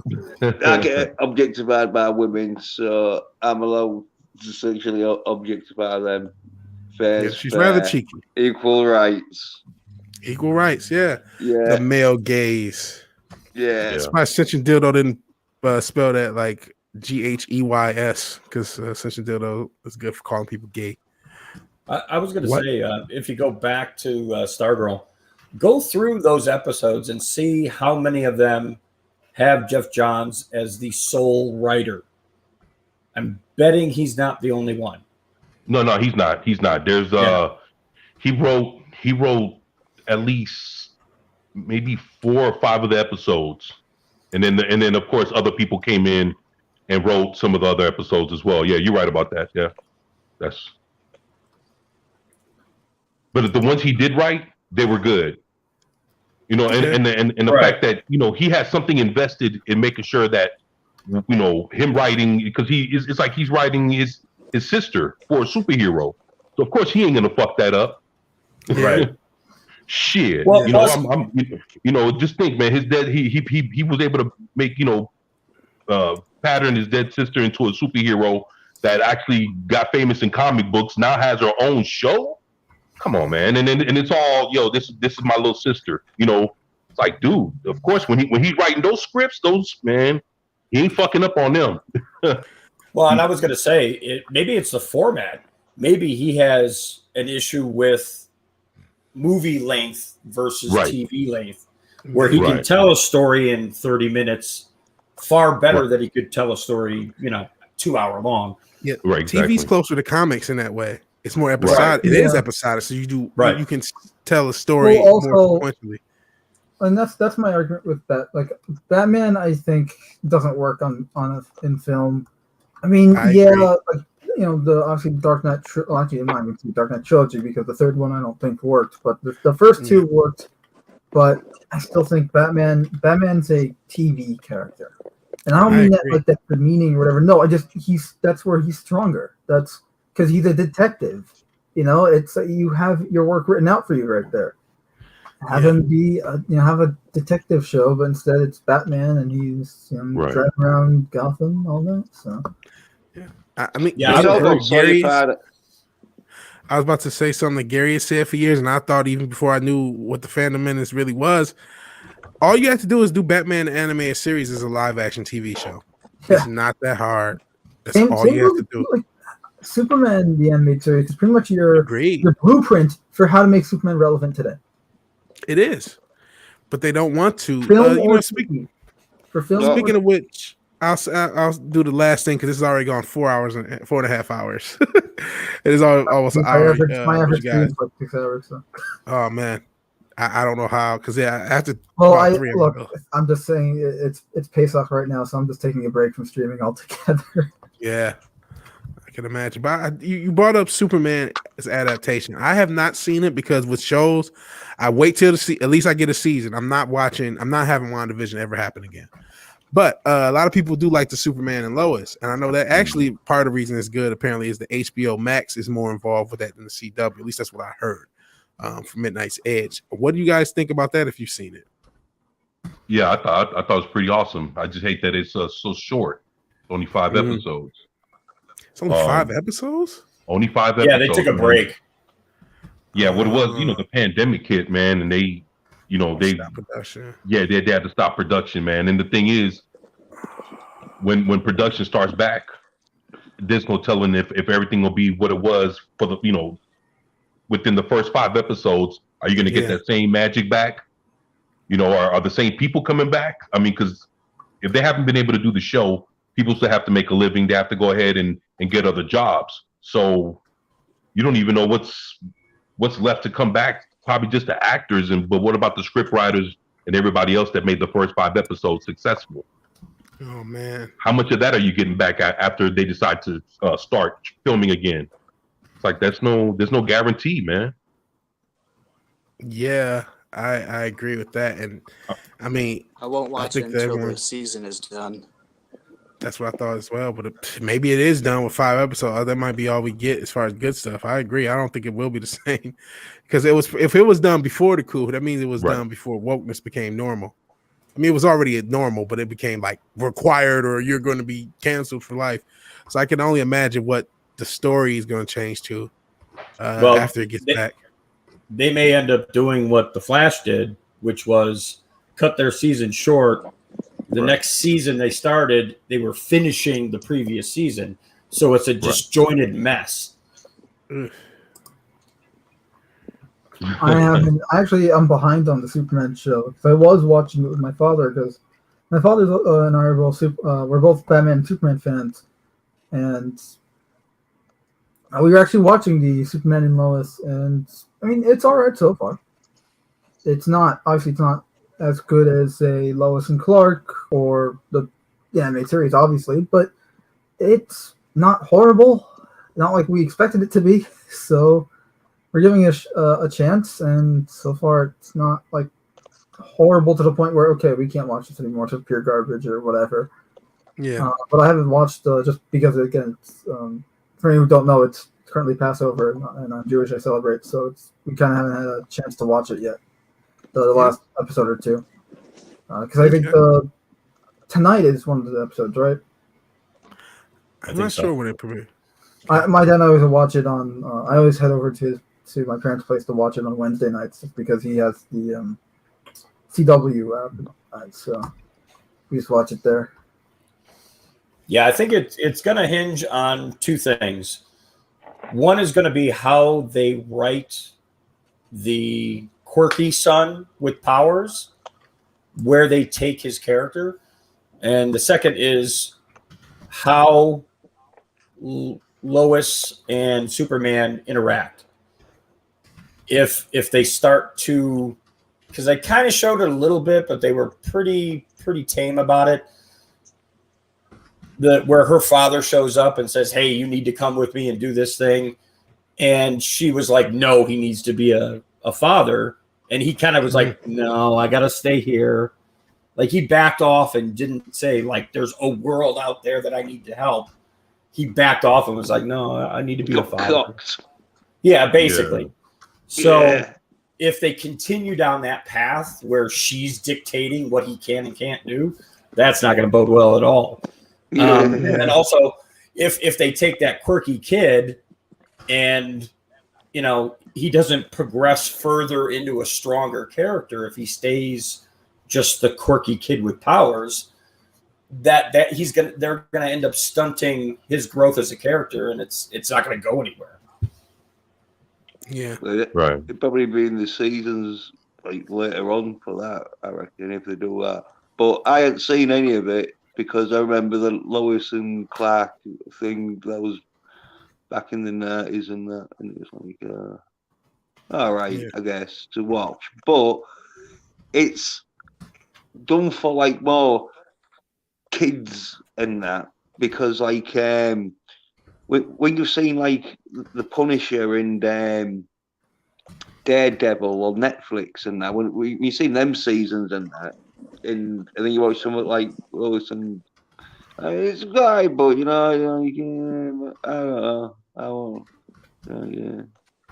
The strange thing is the whole cucking of Superman in that episode reminded me of Sam Kinnison's skit about detaching his penis.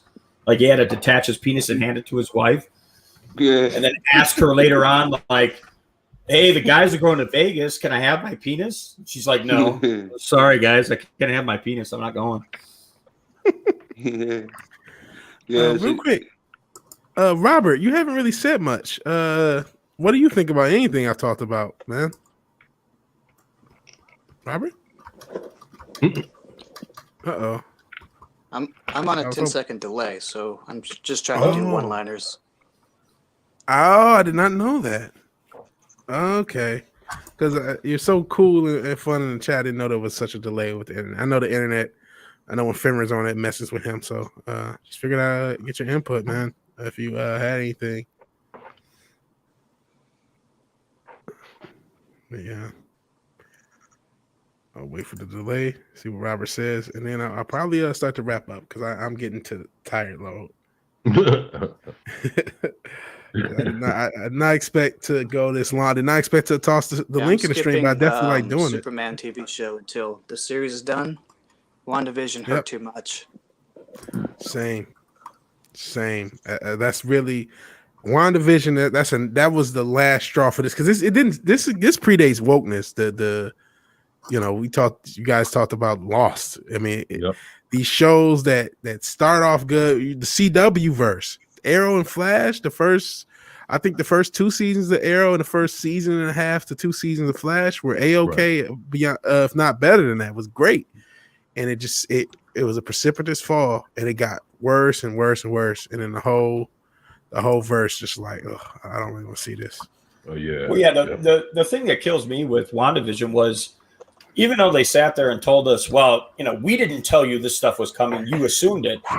But it's like, I'm sorry, you led us to believe a lot of this shit. You know, the magical engineer that was supposed to build this vehicle suddenly was some rando. Come on, you led us into that, and everybody went, "Wow, who could that engineer be?" Well, they wouldn't have said that if you didn't make a note of it being someone. Yeah, Paul Bettany is the one who said there's a Luke Skywalker like twist coming, or Luke Skywalker like moment coming, and if not for and not only that fucking Ralph Boner thing, man.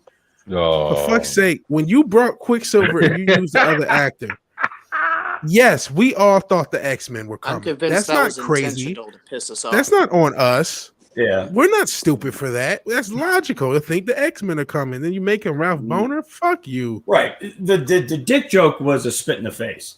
Like, if they would have gave him just some random name, it wouldn't even have meant anything. It'd be like, okay, well, whatever, you lied to us. But the fact that you made it a dick joke, like you flat out made it a dick joke, and that's just like, fuck you, you bought into it. But now that's not what it is. Yeah, I didn't watch any of it, but the bits I did see, you didn't miss anything. No, well, this is it. I've watched so much shit in my lifetime, and I know when somebody is going to be rather good shit or bad shit, and I just got the feeling when I saw there was more dress changes with One Division, and the only fighting I ever saw advertised was what's his name? The fucking thingy dude. Vision? Yeah, Vision.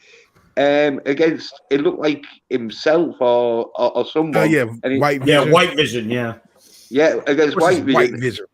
Yeah, and he just pushed him, just give them a shoulder push. And I don't even know if there was any fighting, but I was thinking if there was any fighting, it'd be like White Privilege Vision, you bigots. Episode. White Privilege Vision. Thanks, Robert. I appreciate it. Yeah, I didn't even mind that interaction because there was fighting, and then there was the intellectual part, which you could see Vision doing because of the character that he is. You can see him trying to work that through in his head and try to end the fight by reason. It's just everything around it was garbage. Yeah, well, no, that's good job I didn't watch it. You don't end the fight with reason. You end the fight by making your opponent unconscious or hurting enough that they'll just lie there unconscious, and that's how you usually sort it. That's not Vision as a character though. Like in the comics, he even runs that. In the comics, he still tries to reason certain things. It's not just fighting for him. Yeah, that's true. Yeah, he's kind of like Spock. Like he'll sit there and try to fucking make you think about some shit before he has to put his hands on you. Yeah. Because Vision's always kind of been like, I don't know if he was made specifically to be similar to, but he put me in mind Martian Manhunter. Right, and that's a similar. Yeah, he's Marvel's pretty much Marvel's answer to the Martian Manhunter. Yeah, and so, but it's the same vibe you guys were talking about. At least in terms of powers, characteristics, he's very different. Obviously, being the android, being this, kind of like that Data type of discovering humanity, and then obviously later, becoming somewhat human to an extent of marrying Scarlet Witch and all of that, and then losing his humanity later in the 90s. But yeah. Well, yeah, it's reason and intellect over power. He still has the power. That's not his first go-to. He will try to reason and intellect his way to get a reasonable outcome before he has to resort to sheer power, which actually makes him a good character. He's a social worker. Well, he's a bit smarter than a social worker, though. Yeah. Well, there's both of them. Well, if we had social workers like Vision, I don't think people would be too upset with them replacing the police. No. If you're Vision, you're indestructible, can phase through objects. I think you'll be fine in the fight. They made Vision a sentient dildo in WandaVision. Shout out sentient dildo. Shout out to sentient dildo. Speaking of which, I want to get to that. If you're in, if you're a bad guy and you're in a meth house cooking up meth, and suddenly Vision just kind of phases through, and it's like, "Hey guys, what's going on?" Like that would that would definitely end it. I think they would be a little bit more anxious, willing to talk it out with Vision. I think. I don't think you're like, hey, let's just pull a knife over it. I don't think that's gonna work. Real quick, I want to get to the chat and then I gotta go because Lawman Williamson. Even though I gotta get to this, Casting the Shadows. You did an 11-hour game stream. Whoa! Yes, I did. This was going back. I'm trying to figure out how long ago this was. It wasn't that long ago, was it? No, you said last month in the chat. 2 weeks ago. 2 weeks ago. Wow. 11 hours is pretty. Was it Star Citizen? I know you play a lot of that. Yeah, Star Citizen. And before that, back when Cyberpunk first came out, I did a 15-hour, 40-minute and 23-second live stream of Cyberpunk, like within the first week of the game. Ouch! Wow. Obviously, it was longer than whatever the YouTube limit is. I think it's 11 hours, right, or 10 or. Yeah, you take toilet break, so they cut out 4 hours, and I ended that stream with a romance scene. So naturally, I started my stream with romance scene. I haven't checked out the new patch. I haven't played the game in months. I haven't played the game since January, I think. Well, the leak wasn't the leak. Was they say there was like a ton of DLC coming or free DLC? My name is Bay, though. They had planned like 2 or 3 DLC. Like one of them was Atlantis, one of them was Space, and they obviously got pushed back to patch up the game. I haven't really been following it, honestly. Yeah, there's a leak out there. They said double-digit free DLC, and then something like 3 paid DLC on top of that. Wow. Well, I mean, it's about time they finished the game. I was pissed, and I took it back when it was available to take back, and I didn't look back at it. I like this one. The dick joke spit in our face. Oh God, that's funny. Yeah, toxic man flu. And puns completely intended. Puns intended. My name is Ralph Boner, and this is my friend Erection. Shout out to Toxic Man Flu. I responded to that with misdirection. My name's Alana Vagina. Yes. Yeah. Oh shit, my fucking monitor almost went out. Because my computer is getting tired of this damn stream. I'm sorry. Give me another few seconds, monitor, please. Yes, Q has bars. Oh, am I allowed to say that damn letter? Sheesh. You're not even talking about what they think. You're not talking about canon. Talk about a damn polar bear. Yes, Paul's duct tape. So I know in WandaVision they had the X-Men Quicksilver appear, the actor for the movie, like Days of Future Past movie and all that. Which I get it. They're trying to do, oh look, see, we're bringing the X-Men in, and that's fine. But I honestly preferred the Age of Ultron actor for Quicksilver. I'm not a fan of the X-Men Quicksilver that they have right now. Really, I like them in Days of Future Past. And I'm just saying, I prefer the Jason Aaron Taylor or whatever his name is. Yeah, right. Yeah, the guy from Godzilla. Yeah, well, they're both from Kick-Ass, aren't they? Yeah, they're both in Kick-Ass.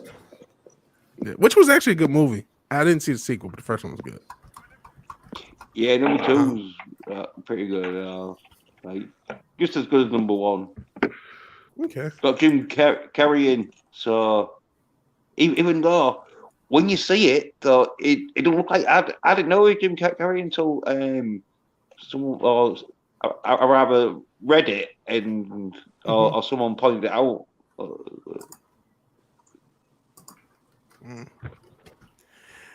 Well, I've gone. I don't have the stamina that Casting the Shadows has. And if I go like 11 plus hours, I will be at work. So because I do have to sleep and work, I'm going go around the panel because we do have a few YouTubers on there and maybe an Inspire one. And if anyone wants to promote stuff, I will promote your stuff. I'll start with none other than 24/7 Fusion Media himself.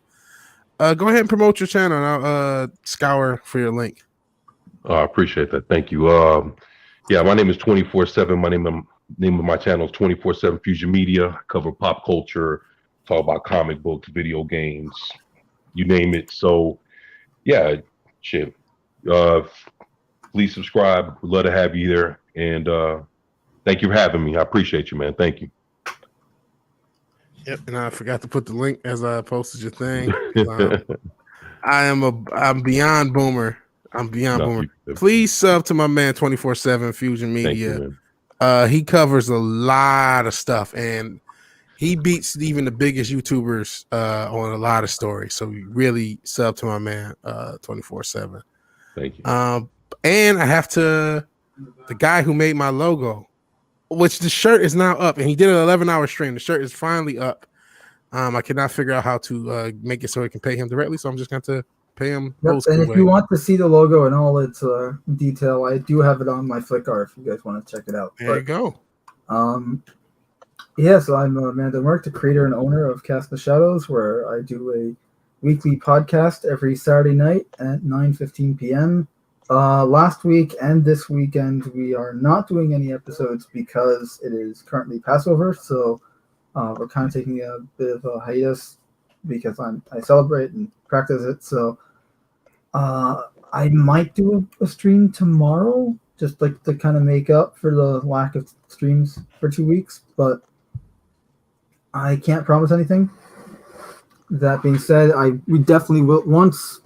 Not this coming Saturday, no, but next Saturday we will be back with our normal schedule and normal content. You know, our Tuesday game streams and Thursday hangout streams and Saturday podcast episodes and all that. So it's going to be back to normal after that. But for at least this week, it's going to be a bit of content drought, just because we don't we're all pretty busy and it's a holiday, so we're kind of taking the holiday off. Yeah. Hey, it's understandable. He has a holiday, but as you heard, you might hit an 11-hour stream when he goes back. Yeah, you can look. You got an 11-hour stream to keep you entertained for that 1 week that we're not doing anything. Yeah, I think 11 hours is more than enough content to keep people. I am trying to break little clips out of that stream to make it digestible, but it is going to be a while before I do that. So. Find the links quicker. We posted also, our if link. you ever need to hire me for the time. artwork, I am for hire. So. Yes, and he's really good. He did my logo. Everybody loves it. And I think maybe Snorter Poopus got a shirt. He just got it. I'm not sure if he's talking about the link of the shirt. He got a Coca-Cola shirt. Please buy shirts so we can both make money. And Eric K, we both posted the link at the same time, bro. Same time. I don't know about faster. But I don't think there's a link for my man Robert, and I know he's on delay, so I'm kind of talking. So by the time I get to him, he'll be ready. But Robert, please, I don't know if you're ever going to do a channel. I don't know, and I'm finding Robert on YouTube would be possible. But please, man, just promote anything you got to promote or anything you got to say. Final words, man. I appreciate you being here because you're a cool guy. Hey everyone, this is the one and only Robert. It's my first time ever streaming. I just wanted to see if I had the intestinal fortitude to do it. So far, I'm liking what I'm seeing. Thanks, V-Dub. Cool. Do you think you'll be a guy who has a channel one day, or just straight for fun, just because it was available right now? I can see myself doing a channel. I just have to think of a catchy name and get some good art. Man, you come up with cool names. And like I said, got an artist in Casting the Shadows. Yeah. You always hit him up, but you always have cool names in the chat. Turn Robert into like an acronym for something. You could. We'll get you going. The goal is to get a trillion channels. They can't. They yeet it crowded. They can't yeet all of us, or they can, but we give them more to yeet. It makes it harder. So. Well, look, YouTube will still go where the money is. So it's like you can say anything you hate against it, but if you're getting views and essentially working, like helping the platform in terms of numbers and the algorithm and all that, they're not going to kick you because they see, okay, look, it's helping us regardless of whether we don't like what you're saying. So yeah. Take channels like that. I think John. You guys ever hear of was it John Ross or John? I think the channel is called John Burke, but it's pretty much like a parody, satirical parody of AJ. I don't think you say Al, so I'm thinking of the. Dress. You talking about that guy? The Ross painting kind of videos. Oh, Alex Ross. Okay, wrong Bob guy. Ross. Bob Ross. Ross. You said Al. No, Alex Jones? No. It's I was gonna say Alex Ross too. I'm like, no, wait, that's the good artist. Little trees. But no, so this is this guy goes the videos like John Ross, how to paint like a feminist. It's hilarious. Yeah, I've seen that. Channel. Yeah, it is hilarious. A parody of him. Yeah. Happy little feminist. Real quick, Eric K. He says what they did to Crowder was just wrong. They will let him back, but keep all the money for people watching that. It's theft. They do the same thing to Josiah Rises. They keep all his money. Because he's demonetized for what it's worth. But let's go around the horn. Got a couple more guys. New Mount Turk, you said that you actually do want to do a channel. Is this your first stream? Yeah, this is actually my first stream. Cool, man. Yeah, I have two channels per se. I have this one under New Bomb Turk. The other is Tubby's Drive-In, which is a link to the name. If you search up either of those, you'll find the movie that they're from. It's called Hollywood Nights. It's a car-centric movie from the 60s. It was filmed in 1980, but it's about the 60s, which is kind of what I'm interested in. But media in general is kind of my thing. Movies, TV, comic books, even a little bit. But there's nothing there right now. That's just the starting point. We'll see where it goes from there. Okay. Well, I appreciate it. I appreciate you being here, man. And I hope, your channel, if you do start one or when hope it grows. Yeah, I enjoyed this a lot. So if you ever throw the link out there again, I'll be sure to join. Yeah. I may make this a regular thing. I'm not sure if I can all the time because it does go long. But this has been pretty fun. Pretty fun way to end the stream. And last but not least, he was kind of the origin of doing this whole thing because he asked to be on Jens. And he stayed the whole way and hopped on. How you doing, Jens? Yeah, doing good. Cheers, Vigilante for Williams for having us on, because it's nearly 4 and 3/4 hour stream and that. Because did 3 hours before he did these streams. But yeah. I've got a channel. Yeah, so, found it. What? I actually found it. I didn't realize I was not subbed. I just subbed, and I just tossed the link in the chat. So please give Jens a sub and go ahead and promote your channel. Oh yeah, cheers, Vigilante man. Yeah, I do a bit of pop culture, political, and sort of music streams where I jam along to some backing tracks and that, and have sort of conversations if there's anyone sort of in the chat and that, and but I haven't been doing.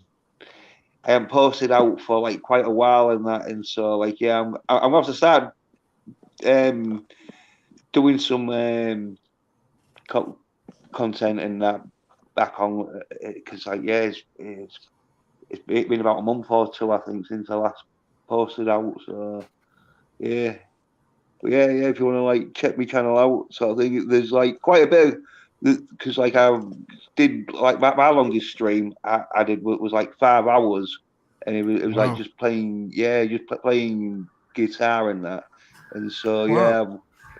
I've got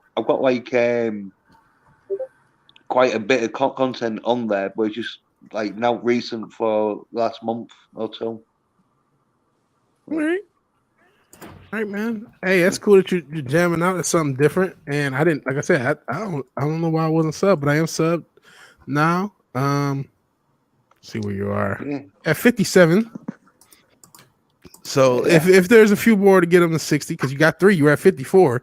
Yeah, so we got a few more in the chat. I just subbed this one. Yeah, if we can get them to 60. I like getting people to their milestones. We can get them to 60. That'd be dope. And if you haven't subbed to everybody, please do sub to everybody here who has a channel. And if we had a link for Newbound Turk and Robert, I'll toss that in. But I don't know how developed the channel is. And finding Robert on YouTube is impossible. But for everybody, I almost got to play the music to end everything. Hopefully the music is playing. It's not playing because I stopped the share. So fuck the music. All right. Anyways. Thank you all for joining. I appreciate everybody who joined on the panel, the impromptu panel. I appreciate all the people in the chat from Eric K, Sentient Dildo, Snorter Poopers, Q Burr, Ryan Cannell snuck into the chat for a little bit, which I was completely shocked that he was even subbed to me, even knew I existed. So that's cool. And everybody else, Toxic Man Flu, how can I forget Toxic Man Flu, Ogre Squasher, and Gomer Kyle, who are funding this channel, along with everybody else who showed up. Thank you. If you like the video, please like the video. If you're so obliged to share and subscribe, please do so. And even if you do none of these things, thank you for watching. Thank you for your time. God bless. And yeah, good night. I'm sorry to keep my polar bears up past the bedtime. Everyone have a blessed evening. Thank you.